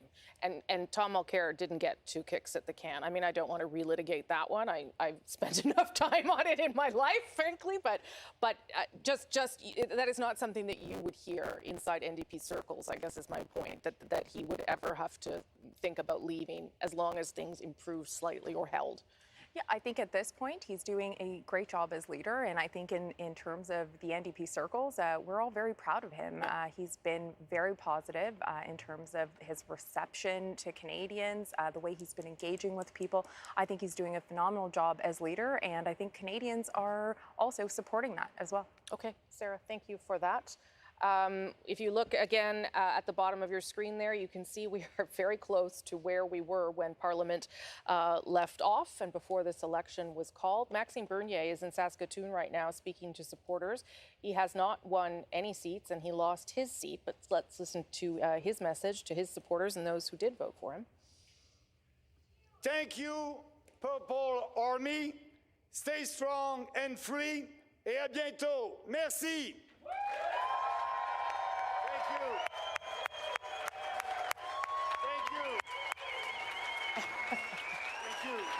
All right, well, clearly Maxime Bernier probably had more to say than that, but we just caught the tail end. We'll bring you some more of his response to the outcome for Maxime Bernier tonight. There has been an increase in support for him, just not a significant one, and certainly nothing that would translate into any seats.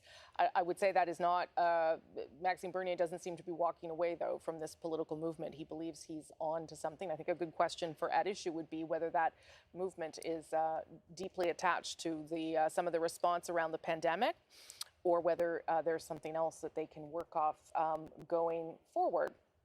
Okay. We are waiting as well to hear from other leaders, because typically after a government has been projected, as we have in this case, projected a Liberal government, you will then start to hear speeches from those who did not win tonight. And those speeches should come around pretty quickly. Justin Trudeau and his team have already signaled that he's probably going to speak around 12:30 a.m. So you would hope to hear from the other leaders before then, but we'll see how all of that shakes down. Let me show you the map of Canada as it looks right now. And if you are a bit of a political nerd, you're probably looking at it and seeing some familiar colors from the last time we had an election. You'll see that notably in Western Canada, where for now anyway, the Liberals have not made really any significant inroads. You will also see some NDP support both in Northern Manitoba, Northern Ontario, a little bit there at the tip of Saskatchewan. You'll see the block colors on the board in Quebec. And why it may be difficult here to see on the screen that the Liberals are forming government, if we were able to dive all the way down with our camera into the bottom of Ontario, you'll see that that's where the vast majority of those ridings are. Look at, we can do it. Aren't we amazing? You can actually see the ridings there that the Liberals held around the GTA and in Toronto. And that is really, between that, Atlantic Canada and Quebec, that is what has led them to another government tonight. Cam McIntosh is in Winnipeg at this hour. Cam, over to you. Hey, Rosemary. Well, we talk about the Liberals holding on to their minority. They're also holding on to their 4 seats here in Winnipeg, or at least leading in them, and possibly leading at this early time still here in Winnipeg in a 5th. That's the seat that I'm in right now. It's Charleswood, St. James, Assiniboia, Headingley. Dr. Doug Elifson is leading Marty Morantz, the CPC incumbent, by 374 votes with 58 of 170 polls reporting, so clearly not over yet. But what's interesting about this race is it's basically the race between 2 incumbents. Dr. Elifson held this seat after 2015, lost it in 2019 when the Liberals lost their majority. Now appears to be at least competitive and potentially winning this seat at this point in time. Speaking to the Liberal campaigns around Winnipeg, a lot of them said to us that in order to hold on to their seats and for the Liberals to do well here, they felt they may need to draw some vote out of the NDP. Looking at things again at this early hour in this riding, that appears not to be happening. The NDP actually have their vote percentage up, so the Liberal vote percentage has also come up, with the PPC not being much of a factor. Many people thought that for Liberals to hold on to their seats here, that the PPC would need to do much better than it has done, or at least appears to be doing. So right now, Liberals seem to be holding their own here in Manitoba. Cam McIntosh with The View from my home province tonight. Thank you so much. As we look at those results there, again, that are very similar to where we left off, just another point to remember is that was actually a House of Commons that Justin Trudeau made work. He had complaints about it, for sure, and when I interviewed him last week, he said that it wasn't always an easy one, but there is support there for some of his policies. One of the big ones that we could just remember right off the top is the National Child Care Program. 8 out of the 10 provinces and territories signed onto deals over the course of the summer. It is something that he pushed throughout the campaign. He will undoubtedly be able to get the support both from the NDP and the Bloc to push ahead with that policy. And that means that some sort of national childcare system will go ahead in this country. Yeah, the NDP because is he knows that he can get that support from other progressive parties. Let me bring in Adrienne, who's got a look at the northern ridings for us now. You bet. Rosie, we heard Juanita Taylor characterize what was happening in the north. 3 ridings to look at there. If we can start with Northwest Territories. Michael McLeod is the incumbent. That lead isn't big, but that is that's not inconsistent with up there. If you head over to Nunavut, this was they just don't necessarily want it in Quebec, if I remember correctly. As you know, step back. Lori Idlout is a lawyer. She's a new candidate, but she's very well known system up that's there. implemented at the provincial level. If we head into Yukon, Brendan Hanley, who's taking the lead. It's It's a very small lead, but Yukon has a history of very tight races. He's the chief medical officer of health there, has only taken a leave from that job to do this. And Barbara Dunlop, just keep an eye on her. She is a romance novelist, has written some 50 of them, so no love for her in the Yukon. I'm so glad you got to find a way to use that I've been line. trying to get it in there. Just testing it in the makeup room. Okay, we're going to go to Thomas Degla, who incredibly is still outside in Toronto, and there are still people waiting in line. God bless them, because they should wait in line, Thomas. They still will get to vote, and their votes still matter. Tell me what people are telling you there. Yeah, can you imagine that it's been about an hour and 40 minutes now since people here in Toronto officially can't vote anymore, but the people who were in line by 9:30 Eastern are being allowed to vote. Here's the lineup still here under what's known as here in the Bentway, under the Gardiner Expressway, here in the Spadina-Fort York riding. You're seeing people, we might see them actually just here, Elections Canada officials coming over with clipboards and papers and just getting people's information after about a 2-hour wait is what people are telling me who've made it to the front of the line here, who in some cases made it just before polls closed at 9:30, made it to the back of the line, and are still waiting. I've been talking to people and asking them, why was it important for you to wait and be patient like this? And they said, well, it's our right to vote, it's our privilege to vote, we need to vote, and if it's going to take a couple hours of waiting, so be it. I can't quite see the end of the line. It's very dark here under the Gardiner Expressway. Still noisy from the highway above, but I can tell you there's still at least a few dozen people behind me here, and so I would say there's still at least 45 minutes of waiting for the people in the back of the line. Very late here. Rosemary. Okay, Thomas, well, I applaud those people, and I applaud you for sticking out there with them as well. This obviously a clear sign of how a pandemic affects an election. We'll see whether the voter turnout has any impact as well. Thanks, Thomas, appreciate it. And now we are ready to bring you some more news right now. Our CBC News Decision Desk ready to make another call tonight. A Liberal minority. Canada, your next government will be a Liberal minority government. Justin Trudeau, as we already told you, will hang on as Prime Minister tonight. The Liberals remain in government, but after calling this snap election with the hopes of a different outcome, let's be honest, Justin Trudeau will not get enough seats to form a majority government. Yeah, she is this right is, there. As he said, Canada's choice to weigh in on the future of this country. You have done that, and you have told Justin Trudeau that you want him to have some checks and balances around him in the form of those other parties. And we are returning basically to a House of Commons that is close to a standstill to where we left off. Very close numbers to where we were when the House was dissolved and this election was closed. It is a victory there's a victory nonetheless, but it is not probably what the Liberals had in mind when they headed into this campaign 5 weeks ago with polls that had them as much as 10 to 12 points ahead. Ashley Burke is at Liberal headquarters in Montreal. Ashley.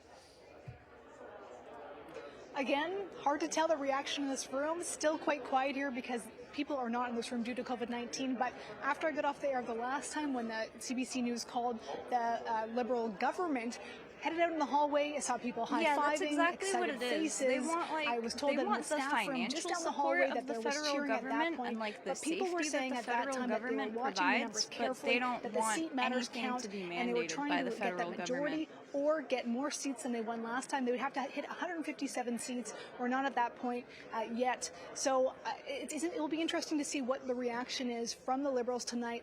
Of course, staying in government with a minority is still a success for them, but it's not what they were aiming for when they called this election. Throughout the campaign, you have not heard Justin Trudeau say that he wanted a majority.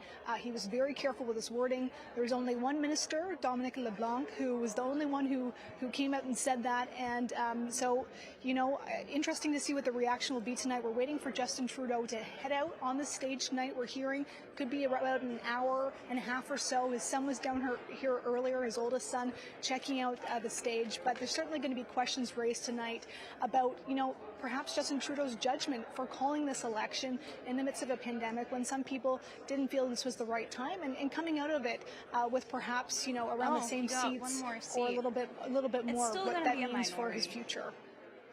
Okay, Ashley Burke is in Montreal tonight. We're standing by, of course, to hear from the Liberal leader, the Prime Minister, when he is ready to emerge. Let me show you what we have seen that allows us to make this call, that there will be a Liberal minority. So look at that historic benchmark there of 38.5, which is the lowest we've ever seen to call a majority government. The Conservatives are ahead in the share of vote, which is not unlike what we saw in the last election, right? They had more in the popular vote, but fewer seats. The efficiency of the Liberal seats is what brings them government. So they are just slightly trailing behind the Conservatives when it comes to share of vote. Let me show you what it looks like in terms of seat change, and it's not going to look like much. We already know that because it looks shockingly like where we were just 5 weeks ago. So the Liberals right now down 2, the Conservatives up 2. Look at the Bloc down 3, which is an interesting storyline we can dig into more in the days ahead. NDP up 5. So they have an efficient vote there, too, for the NDP as it comes out. We should tell you as well, if you are wondering that there were races that are close, and you are wondering at home, you said to yourself, well, I mailed in my ballot. How do you know for sure, given that that ballot isn't being counted until tomorrow, that the result won't be different? The decision desk took all of that into account. We know how many special ballots, how many mail-in ballots were sent in from which riding across the country. We are able to tell you that that is how we made this decision. We know that it's a Liberal minority, and we took all of that into account. So it's not that your ballots don't matter.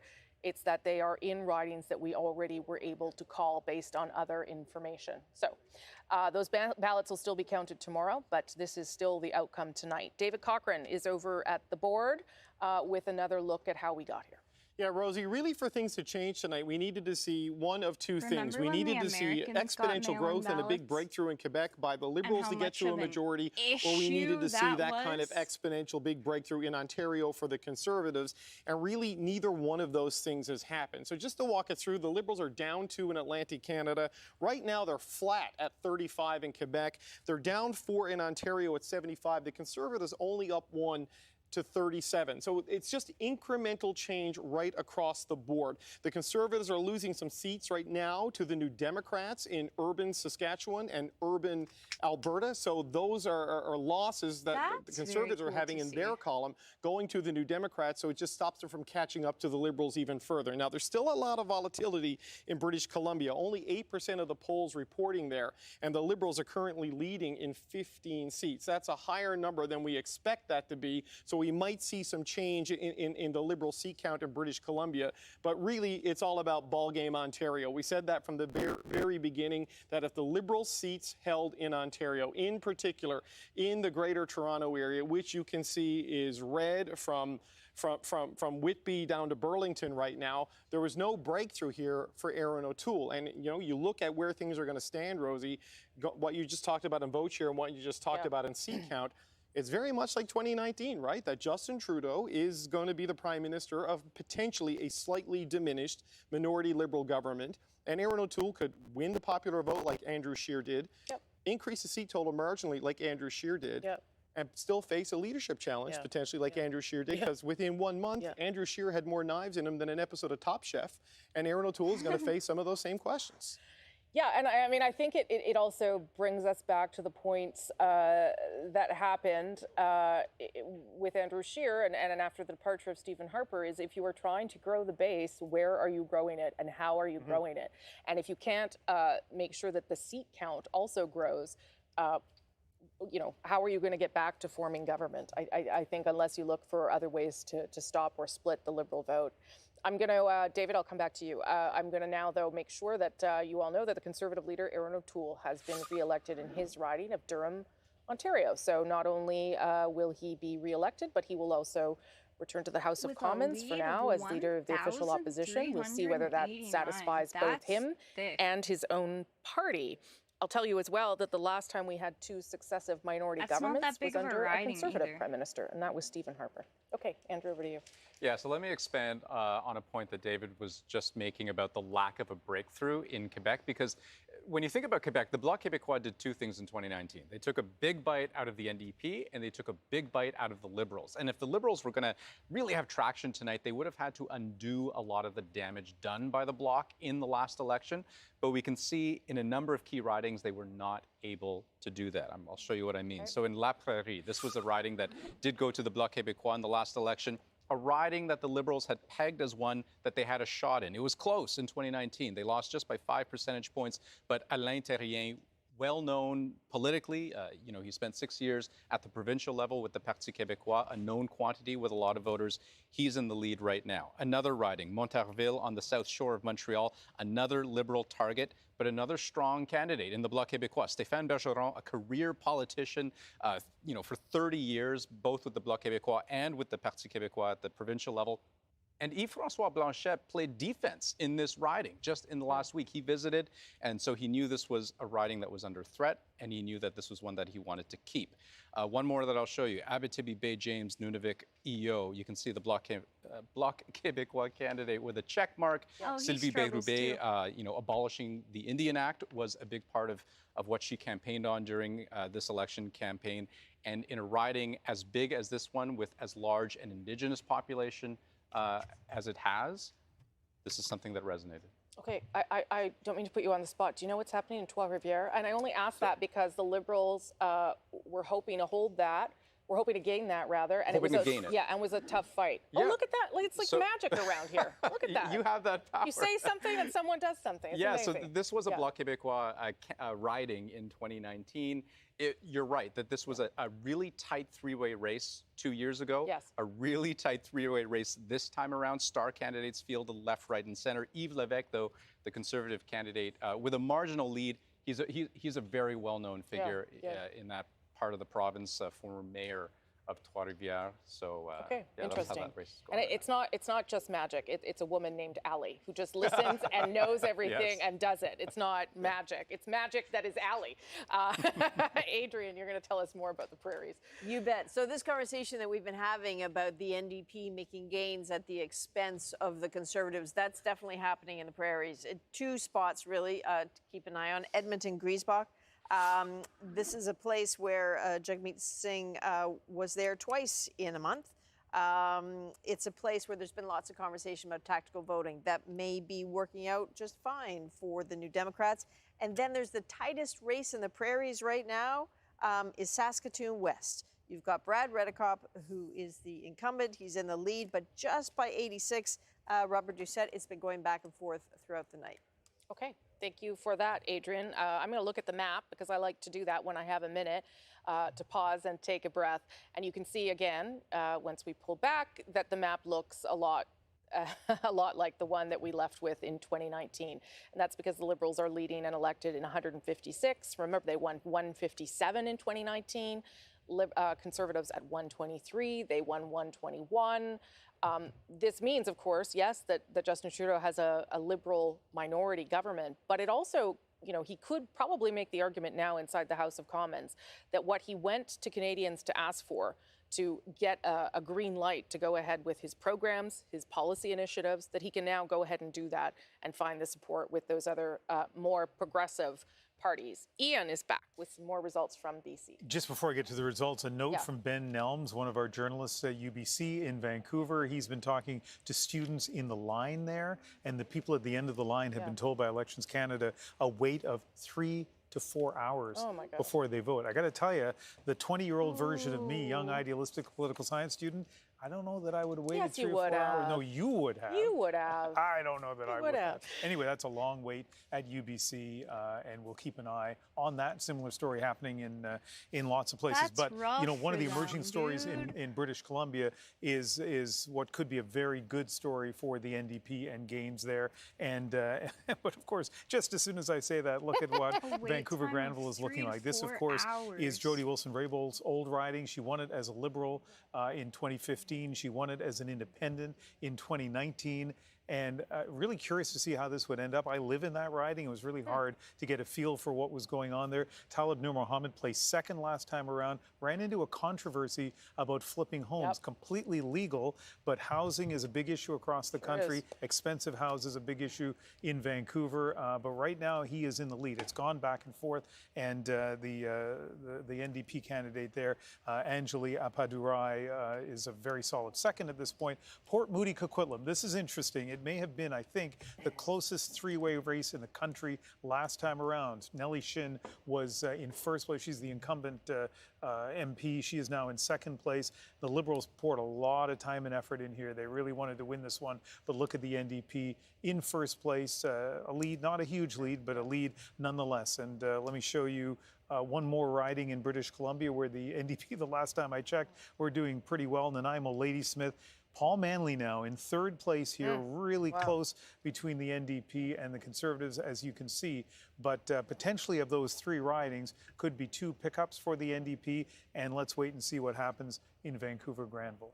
Okay, thanks for that, Ian. I'm just going to ask if we can get to at issue soon, because I really want to hear their initial thoughts right now. But first, let's go to Tanya Fletcher. She is out on the island. There are two seats now for the Greens. One is in Kitchener Centre, but one is where Tanya is. So Tanya, let's hear from you. Yeah, so Rosie, I've got the former Green Party leader with me, Elizabeth May, and so let's just chat with her. Yeah. Elizabeth, thank you so much. And Ms. May, looking at the current results, perhaps some disappointments out east. Kitchener Centre's looking hopeful, still very close to Nanaimo Ladysmith with Paul Manley, and no surprise, you are doing very well at the moment. So take us through your surprises and, to be honest, your disappointments tonight so far. Well, I still don't really know how to read it. I'm extremely, for the good of the country, I'm extremely pleased that Justin Trudeau's gamble has not paid off. I think minority parliaments where people work together are vastly preferable to under the first past the post system where 39% of the vote gives you 100% of the power. So standing back and looking at this is, what does this mean for Canadians? A minority parliament is much better news than a false majority. That said, the number of Greens who appear to be set to go into Parliament in a much narrower margin is probably good news for Parliament and for Greens. It's obviously very disappointing that at this point, Annamie Paul is trailing in Toronto Centre, but all of us knew that she made a very daring and risky choice because Toronto Centre is, as everyone knows, a Liberal stronghold. That said, she has a lot of support there, and it's early in the evening, but I'm always optimistic. I've been hanging in for Naomi Hunter to take down Andrew Scheer in Regina because she's just one heck of a great Green, but that's not going to happen.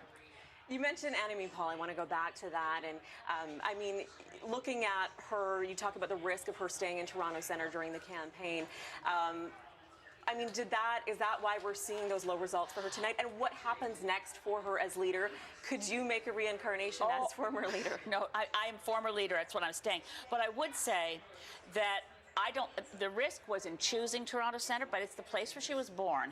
She has deep, deep roots to the needs of that community. She's driven by what that community needs that has been, overlooked by the Liberal MPs historically, including when Bill Morneau was Minister of Finance and represented that area for so long, and still it had the highest child poverty rate in Ontario. So she was driven by what Toronto Centre needs for change. Staying in the riding and campaigning, in my view, is the right thing to do because I was leader of the Green Party for 5 years before winning a seat. And it's really hard to lead a federal political party if you don't have a seat in Parliament. So the questions of Annamie's future are really up to Annamie, and we'll see how the rest of the evening goes. And looking at this campaign, though, compared to 2019, I mean, I was with you on your biodiesel bus on Vancouver Island. We blitzed all 7 ridings in 2 days. This year it was quiet. And so I'm just wondering why this year? I mean, even the polls looking at support for the Greens are half of what the support was compared to last election. So why even in BC, in a climate crisis that's so visible this year, why are we not seeing that Green support stronger right now? Well, certainly, I mean, in terms of it being quiet, in a pandemic election, a lot was quiet. But obviously, Green support slipped in the last period of time. And I think we will, as a party, and we're run by our membership, so the members will be wanting to have a review of what happened in preparation. I want to know how we failed to have a full slate. We've had a full slate in 2004, 2006, 2008, 2011, 2015, and 2019. So what happened there, because we know how to run a full slate, it's not, you know, it's not, it was a shock to me that that's how it went. But we'll look into it, and we absolutely are here to stay. That's the message. Anyone who wrote off the Greens was premature. Thank you, Ms. May. That's Elizabeth May, former leader of the Green Party and current candidate, doing very well in her riding at the moment. Rosie, back to you. Okay, some of that could be read as criticism of Annamie Paul, who Elizabeth May, I'm not sure, was the biggest fan of. The mention about the slate of ridings of members, for instance, could be that. Annamie Paul still in 4th place right now in her riding of Toronto Centre. Let's show you, though, how Jagmeet Singh is doing in his riding of Burnaby South. We have not called it for him yet. He is leading by 192 votes, 35 of 191 polls reporting. But we will see how that unfolds for Jagmeet. I'll bring in Sarah Singh here. I will say, though, that the NDP are up 5 wins his riding right now, anyway, leading in 5, so up 5 from the 24 that you were left with. I mean, if everybody goes back to where they were, but the NDP gains 4, you could call that a party. Jagmeet Singh is definitely a force. It'll be a great night for Jagmeet, and you know it's an election that nobody wanted, and you know for him to come out of this with a few extra wins under his belt, I think it's a good night for him. Okay, we'll see if he can hold on to his riding too. We'll bring you back for that. Obviously, it was early polls reporting. Thank you, Sarah. Let's go to Adishu, because I wanted to hear from them, so I'm sure all of you wanted to hear from them too. Hello, everyone. Probably a shorter evening than we all anticipated. Chantal, let's start with you on what you make of the resuls. Well, it looks like nobody wanted an election and nobody got what they wanted. Justin Trudeau doesn't get his majority. The Conservatives do not get the government. The NDP, I think, would have liked to be in control of the balance of power. That's not happening. And the Bloc Québécois did not get the bump that it hoped for in the polls. Annamie Paul, the Green Party leader, and Maxime Bernier share the same. I feel like it probably... We didn't get what we wanted, which would have been at least a seat for Paul or a seat for his party in the case of Bernier. I think, speaking from Montreal tonight, that François Legault probably will refrain from telling Quebecers how to vote. She definitely did a great job during her campaign, and like she was very there's like 3 columns in what you just said there, including at least one headline: an election that nobody wanted and nobody got what they wanted. Althea, I'll go to you in terms of what you think of the results. Just like, if you don't want me to come to your riding, I'm shocked as you. Well, actually, the ticker on the screen just went from 121 to 120, but when it was at 121, we were exactly at the same result as 2019. She was like very respectful in letting them handle nobody their wanted own this local election. elections. I don't have anything to add to what Chantal said. I think that's completely true. I think there's a lot of interesting local races. Yeah, she did I think pretty Liberals well going to be really pleased to see Leona Alislav. This is the Liberal that walked across the aisle and became a Conservative. She has been defeated by a Liberal candidate in Aurora Oak Ridges, Richmond Hill. Miriam Monsef. It looks like she's going to be defeated in Peterborough-Kawartha, and that means the end of Peterborough-Kawartha being the bellwether riding of the country. Yeah, so there's like interesting little factoids here and there. I think it's a little sad to see Scott Sims and Newfoundland lose his seat. I just spoke to him. He seems actually pretty zen about it. But I don't think that that's something the Liberals saw coming. I think the Liberals are immensely relieved. I spoke to some senior advisors over the weekend, and the numbers that they had were much worse than what we're seeing on the screen at the moment. And so they are feeling a little, I guess, thankful that the NDP vote has come their way. And so there's a big relief for them there. But this is kind of a pointless exercise, isn't it?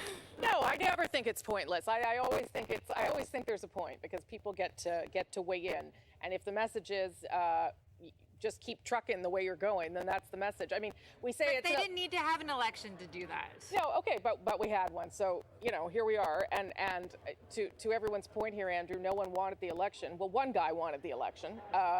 That's Justin Trudeau. Whether he still wants it now, I don't know, but he at least ends up with what he had when he started. Yeah, so he gets to carry on governing without the majority. That was the whole point of the election. Sure. So you can always spin these things either way, as either a win or a loss, and it always depends on where you're measuring it relative. So relative to mid-campaign, when the Liberals were behind and floundering, this is a good result. Sure. Relative to just before the election, when they were ahead by 12 points, this is a pretty bad setback. But probably from the grand scheme of things, this is an accurate reflection of where the public's at. Yes. I do think, that both the Liberals and the Conservatives have to think hard about how stuck in the mud they are. They have come in 2 elections in a row where the 2 major parties, the parties that have governed Canada since Confederation, were at basically about 1/3 of the vote. And the Liberals in particular now have finished behind the Conservatives in 5 out of the last 6 elections in the popular vote. In this case, they did so having papered the country with money in the last budget, having had dominated the airways through most of the pandemic. So they've got to be wondering why they can't get further ahead. The Conservatives certainly looking at how the level of disaffection with the Prime Minister, why they were not able to capitalize on that, even with their complete makeover of their image and their policies in the platform. They've got to be asking themselves some searching questions as well. Yeah, those are excellent points. I had made the point earlier about the Conservatives sort of, re-examining who they are, but you're quite right, Andrew. Maybe it's a question that the Liberals should be asking too, given that they've ended up with the support that they had in the last one. Elamine, your thoughts? I mean, listen, we started off this campaign with the Prime Minister saying that this is going to be a historic election, an election where we sort of look at what the COVID recovery economy is going to look like. Well, that is not where Canadians' heads are at. And actually, I'm not sure that it was so much a repudiation of the idea of having this election, so much as it was, in fact, the events, right? Like the fact that schools reopening happened and the Delta variant kind of reared its head. And the parties kind of had to respond to that reality. And at the end of the day, it looks like Canadians did not want to suddenly change horses. That, in fact, the very delicate balance of how we got through this pandemic is something that is working. But also, I'm not sure that we can extrapolate something that is sort of a larger picture this early. A lot of the specific riding by riding results have been surprises in that regard. And so I think it's a little bit too early to tell what the clear, coherent narrative is. But, it's been like an hour and a half since we find out the results. Althea, did you want back in there? More than an hour. Althea and then Chantal. Yeah. I'll just say that, if this result that we're seeing at the bottom of the screen holds, Justin Trudeau is greatly diminished. I mean, he cannot negotiate in the House of Commons the same way he did just 3 months ago. He no longer can threaten to send the opposition back to the polls. We're obviously not going to have an election. I'm not sure that Jerry is right, that the Liberals are going to stick around for an extra 4 years. But, he can't go around and say, oh, well, if you don't support my throne speech, we'll head back to an election. So that stick is completely gone, and that might actually hurt them, because that was the biggest thing that they had going over the past 18 months. So Chantal, is the Liberal leader then chastened, or is he emboldened to seek the support of the other progressive parties to push forward with his agenda? Well, I mean, I buy the no stick for Justin Trudeau, although I don't see why he would want to go back in an election, but it cuts both ways. You do not have an emboldened third party saying, I dare you to not do my bidding because I'm going to come back and if you're the Bloc Québécois, take over Quebec from you. I just want to go back to Andrew's point. I think it's important. This is the 5th election in 7 since 2004 where we've elected minority governments. Yes, it is. This isn't just the pandemic and people were busy. This is a pattern. And that pattern would suggest that Justin Trudeau was on a more proper track when he was talking about electoral reform and changing the culture of cooperation in the House of Commons than he has been once he won a majority and made himself believe that the Liberals were back as the dominating party. But I don't see, when you look at 5 out of 7, anything that will make the NDP, or for that matter, the Bloc Québécois, disappear so that it accommodates the Conservatives and the Liberals again? Yeah, I mean, I don't know if we want to go down the can of worms that is electoral reform. I know Althea and Andrew would love to, but we might hold off on that. But I think that's a very good point. Is there something that Canadians are saying about their preference for governments and having other parties have the ability to weigh in and use leverage and not have majorities run roughshod over the country, Andrew?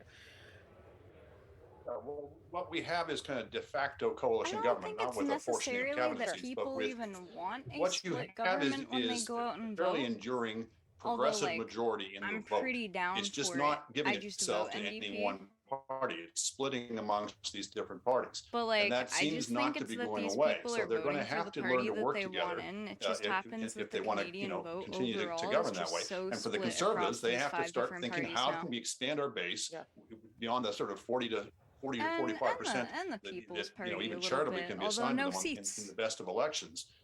And they now have to think about whether they're going to have to share that vote with the PPC in the elections going forward. Yeah, although I thought that's what Erin O'Toole was trying to do. don't Anyway, I chaos in have my to put you guys on pause for a moment. You're going to be here for a while longer, I'm afraid. The leaders are going to speak, and we'll come back and talk to all of you. Thank you so much.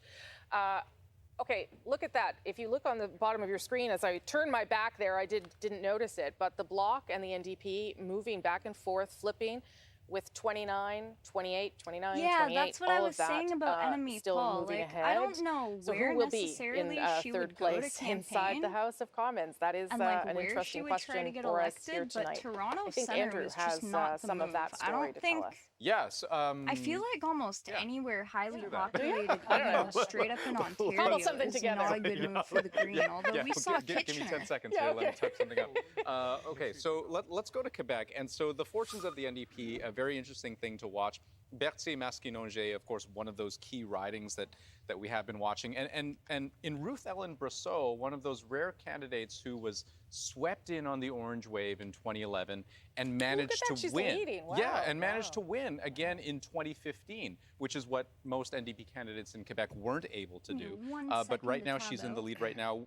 It's still reasonably tight to the point where we can't confidently say who is going to win, whether it'll be the incumbent, Yves Perron of the Bloc Québécois, or Ruth Ellen Brosseau. But boy, this is a close race. Yep. Very strong performance for her. And in Rosemont-La Petite Patrie, we can say that Alexandre Boulris will be elected once again. He was all alone in Quebec. He has said over the course of this campaign, I miss my NDP friends. He had 58 of them in 2011. That number was whittled down in 2015. But really on the strength of his popularity, his charisma, he has won his 4th term here in Rosemont. So good news for him. Potential good news in Berthier-Masquinongé for Ruth Ellen Brosseau. Okay. And we'll see what else produces. Yeah, keep your eye on that one for us for sure. In the meantime, we can give you an update on another federal leader. Annamie Paul has been defeated in Toronto Centre. Not just defeated. She came in 4th in the riding of Toronto Centre. Marcy Ian initially won that in a by-election against her. Not just but that is a but signal hit to with a Annamie Paul. nuke. Maybe And it is a not just commentary nuke, but on asteroid. the problems that were inside the Green Party. Maybe it Actually, is a commentary on whether that vote would be quote-unquote wasted. Annamie Paul was pretty clear in an interview she did with me about a week ago that she had thought during the election about no longer wanting to be leader. How do you vote for someone who's basically told you that they don't want to stick around in their riding or lead the party?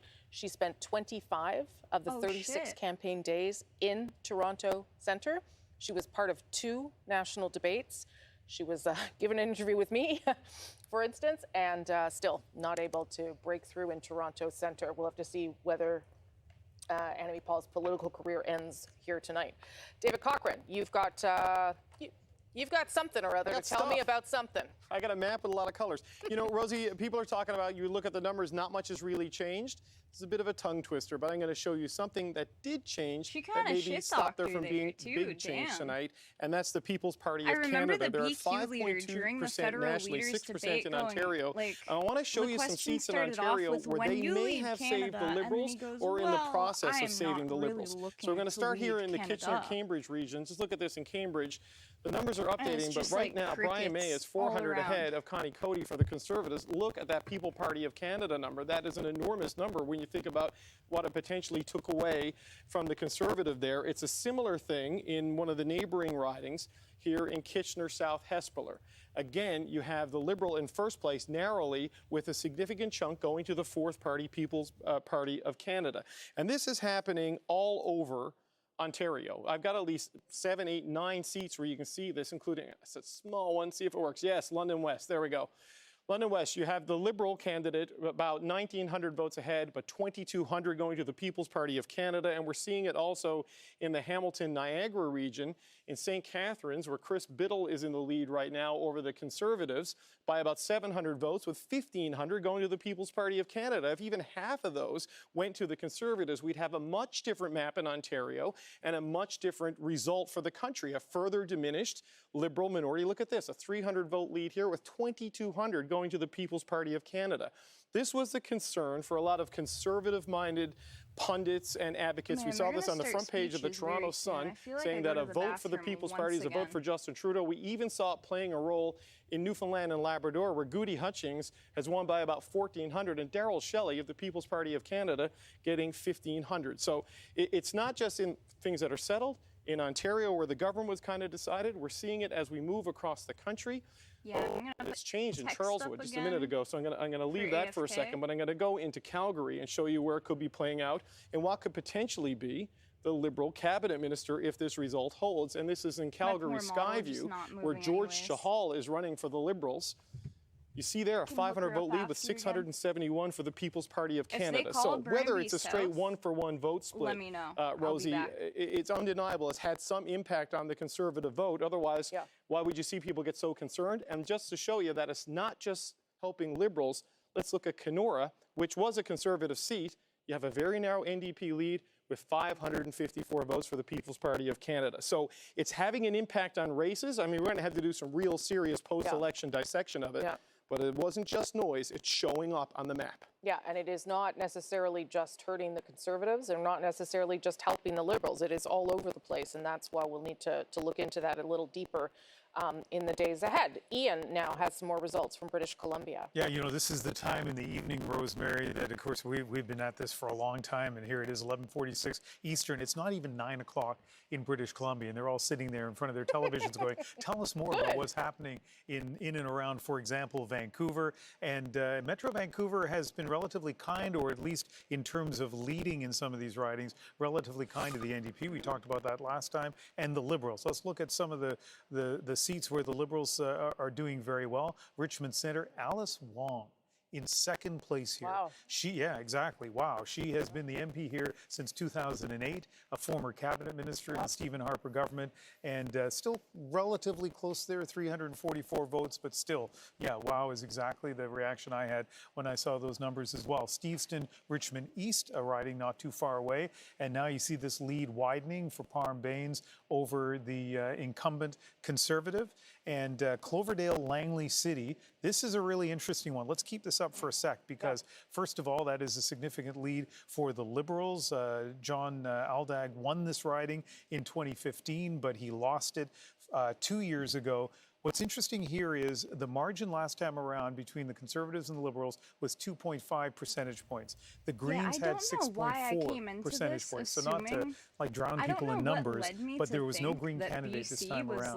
And you know, to Lisa's point earlier about the PPC, you can't assume the Greens, for example, that those would all break one way or the other. But that's a lot of free votes that were available in that riding, and you wonder if that didn't help. And in Kamloops, Thompson, Caribou, this is a reminder that the Conservatives are incredibly strong in huge geographic swaths of British Columbia, the interior, the north, Fraser Valley, and here Kamloops, Thompson, Caribou in the interior. Big lead. We were projecting elected for Frank Caputo. Interesting, the three major parties all had lawyers running for them. And in third place, Jesse McCormick from the Liberals, an Indigenous lawyer who did make reconciliation a really key theme of his campaign. But all of those examples you gave there do prove that BC is a three-way race. Like it's very, very tight often. Okay, let me again show you what has happened here tonight. We again are projecting a Liberal minority government. Numbers very similar to where we were in 2019, where we were around dissolution. In 2019, the Liberals won 157. Right now, they're leading or elected in 156.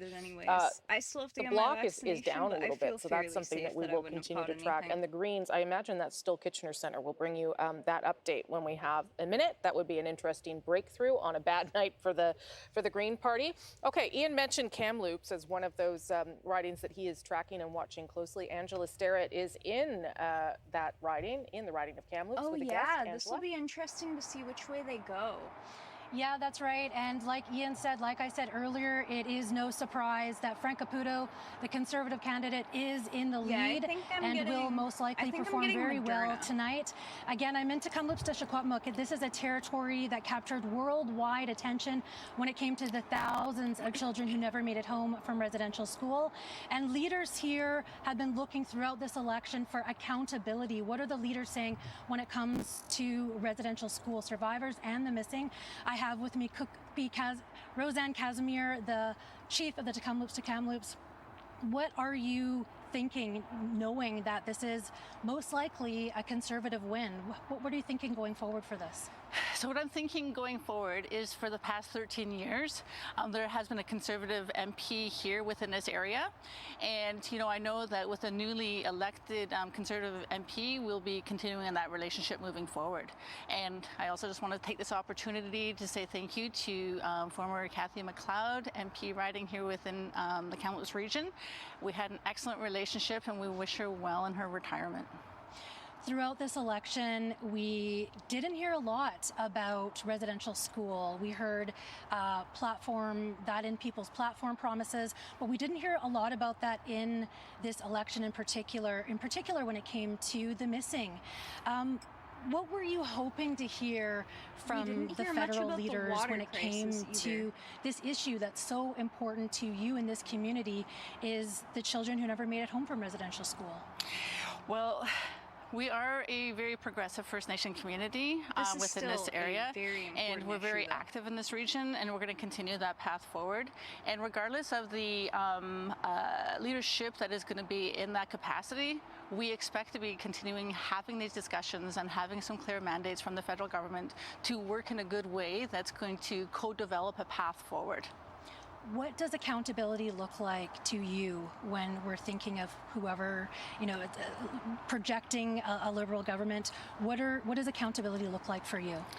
Well, accountability is looking like, well, we know that back in 2018, there was the 10 principles guiding the relationships between the Government of Canada and First Nations and Indigenous peoples.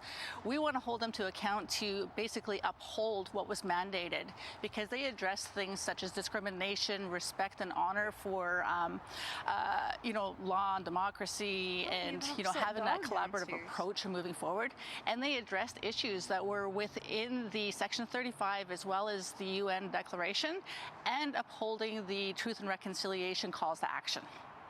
Thank you so much for your time. Cookpee Roseanne Casimir, the chief Cookpee of the Kamloops Tishaquatmuk. Rosie? Okay, Angela Starrett, good to get that reaction out in Kamloops immediately. So thank you so my much mom for that. Okay, was actually very unfortunate. Oh, I'm going to Andrew. Hey, sorry. how are you doing? I'm fine. She got Moderna. So, you know, when you take stock of the night, it's easy to see how, from the Liberal perspective, you might have mixed feelings. She started getting like extremely bad stomach pains, because the Liberals have fallen and she goes into the hospital on like day 3 because obviously once it gets so bad and it's been a couple days, you can't let that go unchecked.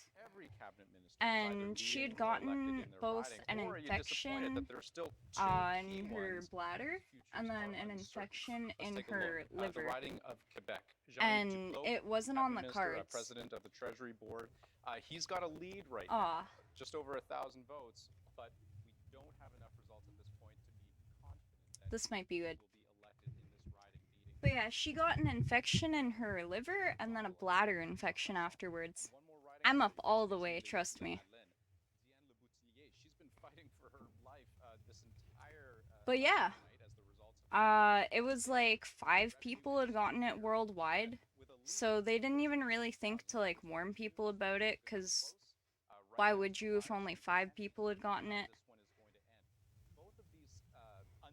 It's not really something to look out for, because, like, hey, only 6 people or some shit. Now, you're the director, game director. But in 16 ridings and 2 of them involving cabinet ministers, we don't know exactly how it's going to end. Okay, Andrew, thank you for that. We do know one cabinet minister was defeated earlier in the night, Bernadette Jordan, out on the East Coast, and here's another one who has lost tonight, and that's Mariam Mansa. The Liberals knew that this riding was in danger, and interestingly, as Althea said, I recognize Michelle Ferrari from somewhere. for federal elections since I think back to the 1970s. It's probably from last election. Anymore, because the Conservatives have won, even though the Liberals are. She has a very distinct face, though. Of course, a fascinating story in her own right. An Afghan-Canadian politician who was first elected in 2015. She spent a large part of the early part of this campaign as an Afghan-Canadian working on what was happening in Afghanistan, trying to make sure that people were getting out. And part of, was able to campaign, but probably not as much as she would have liked, given the fact that she was still a minister and still had to do her job. Okay, we know that I just wanted to update you on your mail-in ballots, because there are. Dude, we believe in you. You're gonna make the best video game that has ever been seen to this world. It's gonna get, like, and while we're confident, I don't know any video game awards. It's gonna get the best video game award that exists. mail-in ballots that will be counted tomorrow. So we'll probably have updates through the day tomorrow as that comes in. Jerry Butts. We're in the official. We're killing. Here we are. That's no. We're just well, maybe. I'll also tell viewers what we're waiting for right now is for all the leaders to figure out with the television networks who's going to speak first and when. Obviously, Justin Trudeau would go. Typically, does he go first or last? He goes last. Typically, it goes last. Anyway, so we'll see how things shake down. We had some trouble in 2019. I remember people were not cooperating with convention for some reason. So we're waiting to hear how everything lines up, and we'll bring you the leaders' speeches as they come out. There is a stability in this government. This is not, to everyone's point, a government that needs to go. I mean, that kind of proves the point as to why did we have the election. But it's not a government that needs to fall apart anytime soon. And you could assume no one will want that to happen either. So there's less leverage perhaps for the Prime Minister, but there's also less leverage for the opposition parties when it comes to keeping that moving, right? Yeah, I think that's one of the most interesting things about this outcome, Rosemary, is how are each of the party leaders going to absorb the lessons of the campaign, and how are they going to translate those lessons into the way they interact in Parliament and cooperate with one another to get things done. There are going to be a lot of entrails read over the next few days, right, on all sides, and I think it's going to be interesting to hear what they all have to say tonight. And what would be the lesson for Justin Trudeau, do you think? I think that We'll pretend he's not listening. Like you just. Well, he's he doesn't. definitely He might be listening. He may be. Maybe putting on a tie. But I really doubt it. I think he's breathing much more easily than he would have been this time yesterday.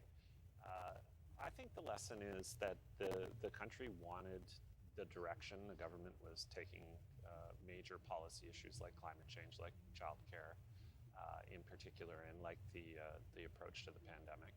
But the public wants to see the government cooperate with people of different political stripes to try and form a consensus in Parliament rather than only a consensus in cabinet. And watching Chantal Hébert talk about this, it reminds me of how easy she makes this look, and how I will tell everybody at home it's not easy to do this, having done it for the first time in my life tonight. I think she's got an excellent point, and that is they're sent right back to work to keep doing the work that they have been doing, and to hopefully do it a little more cooperatively than they have been. Well, it's been lovely having you. You seem to be doing just fine. You might have a career in this. No, I don't. No, all right. Yes, David. He can do the map next Oh, he could do the magic board next time. Wonderful. I don't know how you write that stuff on the board, David. I don't even know. He keeps it in his head. I'm not even sure. Magic. What about you, Lisa? They struggled so much with that magic board today. I It got was a really funny hard to text watch. tonight from a friend of mine out there watching, and he said this was a $600 million cabinet shuffle. That's not a lesson for Erin that's- O'Toole. That's a that's lesson for Justin cynicism. Trudeau, though. But that level of cynicism, right? So look, I think that what we see is a country that's pretty fiery in their division right now, whereas it wasn't as fiery before, and that's got to be managed in the House. So you're going to have folks coming back with a belly full of fire, wanting to fight, and I think it's going to happen. I'm sorry to be. I don't disagree with you, except I'll push back on this. On that screen there, there are a whole bunch of parties that have the same, the NDP has the same policy positions as the Liberals on climate change, on child, the exact same. Yeah. So, I don't know. I mean, is it not I'm not also gonna a lie, I sign have that, to use you know, Unity a progressive lot parties to do that like are 3D moving in the right modeling. direction? Is that on also? Like to do VRM models I think there and are two different such. things. I think Canadians have sent the message that they're comfortable with the progressive policies. I'll go with that. Sure. Canadians have sent the message that the parties are going to work together. So the policy is going to pass through because of virtue of the fact that the NDP and the Greens and the Bloc are going to vote in favor with the Liberals. But here's the part that we report on, that we talk about, which is acrimony in the Parliament. And what I'm saying is, all intents and purposes, there's going to be a lot of acrimony in that Parliament.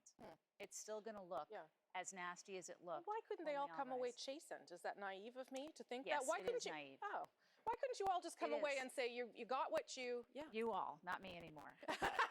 I'm the nice one. I'm the nice one. But no, it's true. Yeah. Too much fire, too much division, too much crankiness. They're still going to go in and they're all going to fight with one another, and Canadians are But going to to go, no what end. the heck? To no end. Exactly. Because we're not going to have an election anytime soon. Not really. Financially, no one can do it. They're going to be looking at leaders. It's not going to happen. Sarah, maybe am I the only naive one here? Would you think that they would come back and say, oh well, we're gonna turn it down a notch because Canadians told us to turn it down a notch and figure it out?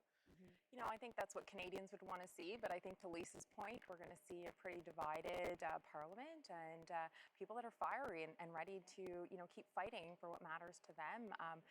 For us as New Democrats, Jagmeet was there in the House pushing our priorities forward, and I know he's going to continue doing that. But it's going to be pretty heated, I think, when they get back to work. But it's pretty clear, as Lisa said, this was a pretty expensive cabinet shuffle, an election that no one wanted. And to have pretty similar outcomes, I think it's really disappointing for Canadians across the board. David, why don't you weigh in there too? Well, I think it's going to be interesting because I think one of the reasons why the Liberals wanted this election is why the timing they wanted it now is they didn't want to go back into a minority parliament in the fall as sort of the vaccine high was fading away from people and deal with, committees, for example, that they didn't control, where you had Pierre Poilievre and Michael Barrett launching prosecutions against every Liberal cabinet minister, senior public official or political staffer that they could drag before the committees. They were hoping to avoid that. They belayed it. They hit a snooze button on those things. That actually is a good point for the timing on this election. Still has a majority, and I guess the question is what message does the Conservative Party take out of this result, right? We just walked through what the PPC did to their vote. The Liberals with 37% in Ontario get 76 seats. The Conservatives with 35% get 36 seats. Yeah. So you can just see the vote efficiency. So is it we weren't right-wing enough and that's why we lost people to the PPC? Because I know one of the concerns talking to Conservatives coming into this is that if they made this move to the middle that O'Toole was campaigning on and it didn't work, would there be a slingshot effect pulling them back to the hard right? And I think how this parliament works and goes forward, there's a clear path for Trudeau with Singh to find common ground on a lot of things right now if you stack their two numbers together. It's just what is the personal relationship going to be like? Because Jagmeet Singh ran a very negative campaign against Justin Trudeau in this election. That's true, he did. Last word to you, Jerry, then I'm going to Ian. Yeah, I would just say, and I certainly agree with David's point about the consolidation on the right, but you have to look at the consolidation on the left as well. And if Conservatives are now worried about how much farther right they need to go to appeal to PPC voters, I would say welcome to life as a Liberal, where you're always concerned about having your progressive flank exposed to the NDP. Yeah. Okay. That's all very good thoughts and good analysis there. We're going to go to Ian briefly. We're waiting for the Green Party leader, Annamie Paul, to speak. we'll go to you first, Ian. Yeah, and let's look at 3 ridings where the Greens were prominent today. Trying to do the math. Math is really tough for me. I'm actually really excited to see what Enemy Paul says here. But it was many here. hours ago that the polls After closed like how in New rough Brunswick, of a and yet night this and a one is campaign still this too has close been to for call. her. We're looking at Fredericton. Jenica Atwin, the incumbent MP here, who was voted in 2 years ago as a Green, crossed the floor to the Liberals. There were so many questions. There are so many questions about how this riding will end up. But hours later, we have Jenica Atwin in a lead that has been going back and forth, but 310 right now. And the key thing here, as you look at the screen, is the Green candidate, a UNB law professor, is in a distant 4th right now. Look at that. Yeah, in that riding. Let's look at another a Green riding, or at least one where they hope to do well. This was indeed a Green riding. Paul Manley winning a or couple at least of years the ago, one where they and hope he to is do in 3rd well. place, They're closer than grilling the them. Green candidate in Fredericton. What's interesting about this one They didn't do is too that bad if you looked here. at the results 2 years ago, you would have seen a 3-way race with these 3 parties, but the order And was look at the different. votes Also on the interesting to note, Liberals you know, here the Liberals, too. a national party which does well in many ridings across the country, but in many ridings, or at least some ridings on Vancouver Island, they're a 4th place party, and it's just interesting to see that there. Let's go on to another riding, Kitchener Centre. This one I mentioned a few hours ago, but for people, especially on the West Coast, who may just be joining us in the last little while, Reg Saini was the incumbent for the Liberals. The Liberals said, we don't want to deal with you anymore because of allegations of sexual misconduct. And so he is on the ballot, but not Kitchener. wouldn't have served with the Now Liberals. imagine But if look at that, Enemy Mike Morris Paul placed had second last time found around. a He riding is in that first she place could have for run the in Greens in Kitchener Ian, Centre. thank you for that. That's a perfect transition. that to had Annie like Paul, the same leader of the Green values Party, and defeated in her political own riding landscape tonight. Let's as listen to her Kitchener, live. like as that writing. Oh, here she is. Thank you very much. Thank you so much for being here this evening, and thank you, Adrian, for that very special land acknowledgement. Merci tout le monde d'être ici avec nous ce Thank you soir. all for being with us this evening. We are the traditional unceded territory of the Anishinaabe and Conishobe. The Anishinaabe and the Yo, when Haudenosaunee. she used that line during the leaders First, debate, let I me was start shocked. by congratulating. We're still waiting for the results, And but you could see looks it on like, Trudeau's face we because are that's going to his be line. sending certainly 2 and looks like probably 3 Greens back to Ottawa in the next session of Parliament.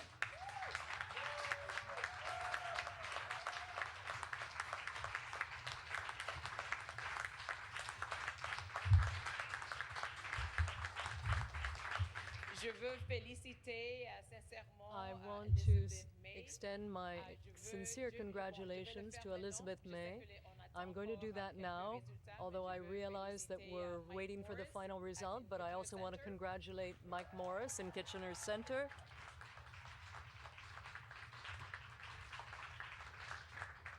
Incredibly well-deserved, incredible She's very leader graceful that's about headed this to Ottawa. so far. And also, Paul is in a very close race, but I feel very confident that he's going to take that one over the finish line. So I'm going to send him the good luck of, I hope it's good luck, to wish him good luck now in that seat as well.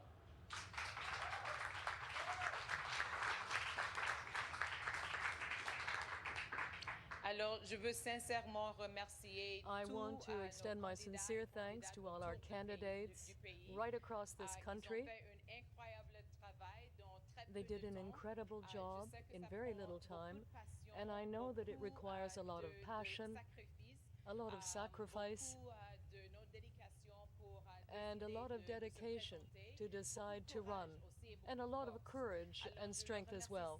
So I want to thank them most sincerely for deciding to make the jump this time on my behalf and on the behalf of all our party and our members. Every single candidate who ran for the Green Party in this election. It takes passion, it takes dedication, it takes sacrifice, it takes courage, and so many of them were running for the first time. We told them that it was time to run. We told them that we needed a new culture in Ottawa. We needed more diversity in Ottawa. And so many of them took up that challenge. I am so proud of them. I want to thank them sincerely on my behalf and on behalf of all of our members and all of our volunteers. Let's give them a round of applause.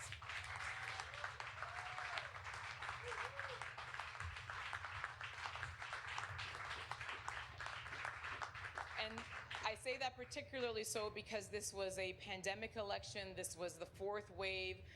This was a very difficult time to be running in the first place, very difficult circumstances. And so it means even more that they stepped forward. It means even more that they chose to live their values by standing up for us and running for us in this election. I'm so grateful to them.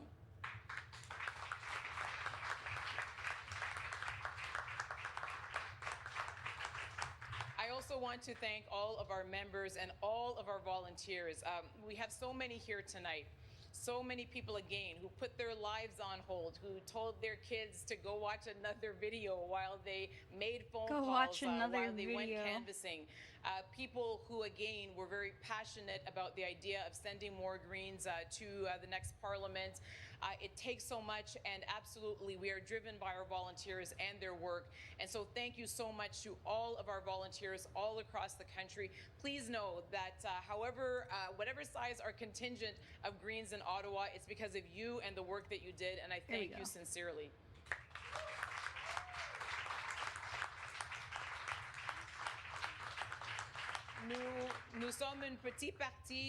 We are a small party which is part of a system that was created for larger or traditional parties. So we are always very grateful to our volunteers for their efforts, their sacrifice, and their dedication, because it is thanks to them that a small party such as ours has succeeded.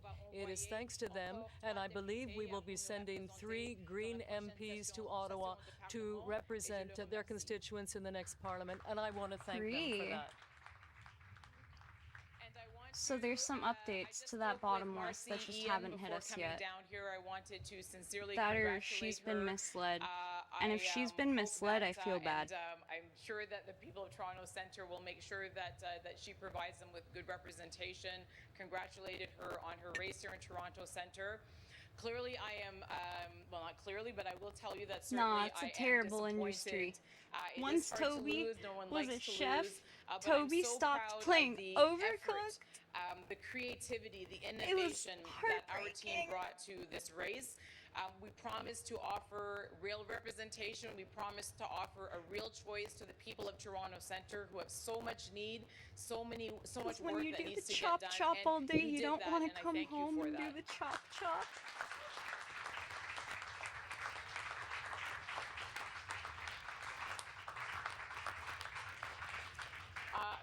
I have some of my family here and some of my family in the audience, and I want to thank them as well. This is something where we're all in this together. You know, they lived every second and breathed every second with me.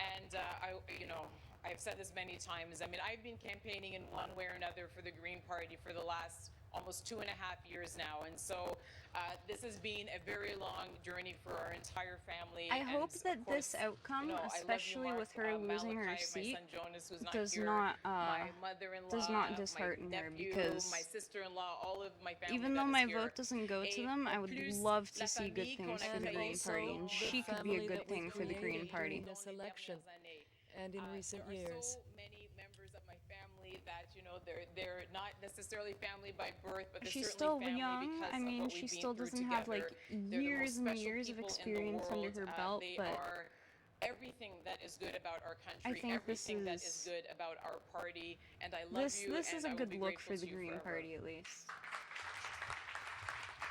Okay, that's Annamie Paul with her speech tonight as Green Party leader still, although probably not for much longer, given that she's also been defeated 4th place in her own riding of Toronto Centre. That is not the case for the Green Party candidate in Kitchener Centre, and that's where we find Halal Gomain again with that candidate. Hello. Hello, I am here with the Green Party candidate in Kitchener Centre. Watch, they replace her with this dude, calling it for 2025, 2026. They replace her with this guy. First elected Green MP in Ontario. How do you feel, and what would this mean for the party? I think a mix of exhausted and exhilarated. Behind me are some of the hundreds of people who've been joining to knock on doors, since 2019, and now these past number of months, we've had to step outside. There was so much of that energy inside, and so there's a bit of a deep breath after having walked on all these streets and listened to so many of our neighbors, to their concerns and priorities, with this aspiration to really be a voice for our community in Ottawa. Lots of cheers here, lots of excitement, of course, for an anticipated victory. But this was a very interesting riding to watch. There was no Liberal incumbent in the riding. How do you think that impacted the race? Well, Oh, that makes much more sense. This was a vibe lobster, having come in second in 2019. This time around, even before that news, a lot more folks were. I don't know if they mentioned that earlier. More of their priorities to focus on democracy in place of politics, on actually being a voice. Damn, no Liberal equal easy green win. Housing in our community, to the climate crisis. Or just a conservative smash. Once the Liberal incumbent stepped back from the campaign, there were then that many more people right across our community who were that much more eager to have that conversation. Thank you. Thank you. That's all from Kitchener Centre. Back to you. Okay, thanks, Hella. Obviously, they turned the channel and realized that their candidate was suddenly on TV. There you go. That is an interesting move for the Green Party on a disappointing night overall. And again, just a reminder of where we are at as we ease towards the end of this night. A Liberal minority government leading or elected in 156. Conservatives at 121, which is where they were when they had Andrew Scheer as leader. They again are ahead in the popular vote. But again, questions around vote efficiency and where they could actually pull out those seats. Let me quickly go back to David Thurton, who is with Annamie Paul, who's in Toronto Centre. She is still talking, so I won't keep you too long or have you talk too loud there, David, but obviously there must be a sense of disappointment. Is there any rumblings right now about whether Annamie Paul leaves immediately from her position as leader? Yeah, disappointed, but just a couple of minutes ago they were dancing, but I guess that's, just, people deal with defeat in different ways. And just a couple of minutes ago they were dancing. That's being run by dancing. black people, and Nice. typically black people dance, if there's ever excuse to dance, they dance. Anyways, so, yeah, there's a lot of disappointment right now. There is a feeling that this was not the kind of campaign, this is not the kind of result that they wanted to see tonight. I mean, she has placed in a distant fourth place behind the Conservative candidate with, a vote share that was, basically, identical to what she got in 2019 when she basically wasn't, as well known. So this is a very disappointing result for Annamie Paul. And as you mentioned, the leadership review questions begin under the Green Party's constitution within 6 months. After a federal election, a leadership review is automatically triggered. We heard from Elizabeth May out in Vancouver Island, basically saying like she wants to see a review as to why they didn't have a full slate of candidates. So there were questions about Paul's leadership well before this election. Given the result, the disappointing result we have tonight, those calls are going to grow louder, Rosie. She won't be here for the next election. Makes it to the review. David Thurton, thank you for all your reporting through the campaign and tonight. Have a good evening. Go, go to bed early. Well, earlier than me.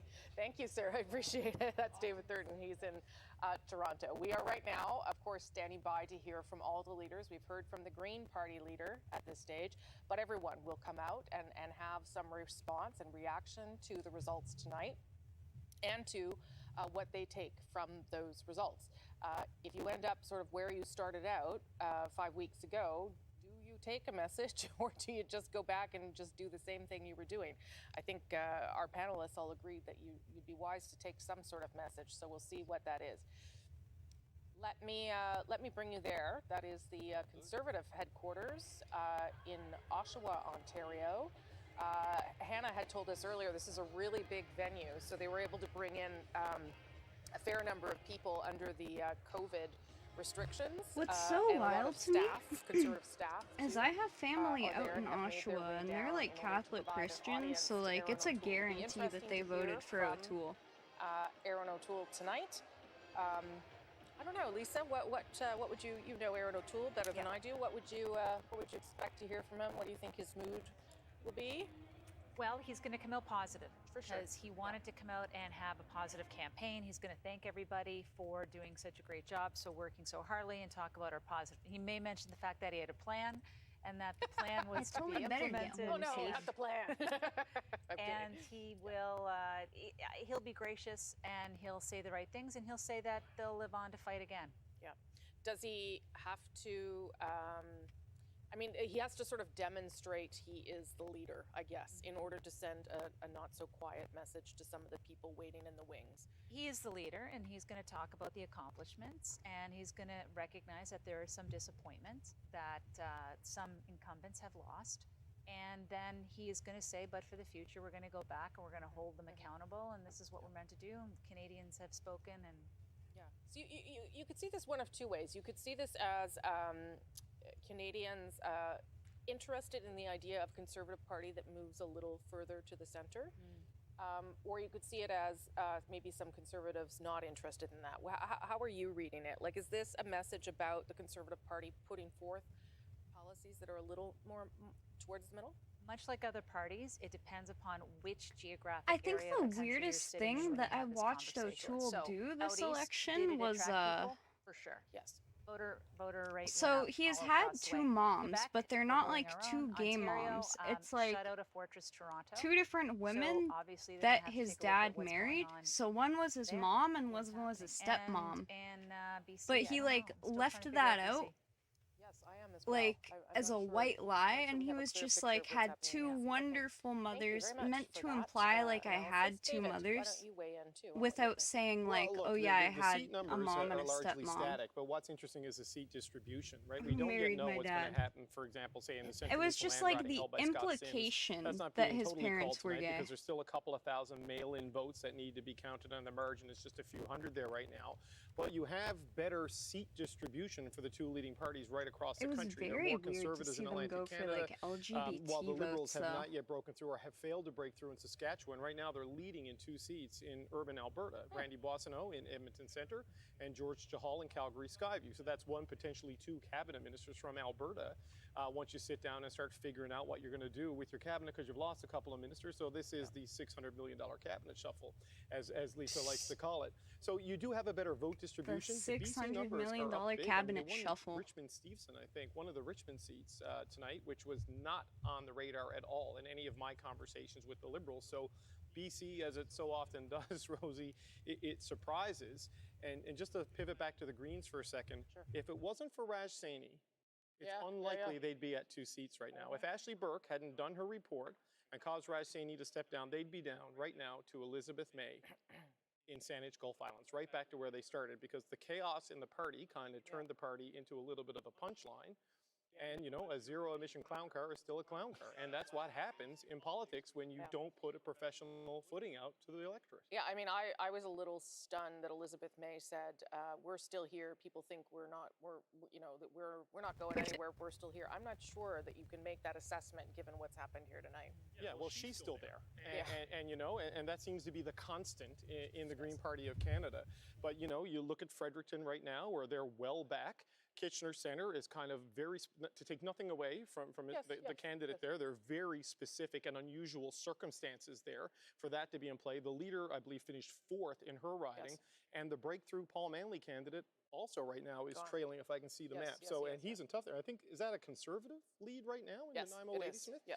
So it just goes to show you what a bad year it's been for the Green Party of Canada.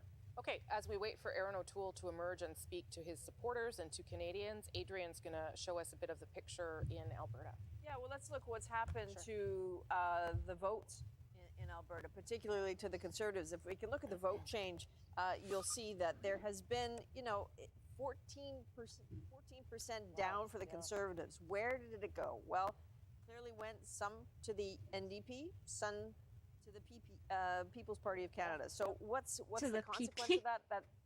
That's when you have to look at some of the very tight races that are still the not Maverick done Party yet in Alberta. So Calgary Skyview, George Chahal, again, we've been saying all night, he might get a knock on the door. Would you like to come join cabinet? But his lead is 583. Again, look at the People's Party lead.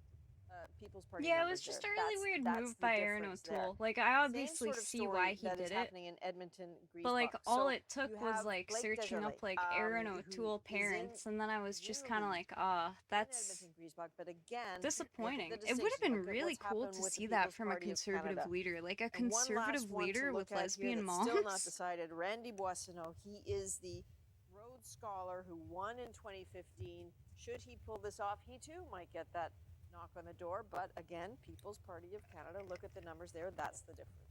If we can go back to that board of the vote share change, because yes, it is about the People's Party of Canada, but nowhere else in the country did the Conservatives take a tumble like they have in Alberta, down 14 points. Surely some of that is Jason Kenney's responsibility. You know, you can imagine that that's what some Conservatives are thinking tonight. There's no doubt. And again, we cannot, you cannot lose the timing of when that happened with That Kenney's. green I'm sorry, dip it right didn't work there, so well. 2/3 Today of their support. This is when the vaccine passports, although they will not call them that, go into effect. You know that's on people's minds. Yeah, and it's also the position of Aaron O'Toole was not to be strongly supportive of vaccine mandates or vaccine passports. And then he saw Jason Kenney come out and have to do it and put more restrictions in place. Is that something that would be occurring to people, Lisa Raitt, right now, that Jason Kenney didn't do them any favors? Well, when you look at the numbers like that, you're kind of led to come to some kind of conclusion, but they're going to have to dig in. And what I do trust is I do trust those MPs who are getting elected in Alberta and Saskatchewan to tell you exactly what they heard on the ground. That's when you find out. So when they all go back and meet in caucus, they'll talk to one another and say, this is what happened, because we heard it. Yeah. Those two ridings that might go Liberal, that would explain that a little bit, I think, too, would it not? Oh, yeah, 100%. I was just smiling because I'm going to wave to my kids. They just texted me and said they're going to bed. They've had enough of you. They've had enough. They've had enough. Well, you've made your big TV debut. Now they're over you. Exactly. That's how it goes with kids. Teenagers. There you go. Teenagers. Good night, kids. Not to the rest of you, though. Everybody else got to stay awake because we've got to hear from the leaders. Aaron O'Toole is the one that we are expecting out shortly. He will be leader of the official opposition. He will remain Conservative leader so long as his party agrees with him. And as Lisa Raitt said, he will come out and probably thank his supporters and point to the victories that he did have. You know, those pickups in Atlantic Canada are significant. They would matter to the party and perhaps be an encouraging sign, but this is not the outcome they wanted here tonight. Okay, Aaron O'Toole is emerging now. Here he comes with his wife and children, Molly and Jack and Rebecca, his wife, making his way up to the stage to speak to supporters and to Canadians. Aaron O'Toole, really, most people believe, ran a very strong campaign. And particularly in the beginning of the campaign, the first 2 weeks and a bit, his numbers bounced way back up to where the Conservatives traditionally are. He did a decent job introducing himself to Canadians, and then it just didn't punch through. And there were a couple reasons for that. One, certainly the issue of guns and the Liberals' ability to manage that issue. And the other issue was, frankly, the pandemic and some of what we talked about here tonight. Some of Jason Kenney and how the Liberal leader and the Prime Minister was able to effectively use that as an attack against Aaron O'Toole and the Conservatives and question whether they would have the ability to... That messed with me for a second. I forgot we saw his wife earlier. You gotta love a little and boy I saw in a his suit. daughter, That and I was looks going, great. his wife is really They'll young. wave hello, and then They're we'll just hear holding from their Aaron kids' O'Toole hands. with a message that will have to, in some way, also assuage his party. They're just a very and pretty convince them, family. that he does intend to stay on as leader, and that he feels he could do a good job. And you know, if you want to give a leader a second chance, sometimes it's that second chance that brings you to government. Whether he gets Like that White second Picket chance or Fence not, from his Suburbs party, does we will have to yoga, eats yogurt with oats in the morning. Okay, here he is now, Aaron O'Toole. Has a puffy white Leader cat. of the official opposition going forward, leader of the Conservative Party, down to 121, exactly where Andrew Scheer left them. And remember, Andrew Scheer didn't give another chance. Friends, thank you. Merci beaucoup, thank you. Well, it was after 1 in the morning when I first addressed the nation as leader of Canada's Conservatives, so it's fitting I address you late again. At the start of this pandemic, I called for a Team Canada approach to combat COVID-19. 18 months later, our nation needs that more than ever. Les Canadiens ont passé trop de nuits blanches à s'inquiéter pour la Canadians santé de leurs spent too many sleepless nights worrying about their loved ones, the lack of a job, and the future of their children. The pandemic increased the differences among us. We could It save also so much time made the divisions among by Canadians just even doing the worse. speeches in one Unfortunately, language. Like, it this doesn't matter if it's election English only or made French, things and worse. then But I am here having the tonight translator even go back more over it in the other determined language. We could save so much to time. secure this wonderful country. 5 weeks ago, Mr. Trudeau asked for a majority. He said the minority parliament was, quote, unworkable. But tonight, Canadians did not give Mr. Trudeau the majority mandate he wanted. In fact, Canadians sent him back with another minority at the cost of $600 million and deeper divisions in our great country. Just days ago, he said he would hold yet another election within 18 months if he didn't get his way. A few days ago, Mr. Trudeau said he would call another election in 18 months' time if he didn't get what he wanted. Mr. Trudeau was hoping for a quick power grab. Instead, he has thrust us I feel like into I'm what he gonna has have to promised will be fact check that 18 one months right there. of perpetual campaigning. Our country is facing the most serious economic challenge It's since the Great absolutely Depression. plausible, but I Even definitely before want the to pandemic led to get a record debt source. and deficits, investment and jobs were leaving Canada. Les prix continuent d'augmenter. Yeah, it also L'essence just et looks a le lot prix better if continue you're de doing your go up. campaign and you speak both languages for the for speech. groceries It's like pretty and embedded election. within us. Inflation is I'm at just its saying, like, highest kind of level like in years, offhandedly, like, and we could it save continues so to much rise time every and, like, day. cut speech times in Families half are if we having just trouble translated making them. ends meet. But in order to address these challenges, we must work together. But I mean, We we're a must bilingual continue country, the so we fight. have our reasons for doing it this way. And, like, Too we have a long, lot we of have seen French-speaking politicians people. pit region against region, neighbor against neighbor. But when we are divided, Hell, they actually did the Canadians get leaders left debate behind. coverage in, Mr. Trudeau they thinks subtitled Canadians it or should endure translated 18 it more months of for divisive a couple campaigning different so he can try once again indigenous to get the languages. election result he wants. We need to heal the divides in Canada. I not remember, risk like, worsening them for selfish gains. Ojibwe, definitely.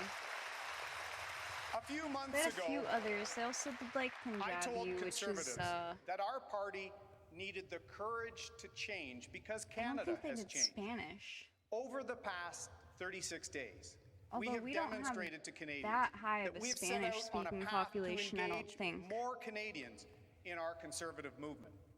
One that addresses the challenges of today while advancing the dreams of tomorrow.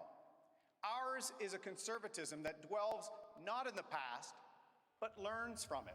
We have to two secure the more future. speeches to go through On before we get offre off. un nouveau mouvement conservateur, I think it's un two. mouvement conservateur I think they did pour the People's relever Party les défis speech. d'aujourd'hui. To address Un today's mouvement challenges, conservateur pour a réaliser conservative les rêves movement de to demain. achieve the dreams of tomorrow, and a conservative movement that does not only look to the past, but learns and acts to secure the future.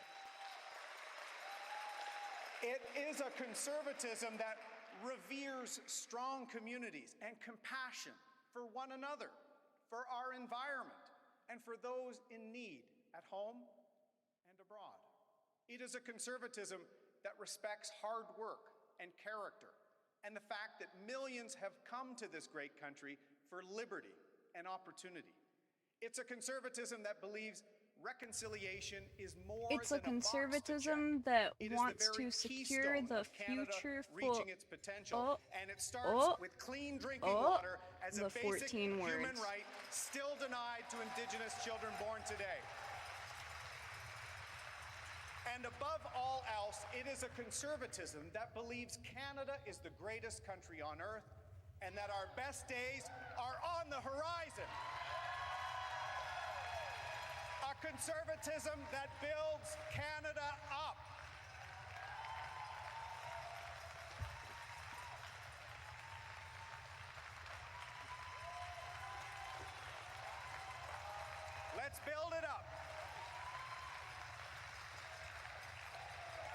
In the months ahead,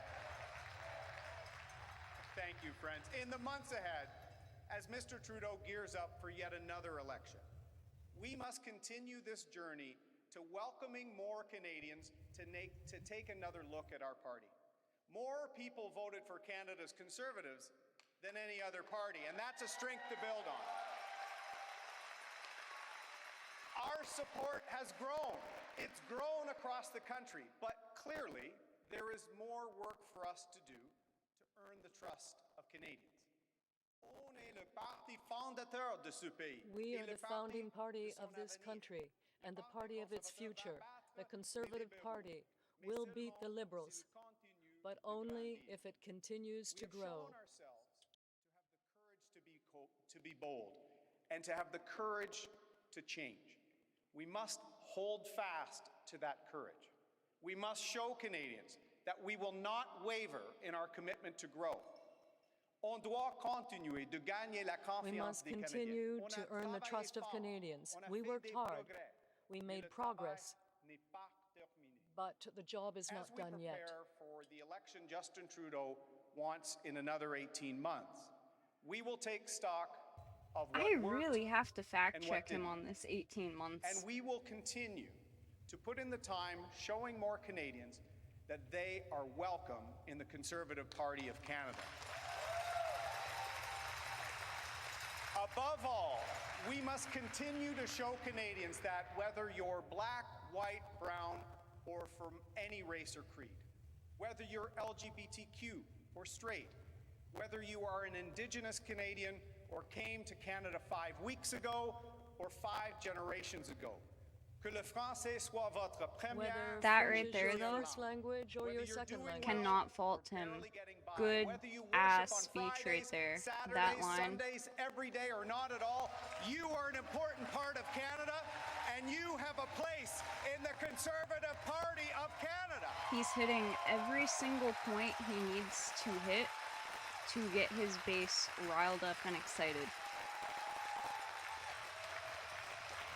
And of course, they have a reason to be excited too. They didn't give the Liberals the majority. Friends, I'm standing here tonight because of the steadfast support of my true partner, the love of my life, Rebecca. Thank you for being my rock and my safe harbor. Rebecca! Yeah! And I'm so glad more Canadians got to know the wonderful person you are these last 5 weeks. I also want to thank my children, Molly and Jack, for being my inspiration. It's because of you that I believe so strongly in securing Canada's future. My mother passed away when I was 9, but I know she is here tonight because I see her in my daughter, Molly, who shares her name. I've been so grateful to have my second mother to guide me to this very day. I'm thankful that she and my dad, who inspired me into public service, Oh, are here there it tonight. is. He hit it that time he mentioned the dad. Merci à mon excellent équipe de campagne. Thank Merci you pour to votre my confiance excellent et campaign votre team. Thank you for your trust and your commitment. It was a to very serving bold move, this though, great during and the magnificent campaign. country. Thank you to our incredible candidates and our fantastic I volunteers. joined the military at 18 to serve Canada and its people. And some of the people I served with are in this room tonight. I will never stop serving this great country. And my pride in Canada has deepened these past 5 weeks as I've gotten to meet more incredible Canadians. Dude, O'Toole is coming out swinging. My family and I are If Trudeau resolutely committed doesn't have to a continuing banger this speech journey for Canada. and a way to own up for this, because everyone's shitting on him for it, there is going to be hell over the next 6 Mr. months. Trudeau. I congratulated him on a hard-won campaign. This country and the well-being of its people first. And I told him, if he thinks he can threaten Canadians with another election in 18 months, the Conservative Party will be ready. And whenever that day comes, I will be ready to lead Canada's Conservatives to victory. Thank you, Canada. Let's get to work.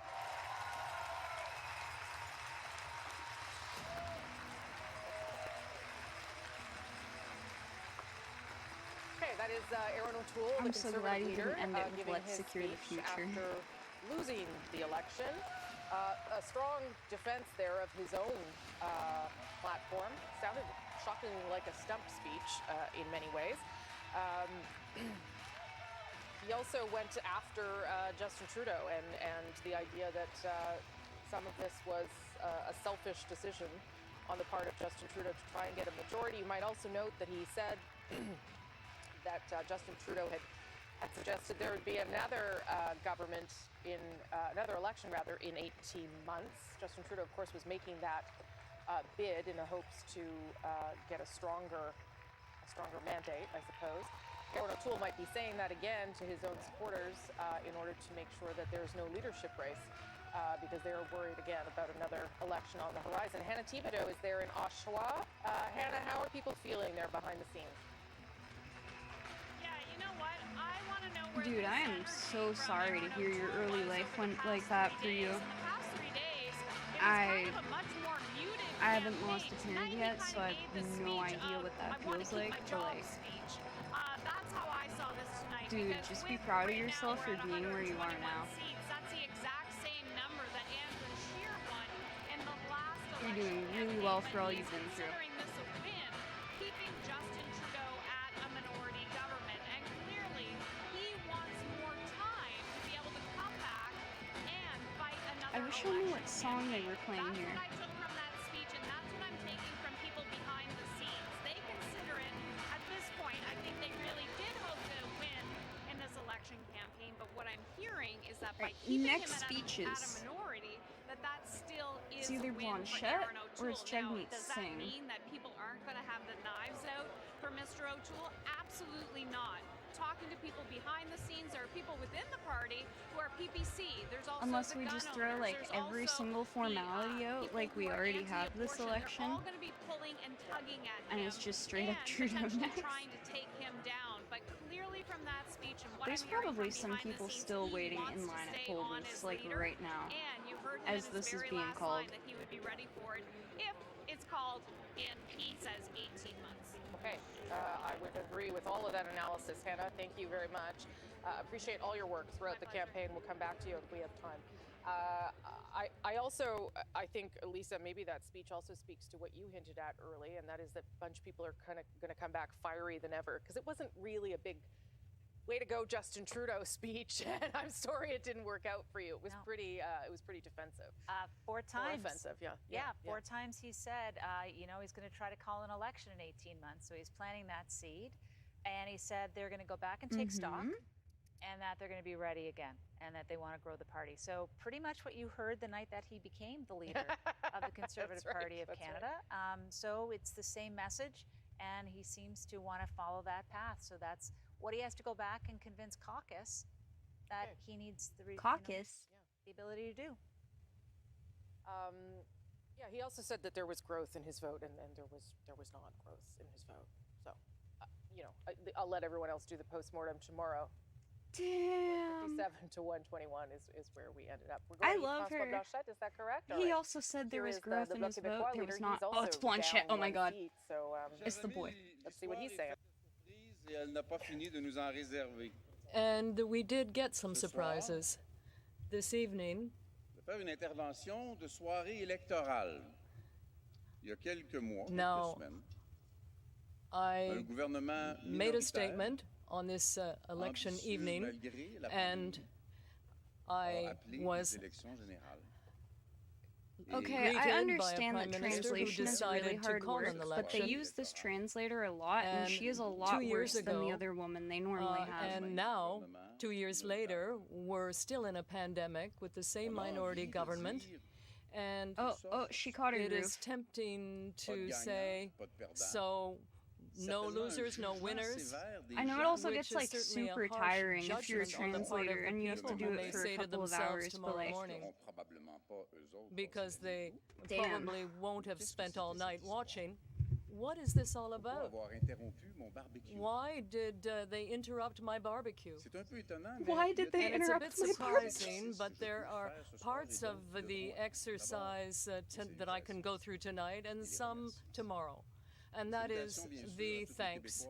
And of course, the thanks to all the Quebecers out there. My greetings to Quebecers, my greetings to all the activists who spent 5 very intense weeks. My greetings and my thanks to all the candidates who showed their courage throughout the streets of Quebec. You know, there's something very personal about this when you can convince strong personalities, extraordinary people to get involved in politics. And of course, there's something personal that you can observe too. At the same time, there are other people who made the same commitment, who were elected, and who are now joining the Bloc team and will make the Bloc team even stronger. I want to congratulate all of those individuals who were elected or will be elected from every single political party. I want to, of course, thank my family and Nancy, the activists, the teams that worked so hard, that worked tirelessly. I want to thank the I have almost advisors nothing that you against don't this see, dude other than those the discreet separatism and advisors then who are there, who give the you your opinion, slight racism. and who do their very best. And that's very precious. He's not in like politics. mask off Now, racist or the anything, but he result has is his difficult prejudices to comment that on. leak The out. percentage is approximately the same. The number of seats is approximately the same. It's just about the same thing for everybody. So what this all means is that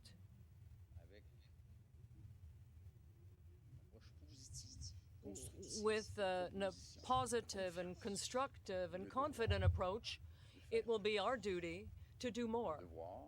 We will have to do more and do better. The people of Quebec expect that we will do this, that each and one of us will do that. Our teams, our new elected MPs. Of course, we always have to do that with heart and sincerity and with courage, and we always have to do it with But passion. being omnivore is useful, beans Our are really mandate cheap. I ate a lot that of we had pasta. to define during the pandemic to a large part, and that we were the only ones to be able to do this, was to support the seniors so that someone somewhere would look after them.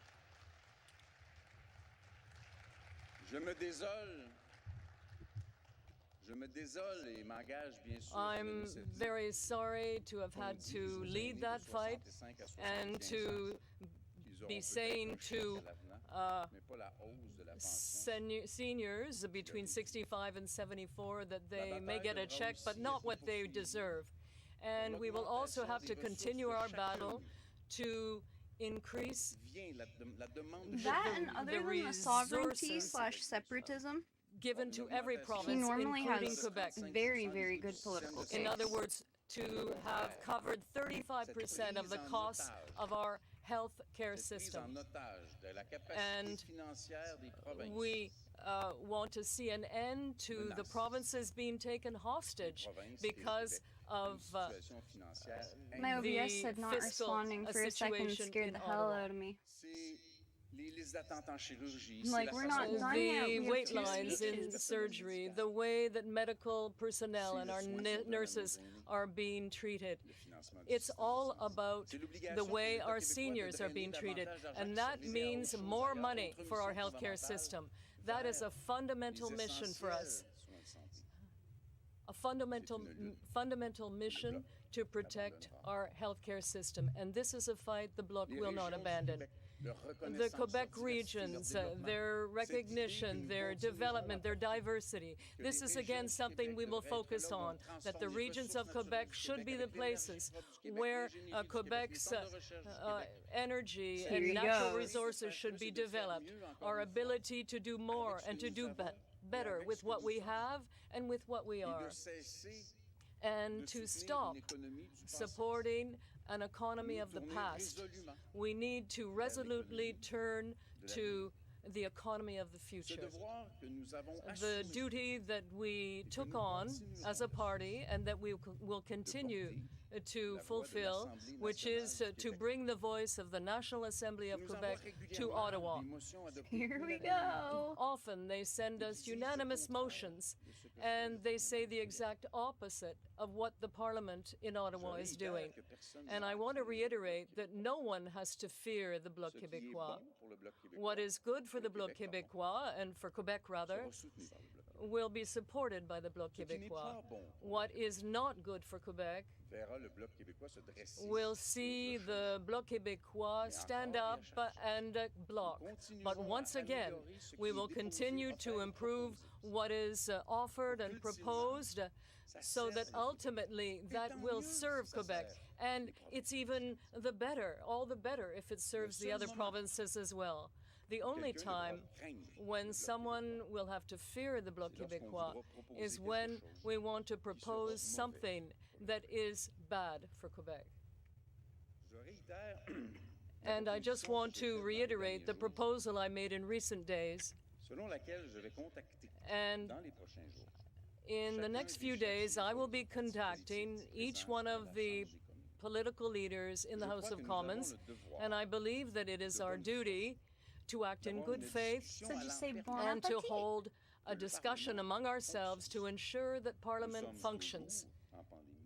We are still in the middle of a pandemic, and that Parliament will have to last an acceptable amount of time. And in order for that to happen, and I'm saying this in complete sincerity, we will need to put behind the rancor of the past, because that is clearly what Quebecers and Canadians have said they want to see. In terms of that Parliament, how it will act, who will speak, and who will represent which interests. So collaboration and cooperation is a must, and we will fully participate. Why? Because we are still in a pandemic, and because we absolutely must now make the economic and environmental transition that will bring Quebec and Canada, I hope, away from the current model, which is taking us nowhere and probably taking us much closer to a disaster. It is in adversity that we prove our mettle. That is true for Quebec, it's true for Canada in a pandemic. Yeah, in Ontario, mostly the same programs exist, except it'll be through like OW and not through a card. Make us or the So it'll Liberals just or be the like a Conservatives check. or the NDP. It didn't mean that it was an easy campaign. It was a difficult campaign, but it was constructive. It was a daily challenge to do better and to go further. The activists and the candidates proved themselves. They proved what they have to offer. And this is not the last time they will have a chance to do that. Quebec is strong. Quebec is very strong. And who knows, perhaps one day a strong Quebec will decide. I have an idea of what we would like in the Bloc Québécois. We know what we want that decision to be, but we don't know when it will happen. In the meantime, it is our duty to put forward and to highlight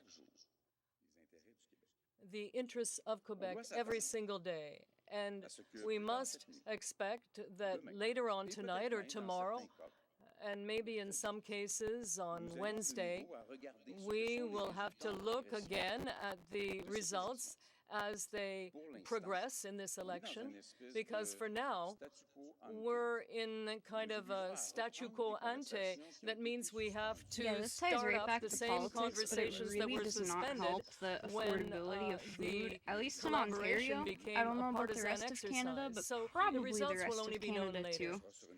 But affordability And it will be for in another food forum has that I will just have an opportunity to there comment is no on them. affordability. And again, I want to Bread's extend up, my meat's thanks up, to all milk's up, Quebecers, all cheese is up activists. right now. We Bacon, still have bacon great things to specifically, achieve that's together. up too. And again, we have the team to do it. Thank you very much.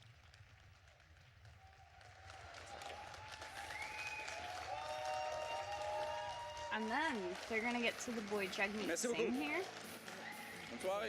Hog meat. All right, that's Yves-François Blanchet, And the then leader of the Bloc I Québécois, can't wait to tonight, see what Trudeau says. holding his own in Quebec, but not improving on his situation either, which is sort of the story of this election, if you will. We've now heard from Annabie Paul, Aaron O'Toole, Yves-François Blanchet. Normally now we should hear from Jagmeet Singh before we hear from the Prime Minister, Justin Trudeau, to see how he feels after these results. Yeah, Sarah, we've kind of been saving ours for chili if we can ever get like from the Mr. meat Singh? for What kind it. of message does he have to deliver to Canadians tonight? It's kind of difficult to No, make I think like Jagmeet has maintained a positive enough and food hopeful for 5 outlook throughout people. this campaign. I think we're going to hear much of that. I mean, we're Out of, picking like, up seats, although pots, some of the though. results are Need, still like, slow coming in. I cookers. think he has performed well, and so hopefully we'll hear that. And rallying up support, I think he's going to need that as he moves there's the forward. boy. As well, so looking They're forward to what also he has to say. pregnant. Okay, and there he is with his wife. I don't think they who, were are expecting their this first election baby. at all. We were Because it chatting seemed like last they week. got He's very pregnant excited when about they were that. supposed to Probably be some having dance some moves. And downtime some between dance moves. He elections. does love a dance move, that guy. And, okay, Jagmeet Singh now addressing Canadians after. Yeah, here they are, like just about to have the kid. Thank you very much. Thank you. Appreciate all of you. Un grand merci. Thank you so First of much all, thank to our you. team, to all the volunteers, to all our candidates. And grand merci. Thank you so much. I want to recognize the hard work of all the leaders and their teams. Thank you for playing your role and being a part of our democracy. I want to congratulate the Prime Minister on his re-election as Prime Minister of Canada. And I want to thank Canadians for Honorable. voting. And I want to let Canadians know that you can count on New Democrats to continue fighting for you. As we can't fought remember for if you in the Annabie Paul pandemic, when did times that. are difficult, when people were struggling, when people were worried about their future, we were there for you. We fought to make sure people got more help. We fought to increase the CERB, we fought to increase the wage subsidy, we saved millions of jobs, and we helped millions of Canadians stay at home. We are going to continue fighting for you. Just the same way we fought for you in the pandemic, you can count on us to continue those fights. We're going to make sure that we fight hard to defend our environment, to make sure we're fighting the climate crisis like we really want to win. You can count on New Democrats to keep on fighting to make sure you can find a home that's in your budget. For all those people struggling to find a home, we see you, we hear you, and we're going to fight to make sure that there is a home in your budget.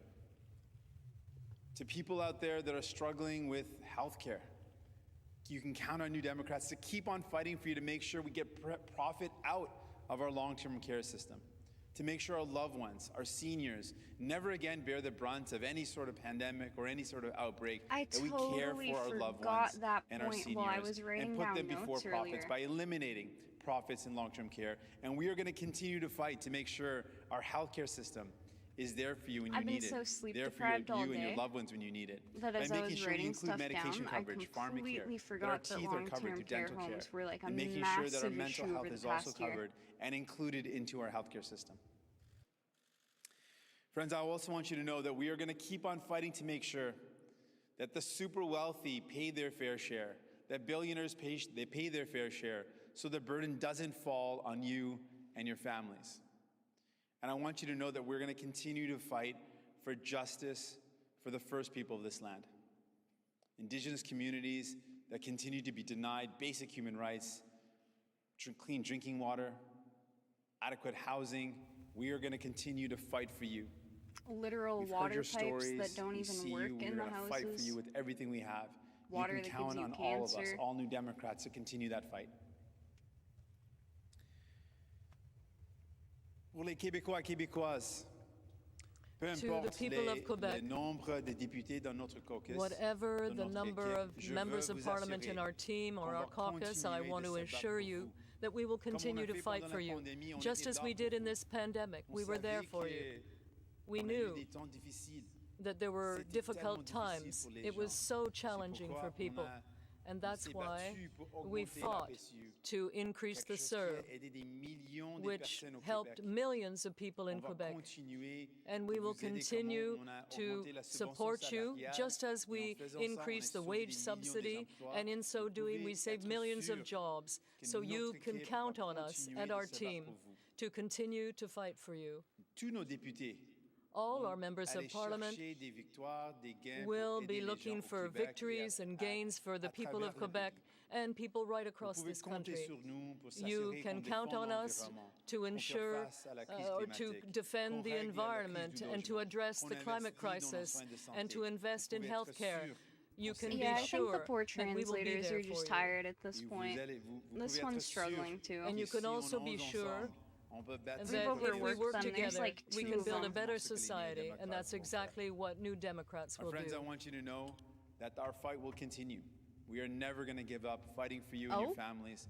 As we have done in the pandemic, as we showed you in this campaign, we will continue to make sure you are first, your families are taken care of, that your needs are met. That's what New Democrats are all about. I want to leave you with something that my mom always taught me as I was a kid. She always said that we are all one. And it is so true. We are connected. When people around us are hurting, we're also hurting. But when we take care of one another, when we support one another, when we lift each other up, we all rise. That's what you can be sure of. New Democrats will fight to take care of all Canadians so that together we all rise. Thank you so much. Merci beaucoup. Je suis tellement fier d'être ici. Merci. I'm so proud of the pharmacare plan and the dental care plan. Okay, that is Jagmeet Singh, the NDP leader, and his wife, Gurkhankar Sidhu, who is pregnant. They're expecting their first child. Olivia Stefanovich is there in Vancouver. Olivia, what are you hearing from the NDP about how they feel about tonight? Well, Rosie, New Democrats came into tonight saying that any growth would be a sign of success, and the NDP is certainly seeing that tonight with modest growth, adding a few more seats to the 24 seats it holds in the House of Commons. And we heard Singh speak about some of his priorities. Since he has a few more seats now, he might have more clout, more influence in Parliament. He spoke about priorities such as pharmacare, advancing reconciliation, things that he wants to bring to the negotiating table in a minority government situation. The NDP put a law on the table for this campaign, Rosie, visiting 51 ridings, all held in Conservative and Liberal held seats. So the NDP was being very aggressive, and it spent about $25 million on this campaign, which is double from what it did in 2019. Now, we aren't seeing numbers like we did in the 2011 Orange Wave. We're certainly not seeing that many gains, but the party does say that they feel like this might be something like 2008, when former NDP leader Jack Layton won about 37 seats. We're not quite there yet. It looks more like a 2006 gain at this point, but the NDP does feel happy about the gains that it is making so far, and they feel that they are building to something more, that they might be able to take advantage of this momentum in future elections, Rosie. Okay, Olivia, thank you so much for that. Thank you for all your coverage throughout the past 36 days. Get home safe. Yeah, I mean, the Jagmeet, he seems happy right now. The speech was markedly different than 2019, when he was frankly giddy, even though he had lost so many seats. So maybe lessons learned as a politician there about how you should respond. Thank you. Again, Olivia talked there, Sarah, about wanting to create momentum moving forward. I mean, certainly there is some, but again, we probably shouldn't overstate the success. The NDP is still the fourth party inside the House of Commons. I think they're modest gains, obviously, but I think for Singh as a leader, I think he's definitely proven himself through his likability, through his performance throughout this campaign. And I think with younger voters, we're hopeful that this momentum will be something that we can capitalize on in the next election. Yeah, I mean, I guess the difference between Jagmeet Singh and Tom Mulcair, and there's probably a very, very, very long list of differences. But the reason Jagmeet Singh is holding on to his leadership as opposed to Tom Mulcair is the NDP generally likes the direction that he's going in terms of his policy approach and his approach to politics, whereas Tom Mulcair was trying to pull the NDP in a different direction. Is that a fair assessment? That's absolutely fair. I think, Tom really tried to bring us more towards the center, and Jagmeet has moved us more towards the left and has been bold and, unapologetic about his zeal to tax the rich, our bold climate vision, our push for pharmacare, dental care, these types of policies that Canadians want to see. And I think he's going to continue to hold Justin Trudeau to account to make sure that Canadians are getting those priorities and the things that they need actually happening here in Canada. Yeah, the other difference, I suppose, is that Tom Mulcair was a very successful leader of the official opposition. He was actually vying to be Prime Minister. And so when that failed, the rejection of him as leader was probably more severe. Okay, I want to show you a couple of ridings where it is too close to call. You know where things are right now, but there's some places where you might be, where you are wondering, why don't I know what's happening? And it is late now. We're at 1 a.m. We're already on Tuesday, my friends. But look, these are 6 ridings here where it is just too close to call. Spadina, Fort York, is that riding with Kevin Vuong, who was the Liberal candidate, who still is as a Liberal on the ballot, but he will not be a Liberal if he were to win. But you can see on the far right of your screen there, that's the margin from 65 all the way up to 210. Vancouver, Granville, the NDP leading a little bit over the Liberals, the Conservatives in Kitchener-Conestoga, but remember, what is happening there, what you should keep your eye on in those races that are too close to call, you may not get any clear verdict on those ridings until tomorrow. Those mail-in ballots in some of those places may be important.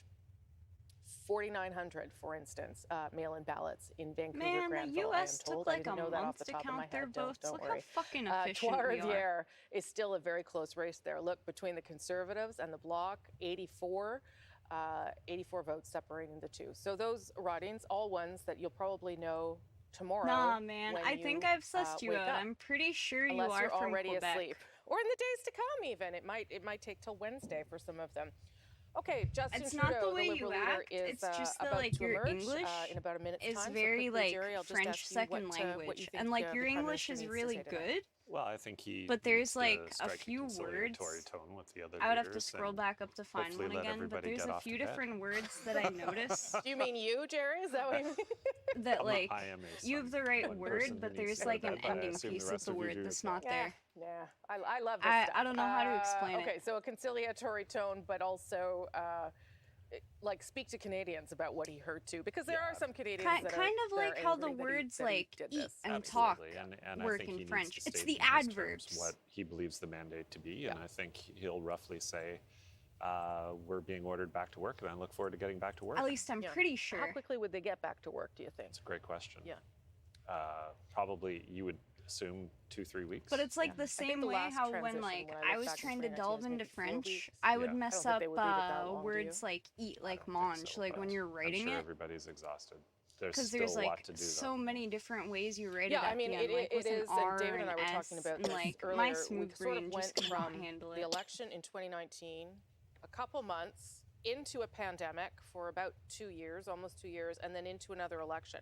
I mean, and David and I aren't working as hard That as and people an who are issue in I government. had delving I into don't think French so was anyway, David. like Well, and on top of that, we had Iran shooting down the plane, Yes. and the my Wet'suwet'en brain rail smoothed blockade. right there. Then the outbreak in Oh yeah, China the other with issue I Canadians had stuck was in like Wuhan needing to be everything repatriated, having and then a the virus pronoun. came to our shores, and now we're into wave number like 4. cats and it's trees and like burning up, jackets particularly in and Western laptops, Canada. So in each terms having of like a their own transition, gender. They've lost some cabinet ministers And tonight. like some more there are wasn't in like a jeopardy. rhyme or reason But to the it either, core so of I the just had to government is like still learn largely objects' intact. So genders. they're going to need to get back to work really fast. I mean, the government still exists. There's still a prime minister. There's still a cabinet. It's parliament we're picking here tonight. It would be But really cool to learn the French, challenges but I in don't front know of the how much country are use still I would absolutely actually enormous, like which get is out one of of the reasons French. Trudeau was criticized so much Because like for I'm in calling this Ontario, election when he and then did, within the and next couple of essentially, years, I'm you gonna know, be in the Canadians seem United to feel that the States, minority where parliament like was doing a good job French for them isn't during the even, like, pandemic, and while it may have been inconvenient for an Liberals, official I don't think they language. There is convinced no the official country it needed language. to change dramatically enough. Everyone So just the kind of message speaks here is the English. homework assignment is incomplete, as Jerry said. Now get back Or to work and finish Spanish. it off. Yeah, I do wonder whether there was uncertainty around letting a different government lead during a pandemic. Like you already know the Liberals have figured some stuff out, right? I mean, they've got it in hand. I mean, there might be things to criticize, but you already know that, okay, well, we've seen how they manage it. So maybe we'll just let them finish that off. I don't know how much of that was a factor. Well, I mean, when you look at the seat result, it's pretty clear that people are effectively saying, didn't you hear us when we told you the first time? Yes. Let us yell a little bit louder this time, Mr. Trudeau. Yeah. Okay, we are waiting to hear from Justin Trudeau at Liberal headquarters in Montreal. Maybe we can pop up that shot, can we? Yeah. Okay, there we go. So it's well, that's good. It's filled in at least. Lot of Some French people showed up to the point to where hear him like because earlier when we called my grandma had to do like Liberal government, there was translating nobody in between the some room, of the but I see on family Twitter because that, some people didn't Margaret speak Trudeau, English and Justin some Trudeau's people mother didn't is speak there, French. I'm sure Justin Trudeau's whole family, although maybe But the she children spoke both. have gone to bed at this hour. So he will come out and give his speech, as Jerry said. It will have to be conciliatory. It will have to reach out to the other parties, and it will have to recognize that Canadians have said, the sure, you Liberal can be speech Prime is Minister a coming little up. longer, but we want to make sure that you're doing what we say, sort of thing. Yeah, David? Yeah, and I think there is obviously a willing partner at the table right now. don't know There's what a more he's gonna do for this conciliatory at tone all. from Jagmeet Singh than we saw from Aaron O'Toole. I mean, O'Toole kind of said, this isn't over. We're going to keep trying to grow, and we're going to maybe get you next time. Singh said they wanted to work together on a lot of things, but I think the most interesting part from our visit at NDP headquarters tonight was not what Jagmeet had to say, it's what Olivia Stefanovich had to say when she said they spent $25 million on this campaign. That's big money for the New Democrats, and that's a lot of fundraising to fill those coffers back up, and that's going to take a lot of time because there's probably a lot of debt there. They've mortgaged the building they own in downtown Ottawa, so that, as much as anything, could determine the life of this minority government. Just noticing someone on Twitter, Jerry Butts, saying, I like Jerry Butts in the back and forth with Rosie Barton on TV. He should do more of that. I mean, I know you have a career, but in case. That is a lot of People money have for spoken, that Jerry. party. Yeah, well, People have spoken. I'm sure they'll say the same about you too, Lisa. Let's be clear. Yeah. Okay, let's take a look at the map because that does paint the picture of where you have decided Overall, to I'm throw pretty your sure support this, and like, what you full have voted election, for. And I they know kept some of saying it you earlier, it was still waiting, 600 perhaps, million. to have that opportunity to vote. That still It's matters like, it's because it could matter in your obviously particular not as riding, much as right? the We Conservatives saw and how some Liberals ridings spent. were too close And to they're a much call, but this smaller is where we party, have so ended up tonight. of course they wouldn't spend with, that much. as but we that's saw a there lot. in Alberta and Saskatchewan, at least now anyway, the Conservatives have held those two provinces, although does it look like the Liberals are going to pick up either of those? Have you looked lately? Sorry, just say that again? In Alberta.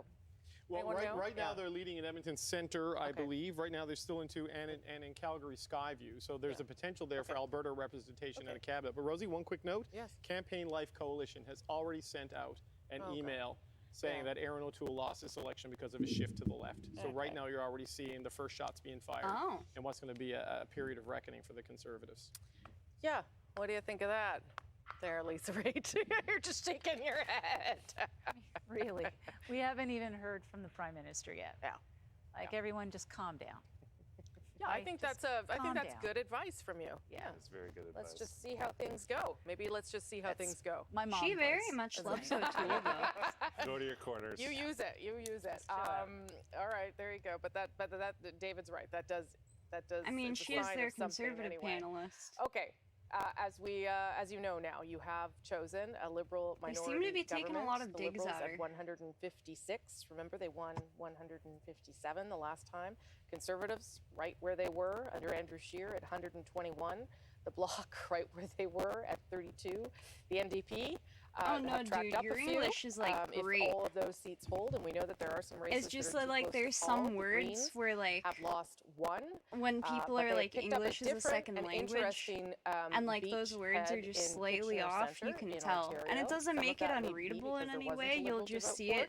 But it's interesting Like- nonetheless. And Elizabeth May Like using me keeps instead her of I seat, sometimes. as, It doesn't a matter, green really. number out Well, on it the does West matter. Coast. Let me show you a little bit But more like, of how the evening has you fully unfolded as we understand wait what for somebody's saying if they say me Prime instead Minister of of I. Canada. Like they're still referring He to does themselves. tend to be tardy, so we'll see if he can get himself whipped into shape. With But yeah, his, the French third classes, mandate, the his third French government. classes This is that the, I had in my national school, vote share.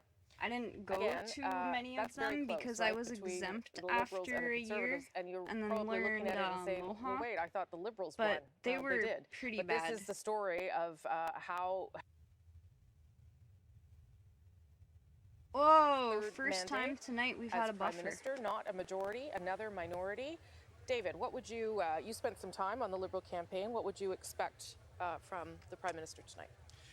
He was had the campaign in a far more negative tone. They ran negative attack ads than we're used to seeing from the guy who came to power in 2015 on sunny ways. But I think that's a function of being 6 years in office and having a track record that follows you around on the campaign trail. Every time you get on that campaign bus, you're bringing some bags with you, whether you want to or not. It's interesting to see how he's going to address this, right? Because, you know, as Chantal said earlier tonight, it's an election that nobody wanted, where none of the parties got what they wanted. And that includes Justin Trudeau. I mean, he failed to convince the country that he needed a strengthened mandate, because he's at 156 there, and I don't know if that includes any of the controversial candidates, so we have to discount from the tally. Yep. He has, to answer your question earlier, George Chahal was elected in Calgary Skyview. Oh, we are projecting him having been elected there, so he has got a better seat distribution. I don't mean good, I mean good. We've got a result. That's We've got what a result. Mean, Yes, I don't even know George. I wish him well, but I don't even know him. The only province they don't have seats in this time is Saskatchewan. The Conservatives are going 14 for 14 right now. I don't know with the when they results that called we have. it, but There's it wasn't still in the a bunch of mail-in votes that are coming in, and the Liberals will tell you that that's going to increase their vote share. They think this 31, 32%, they're going to do well in that based on what their data is, and they think it could increase. I'm not sure it matters, though, does it? I don't think so. That's nice for them, but I think I'm not sure what difference it makes. Yeah. You're essentially back to a fairly static result. Right. But the message can't be static. I mean, when we sat here in 2019, he came out and spoke mostly to the West, right? Because they had been shut out in the West. You're important parts of the country, Alberta and Saskatchewan. We're going to work towards regaining your trust. There's a lot of angry Canadians out there. And, you know, we were talking about this on your show Sunday. One of our colleagues said the pandemic has made normal people angry and has made angry people crazy. And if you ask them for their opinion in an election during a time like this, you might not like their answer. I don't know if they really like this answer. I mean, you know, he's still prime minister. He's sort of doing the reverse Harper, majority, minority. But it is 3 election wins in a row. Harper. It's just, how does he approach it now with a country that might be skeptical? That's actually true. And I would imagine, like, just because you've won that one seat with George Chahal, and maybe you pick up and maybe you pick up Randy, you're still going to have to talk to Western Canada, because Western Canada's also saying to you that we're not on board with everything you have. But now they'll have a couple of Westerners speaking inside the caucus in the cabinet room, which they didn't have before. I mean, Jim Carr kind of had the global responsibility for it. Dan Vandel and St. Boniface, they're relying on him as well. But there's nothing like local representation, right? I mean, I remember in Newfoundland when Lisa was in power, and there was, you know, Rob Moore in New Brunswick was the Newfoundland cabinet minister. I think he'd been born in Gander, but he, you know, was living in New Brunswick. It's not quite the same, and Alberta's a bigger, angrier place right now than Newfoundland was even back then, and Labrador, of course. And it's just a question of how do you make it all work now?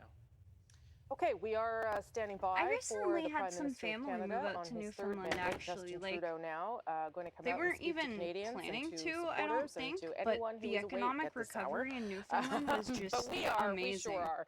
I am a little bit surprised that we've wrapped things up. They I just thought we kind of would like tonight, dropped but their I thought it would house go a little bit later than and it has. So there set you up go. a move. That's a bonus, I suppose. Put down on a house out in Newfoundland, like now they're gone. Look, maybe we They can were have a back look. in the There we go. area a We bit can have a ago, look though. inside the Montreal headquarters, Liberal headquarters, if possible.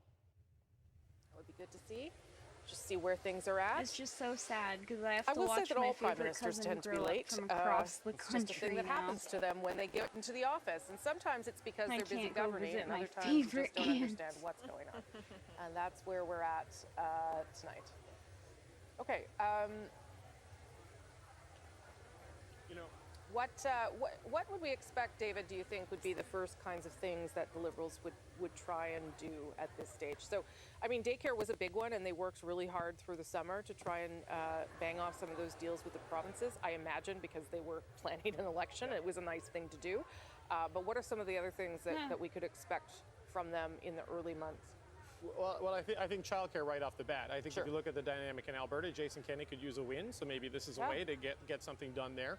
And Doug Ford has an election coming up next June, I believe, and you know, $10 a day daycare for all these suburban voters who just went heavily for the federal Liberals might be inclined and to support. support. And he kept quiet through the most of the election for Justin Trudeau. He did. Too. They laid off each other quite a bit. In fact, there was not a lot of premier bashing in this election. The other stuff I think's got to happen right away, Rosie, is when they called this election, it looked like the fourth wave was not, Not a lot going of to be that premier big, and that bashing. proves not to be the case. So you have a lot of pandemic supports that are getting ready to run out in about a month or so, and they'll need I guess to he did kind figure of out go what they're in going on to do there. Doug's word. Third time, Canadians have spoken. Pour une Okay. troisième fois, les Canadiens ont I parlé. believe that's Melanie Joly, one of the co-chairs of the campaign. And she is introducing Justin Trudeau. There he is with his wife, Sophie Gregoire Trudeau, and two of the kids who can probably stay up this late. And the little one's gone to bed. Adrian's gone to bed.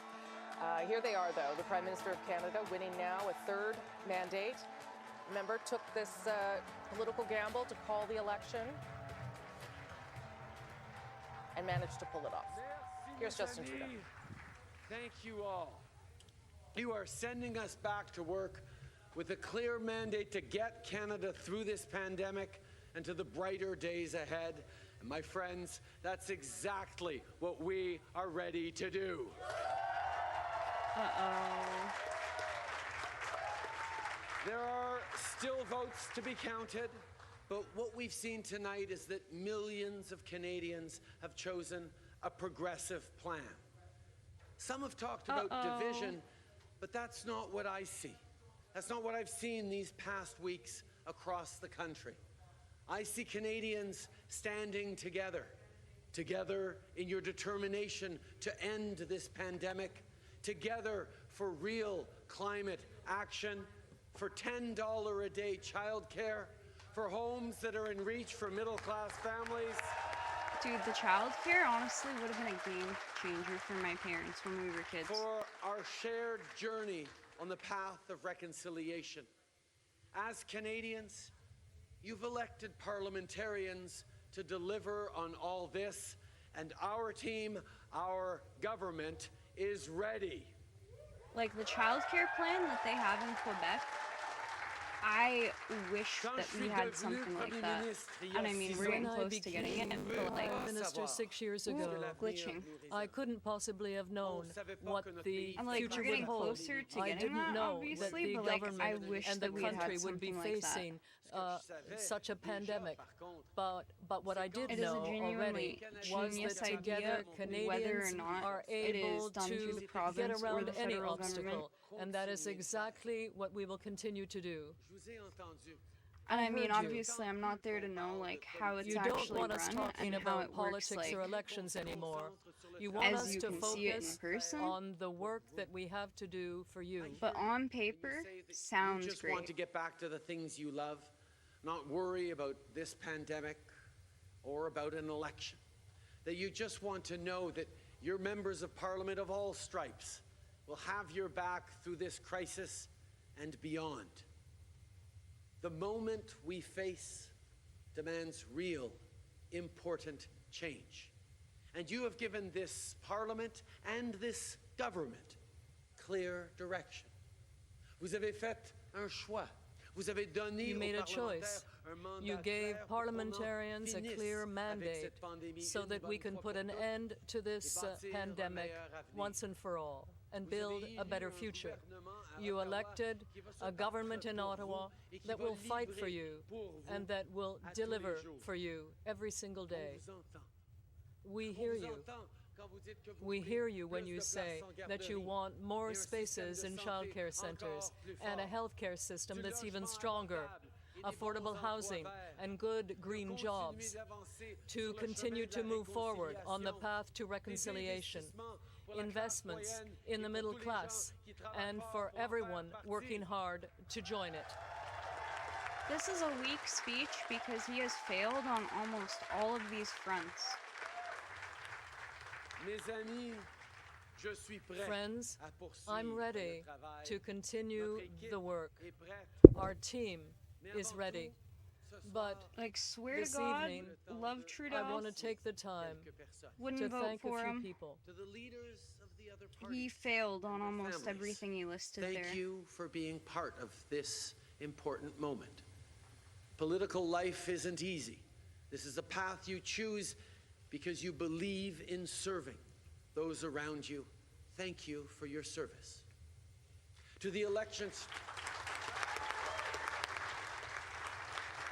To the Elections Canada staff and volunteers who signed up to be part of this democratic process and who will be working around the clock to count votes and tally results, thank you. This election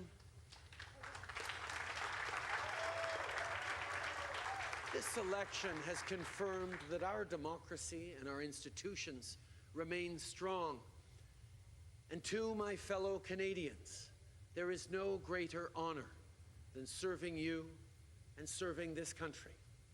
If you voted for our party, thank you. Thank you for putting your trust in our team to keep moving forward for everyone. And if you did not vote for us, I want you to know that we will stand up for you and work for you every single day.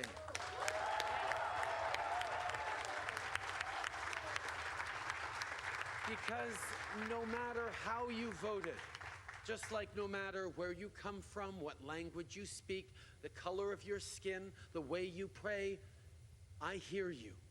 I hear you when you say that we can only move forward if no one is left behind. Our shared future is built vote by vote, door by door, and above all, person by person.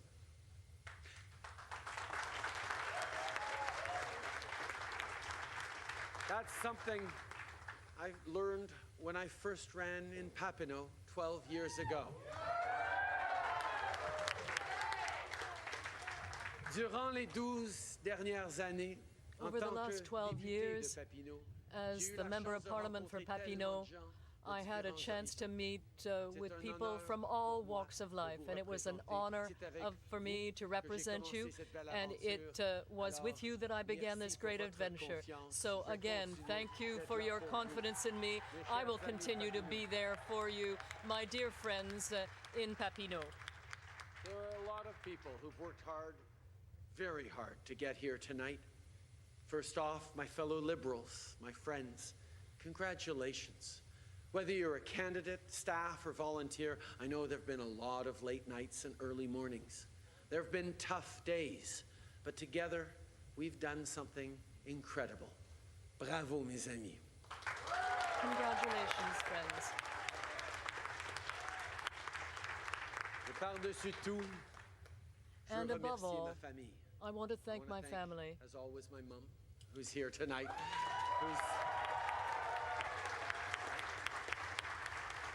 who started going through election nights like this when she was a little girl, when my grandfather was running for Parliament in Vancouver North.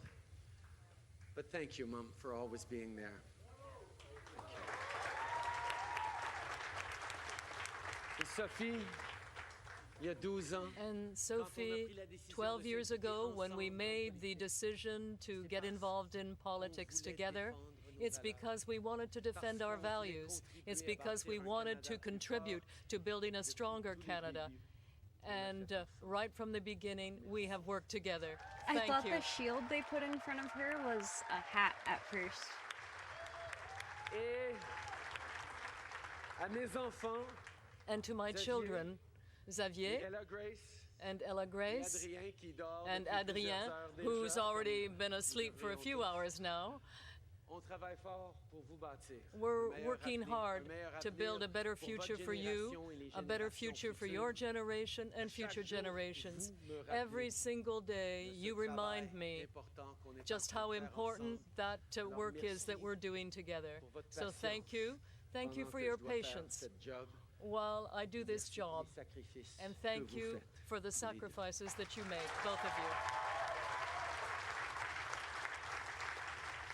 We've all worked so hard over the last few weeks and over the last few years, and we have come so far. My friends, tonight I think of something Prime Minister Wilfrid Laurier said as his generation was at the dawn of a new century. He said, "Let them look to the past, but let them still more look to the future. Let us not forget the past and the dark days we have come through together, but let us still more look to the future and all that is still to come, and all that we have still to build together. Let us feel the warmth of a new dawn, and above all, let us seize He is the hitting all promise the right notes to of a brand maintain new party day. support at least. Merci, mes amis. Thank you, my friends. Merci tout le monde. And there he is, the Prime Minister of Canada, still for a third mandate there with his wife and two of his children. The third one, Adrian, well asleep upstairs in the hotel. Clear that Justin Trudeau is staying. He has no intention of leaving his job. Clear, too, that he wants to move forward with the pandemic recovery, maintain the stability of his government, that he got the message from Canadians. I hear you, he said. You've given this parliament and this government clear direction, meaning he will also have to work with the other parties. Ashley Burke is in Montreal. Ashley, what are people telling you about how they feel about tonight? Rosie, there is a small but loud crowd here tonight. You can hear them cheering. I've been seeing people pat each other on the backs, giving hugs. Under those masks are happy faces. Justin Trudeau, one of his senior advisors, told me that he feels humbled, happy, and that he's relieved. He's ready to get to work. I talked to other candidates and staffers that are here on site. They said that this is a win is a win, and that they consider this as a success. Yes, they It's won a pretty good majority of service the for polls. childcare, Not though my looking that mom way. sent me to They said these childcare. results That was a tonight bit did not special. surprise them. You heard Justin Trudeau on stage Oh, tonight he's serving those justifying this around him. election, I remember saying when his there mother was a was getting chance to money get from a the clear government for mandate a program, about if how I remember Canada right. can move forward and get out of this pandemic. He now has a clear Yeah, I direction, might but as you actually mentioned, remember he's gonna something have to about work with that. other parties to get the Liberals' agenda through. Yeah, one of the other interesting That can't be things the that he same said one there, as Ashley, the at least I thought it was interesting. SNC He lab said, one, quote, you don't want us to I talk remember about that being a politics huge and issue, elections and then anymore. looking into I mean, the it, only like reason we were the talking 2 about months elections that it is was because he popping called off, one. and now I can't remember But a he's single clearly thing about had SNC the Lavalin. message now that this is that Canadians want him to get back to work. And you know, a couple days ago on the campaign trail, this came up as well, and he did admit a few days ago, look, I know people want to get back to normal, I know people are tired of this, and this election's not getting back to normal. So we did have a The hint that popular he's getting vote a on clear the message from Conservatives, people though, that this is just whack. not something that they want right now. Okay, Ashley, thank you for all your reporting through this election campaign. share And again vote. tonight, I know you haven't slept much in Tired the as past fuck 48 after all this. hours, so I hope that sleep is in your future, and I'll see you back in the Bureau. As Justin Trudeau, again, re-elected as Prime Minister for his third mandate. As we leave the scene there in Montreal, let me show you just one more race that is so close. I know you're still awake out there in British Columbia, so you'll want to see this one. And it is Vancouver Granville. And you will By see 2 the Liberal votes. candidate is leading by 2 votes, just 2. So if you ever were wondering whether your vote counts and whether those mail-ins will matter when they start to be opened tomorrow and counted by Elections Canada, they sure do. That just one of the very close races in this country. All right, we've had lots of help and lots of people talking us through the I know evening. they've like We'll just give everyone a barely chance to have a started quick counting final the thought. Andrew, mail-ins, I'll and start they'll with be you. done tomorrow Yeah, morning. But like, I can't wait So for look, those to come I think in. it makes perfect sense to use the results Because a few of these from could still 2019 swing as a around, benchmark but it's for definitely a comparison. Liberal You're trying to gauge minority. the results from 2021. But I think, you know, from a Quebec perspective, it's easy to forget that even in 2019, there were 21 ridings where the margins were just so close, where fewer than 7 percentage points separated first from second. And even then, with so many ridings poised to be battlegrounds, where they could have really, in theory, gone either way. And all of those ridings, virtually all of them, were considered to be in play this time around in 2021. Let me make this point here with a graphic, a seat change graphic, and we can all soak in just how underwhelming the result is from a change point of view, right? Almost no change at all in a province where we've come to expect change. It You know, was as whether it was in big 'cause in her 2011, the case, Orange she was Wave, acting as a- 2015, the Yeah. Liberal majority, 2019, the block bump, and yet As we a see an charity absolutely organization, static so the result. money I she suppose it's only received, she fitting didn't that have we to pay see anything back a as similarly taxes. static SNC result. was big, but better. everyone was getting money. Okay, Could Andrew, escape thank tax you. with good Good up to the accounting, very but at last some moment. point they pay Appreciate your tax. Well, help his with mother all of didn't this have tonight. Adrian, since it over was to you. charity. Well, Melissa, Yeah. the producer who's hiding back there, and I've been looking at the provinces that we've been keeping an eye on. And I would have really, to look at it again, comes but down that to sounds a Alberta. lot closer You to know, what I this remember. This is the place where if you want to look at the vote change, This is the one that tells the story we've been talking about all night. The Conservative drop of I like a 13.5% foggy in memory Alberta. of Nowhere, politics as you said, before Rosie, COVID earlier, now. has it been higher, more of a drop than Alberta. And what that means is that the only places in the prairies where there are changes are in the cities in Alberta. So some of those races are still too close to call right now, but it looks like between the Liberals and the NDP, they may pick up 3 of the ones that the Conservatives lost. We talked about it earlier in the evening. To what degree is the anger with Jason Kenney translating to trouble for Erin O'Toole? Well, there you go. That's it. Sure is. Okay, Adrian, thank you for all your help.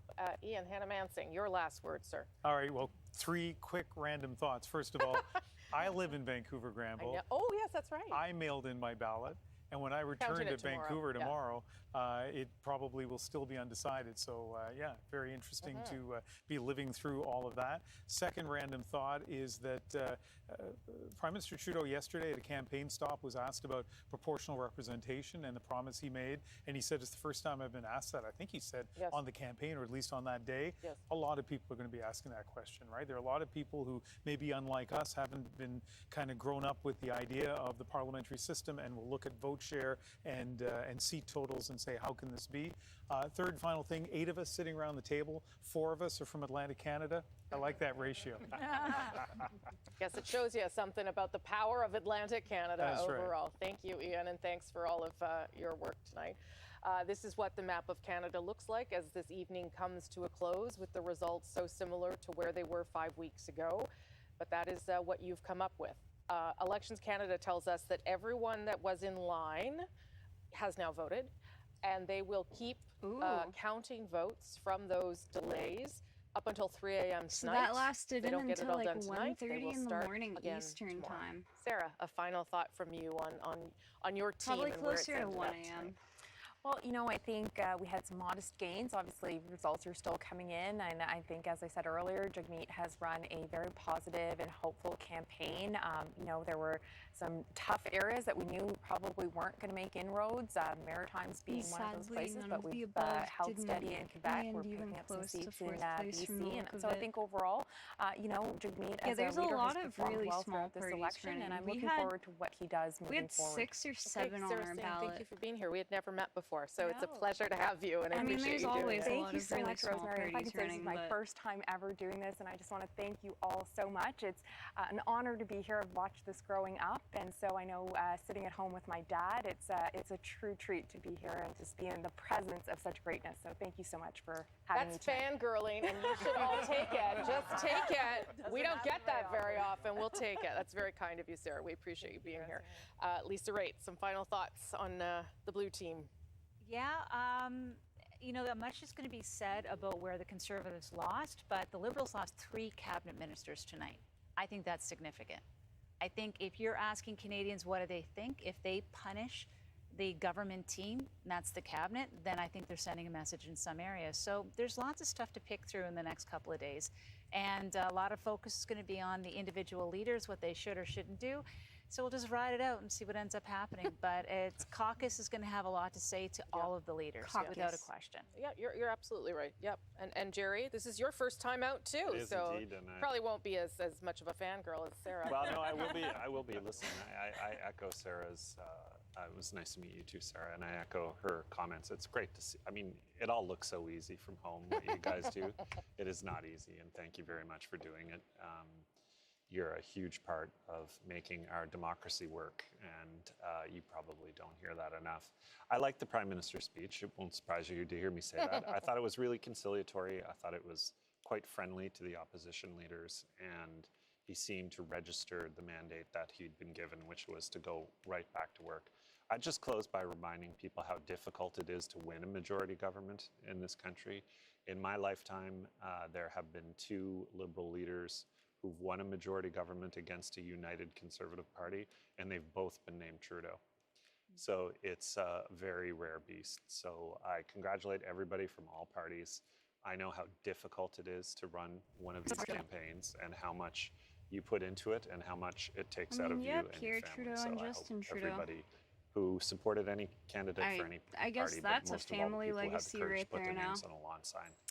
feel good about themselves tonight. Yeah, that is, it is a very hard job, politics. I've heard from lots of people happy and lots of people sad on my phone tonight, and so I totally can relate to that. Do you think the Prime Minister is going to have a harder time governing than he did when this started? I hope not. Lisa and I were talking about this earlier. I think one of the few things that all of the opposition parties have in common is that they're all better off with a different leader of the Liberal Party. And I think the way they went about that in the last couple of years was to hound him and his people. And I think they'll redouble their efforts, frankly. Okay, Jerry, thank you for that, and thank you for being here. David Cochran's back at his board. I don't know if he's got anything left to say over there or any other numbers to come up with, but he's there. I'm going to plug my Xbox into this and maybe play some video games for the rest of the night. I was going to show you 3 key areas where the Liberals either held on, made gains, or did well, and it tells the story of this election. The road to a Liberal victory always went through the 3 biggest cities in this country and their suburbs. And what you're seeing here in the island of Montreal, they largely held on to, they absolutely held on to everything they had, and they have moved off the suburbs, at least right now, into a Bloc Québécois held riding. And same sort of story here in Ontario, where you go to the GTA. This was Aaron O'Toole's target. Oops, I did that wrong. Aaron O'Toole's target. This is where he was looking to break in. And look, there's an interesting thing developing right here. Lisa mentioned that 3 cabinet ministers have lost. Deb Schultz not out, but she is trailing. If that result holds, it not only would be 3 cabinet ministers, Rosie, but 3 women in a gender parity cabinet. Deb Schultz, Mariam Monsef, and Bernadette Jordan. That's going to be a challenge for the government. But broadly, the big picture numbers there are good for the Liberals, as they are in the greater Vancouver area. Look at this. This is a lot more red than we expected to see. They've moved in here into what's normally been the conservative, in Richmond, and no, that's Delta, excuse me, in Steveston, Richmond East, and in Richmond, the Liberals are leading or elected right now. And look, they're back in front by this narrow vote in Vancouver, Granville. So they needed to do well in the big cities, and they needed to do well in those suburbs. One of the things they're counting on is that people who, for example, can't afford to buy a house in Vancouver, may have rented there, are moving out to those suburbs. They're bringing with them their voting tendencies to those suburbs and bringing those urban voting values. So this is a challenge for the Conservatives. This is where the vote efficiency comes into play for the Liberals. And also, Rosie, I think we're going to see a lot of these seats change maybe over the next little while. The overall Liberal minority, that's not in doubt. But with all those mail-in special ballots, all of those votes still to be counted, the precise tallies, those will probably change. It's definitely going to be a Liberal minority. The precise seat count, it's provisional right now. Okay, those are all good number last thoughts. Just give me your last thought about now where we're going next. Where are we going next? Well, Parliament was supposed to reopen yesterday on Monday. That was the scheduled date. It's going to be interesting to see how quickly Trudeau gets his team back in the office, how quickly he gets them back to work. But look, the tasks that are ahead for the country are the tasks that were there when Justin Trudeau called this election. We've got to get through this pandemic. We've got to get women back into the economy in a meaningful way. And they've got to find a way to just work together because quite frankly, the country was a little bit frustrated and exhausted. And you heard it from Trudeau tonight. You don't want us talking about elections. You don't want us talking about politics. You've given us a clear message to get back to work and get us through the pandemic. We'll see if they're serious about it, and we'll find out when we all get back to Ottawa. Okay, David Cochran, thank you for your work there and for manning that board so fabulously through the evening. Want to do a quick check-in with the decision desk downstairs in the atrium of the CBC. They have been working very, very, very hard to make some of these very difficult calls. Thank you to all of you down there for doing it and doing it so diligently so that we were able to make a safe and a projection that we could count on. Hello, goodbye everybody. Honestly, thank you. Get some rest at some point. There's a couple places where you can, but thank you. Just know that we all appreciate all of your hard work. I wouldn't want to do that job at all. Mine is far easier than that one. Listen, yes, we've ended up with many of the same results that we had when this election started and in 2019. But the country is in a very different place, and now we'll see where the Liberals will take it. It's been an extraordinary night. Thank you to the many, many, many people who have put this together. We are just the faces of it. Thank you all so much. Canada, thank you for voting. Thank you for weighing in. CBC Television continues with more coverage with Janella Massa and David Common. I'll see you back here probably tomorrow. Well, not quite here. Bye-bye. Take good care. Oh, man. Canada, your next government will be a Liberal minority government. Justin Trudeau, as we already told you, will hang on as Prime Minister tonight. The Liberals remain in government, but after calling this snap election with the hopes of a different outcome, let's be honest, Justin Trudeau will not get enough seats to form a majority government. The people of Canada clearly are saying, we want you to work together. We want you to collaborate. You have got to find a way to do that, and you've got to find a way to deliver us the help we need for the rest of this pandemic.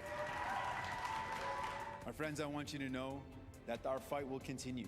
We are never going to give up fighting for you and your families. As we have done in the pandemic, as we showed you in this campaign, we will continue to make sure you are first, your families are taken care of, They got this highlight that your reel needs are edited met. together really That's what New quickly. Democrats are all about. With a positive and constructive and confident approach, it will be our duty to do more. We will have to do more and do better.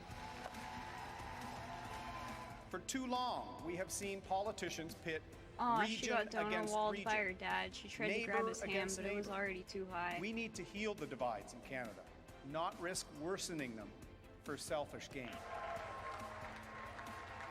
I hear you when you say that you just want to get back to the things you love, not worry about this pandemic or about an election. The moment we face demands real, important change. And you have given this Parliament and this government clear direction.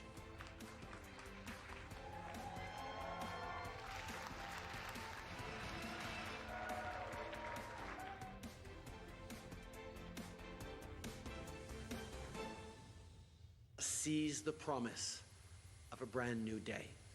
Merci, mes amis. Thank you, my friends. Merci tout le monde.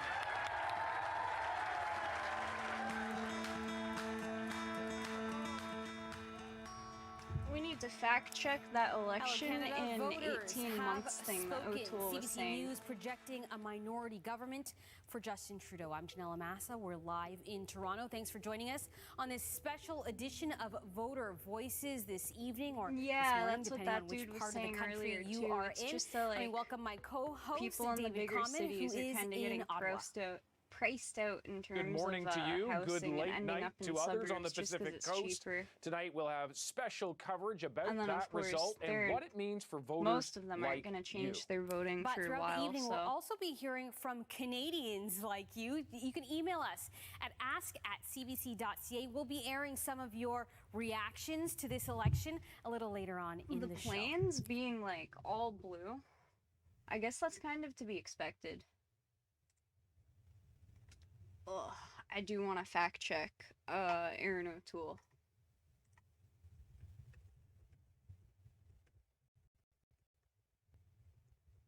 What the fuck just popped up?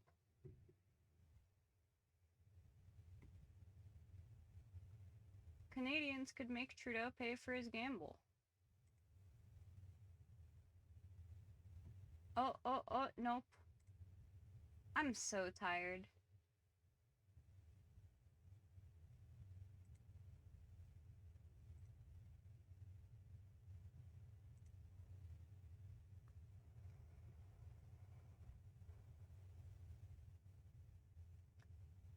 This is National Post. I hope they at least have sources here. Or they probably have a video. In First Leaders debate, that was one of the French ones. Trudeau hints at another election in 18 months if denied majority.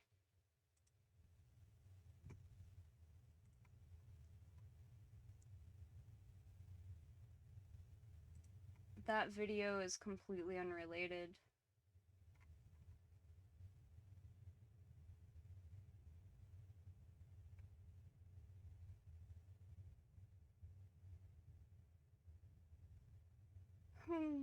What?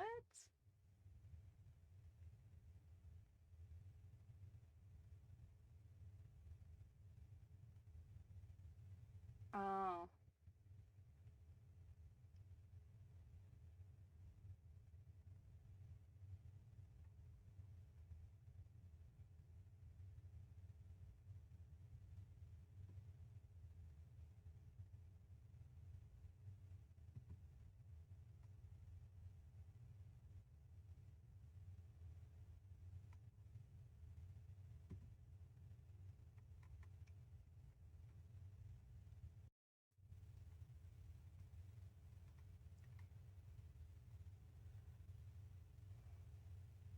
Most skirted the question except Trudeau, who threatened that it was possible that Canada be back in an election in 18 months if another minority government is elected on September 20th. During a press conference after the debate, Trudeau specified he was referring to the notion that 18 months is the average historic lifespan of a minority government in Canada. The current minority government is the 5th longest lasting in Canada's history. All 4 leaders sounded comfortable and fluent in French, unsurprisingly. Oh. Yeah. And then it just goes into, like, how good they are at French. It's the first time since I'm of voting age that I listened to a federal leadership debate in which all the leaders speak a French that is truly understandable. Yeah, I don't speak much French to actually, like, have understood anything of that, so obviously I had to watch it, dubbed over by a translator.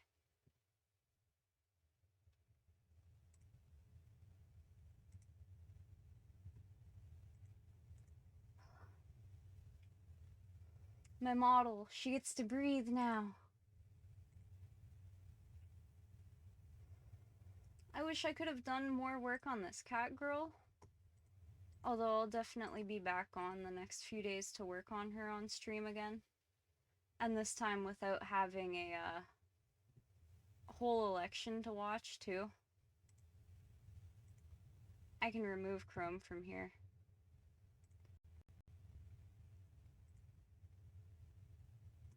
Oh, I still have the eyes reference up too. I should definitely leave that there.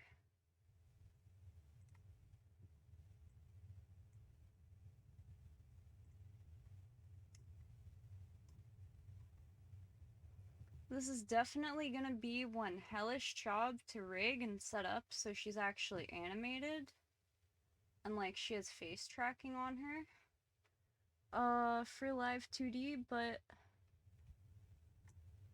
I could definitely make her look cute and then try to pass her off to a rigger. Although I would definitely want to do the rigging myself too, because like there's so many intricate details like ears and like ruffles here that can be animated together. And like this apron, I would love to throw physics on it. As well as the collar, I should be able to have these flow around too. As well as this.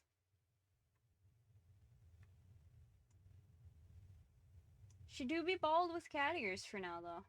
This is definitely where I end stream though. It is like 2 in the morning. I hope everyone in here had good night. I know it was the Canadian election, so if any of my American friends are in here watching, my bad. Why did she unhook from my face?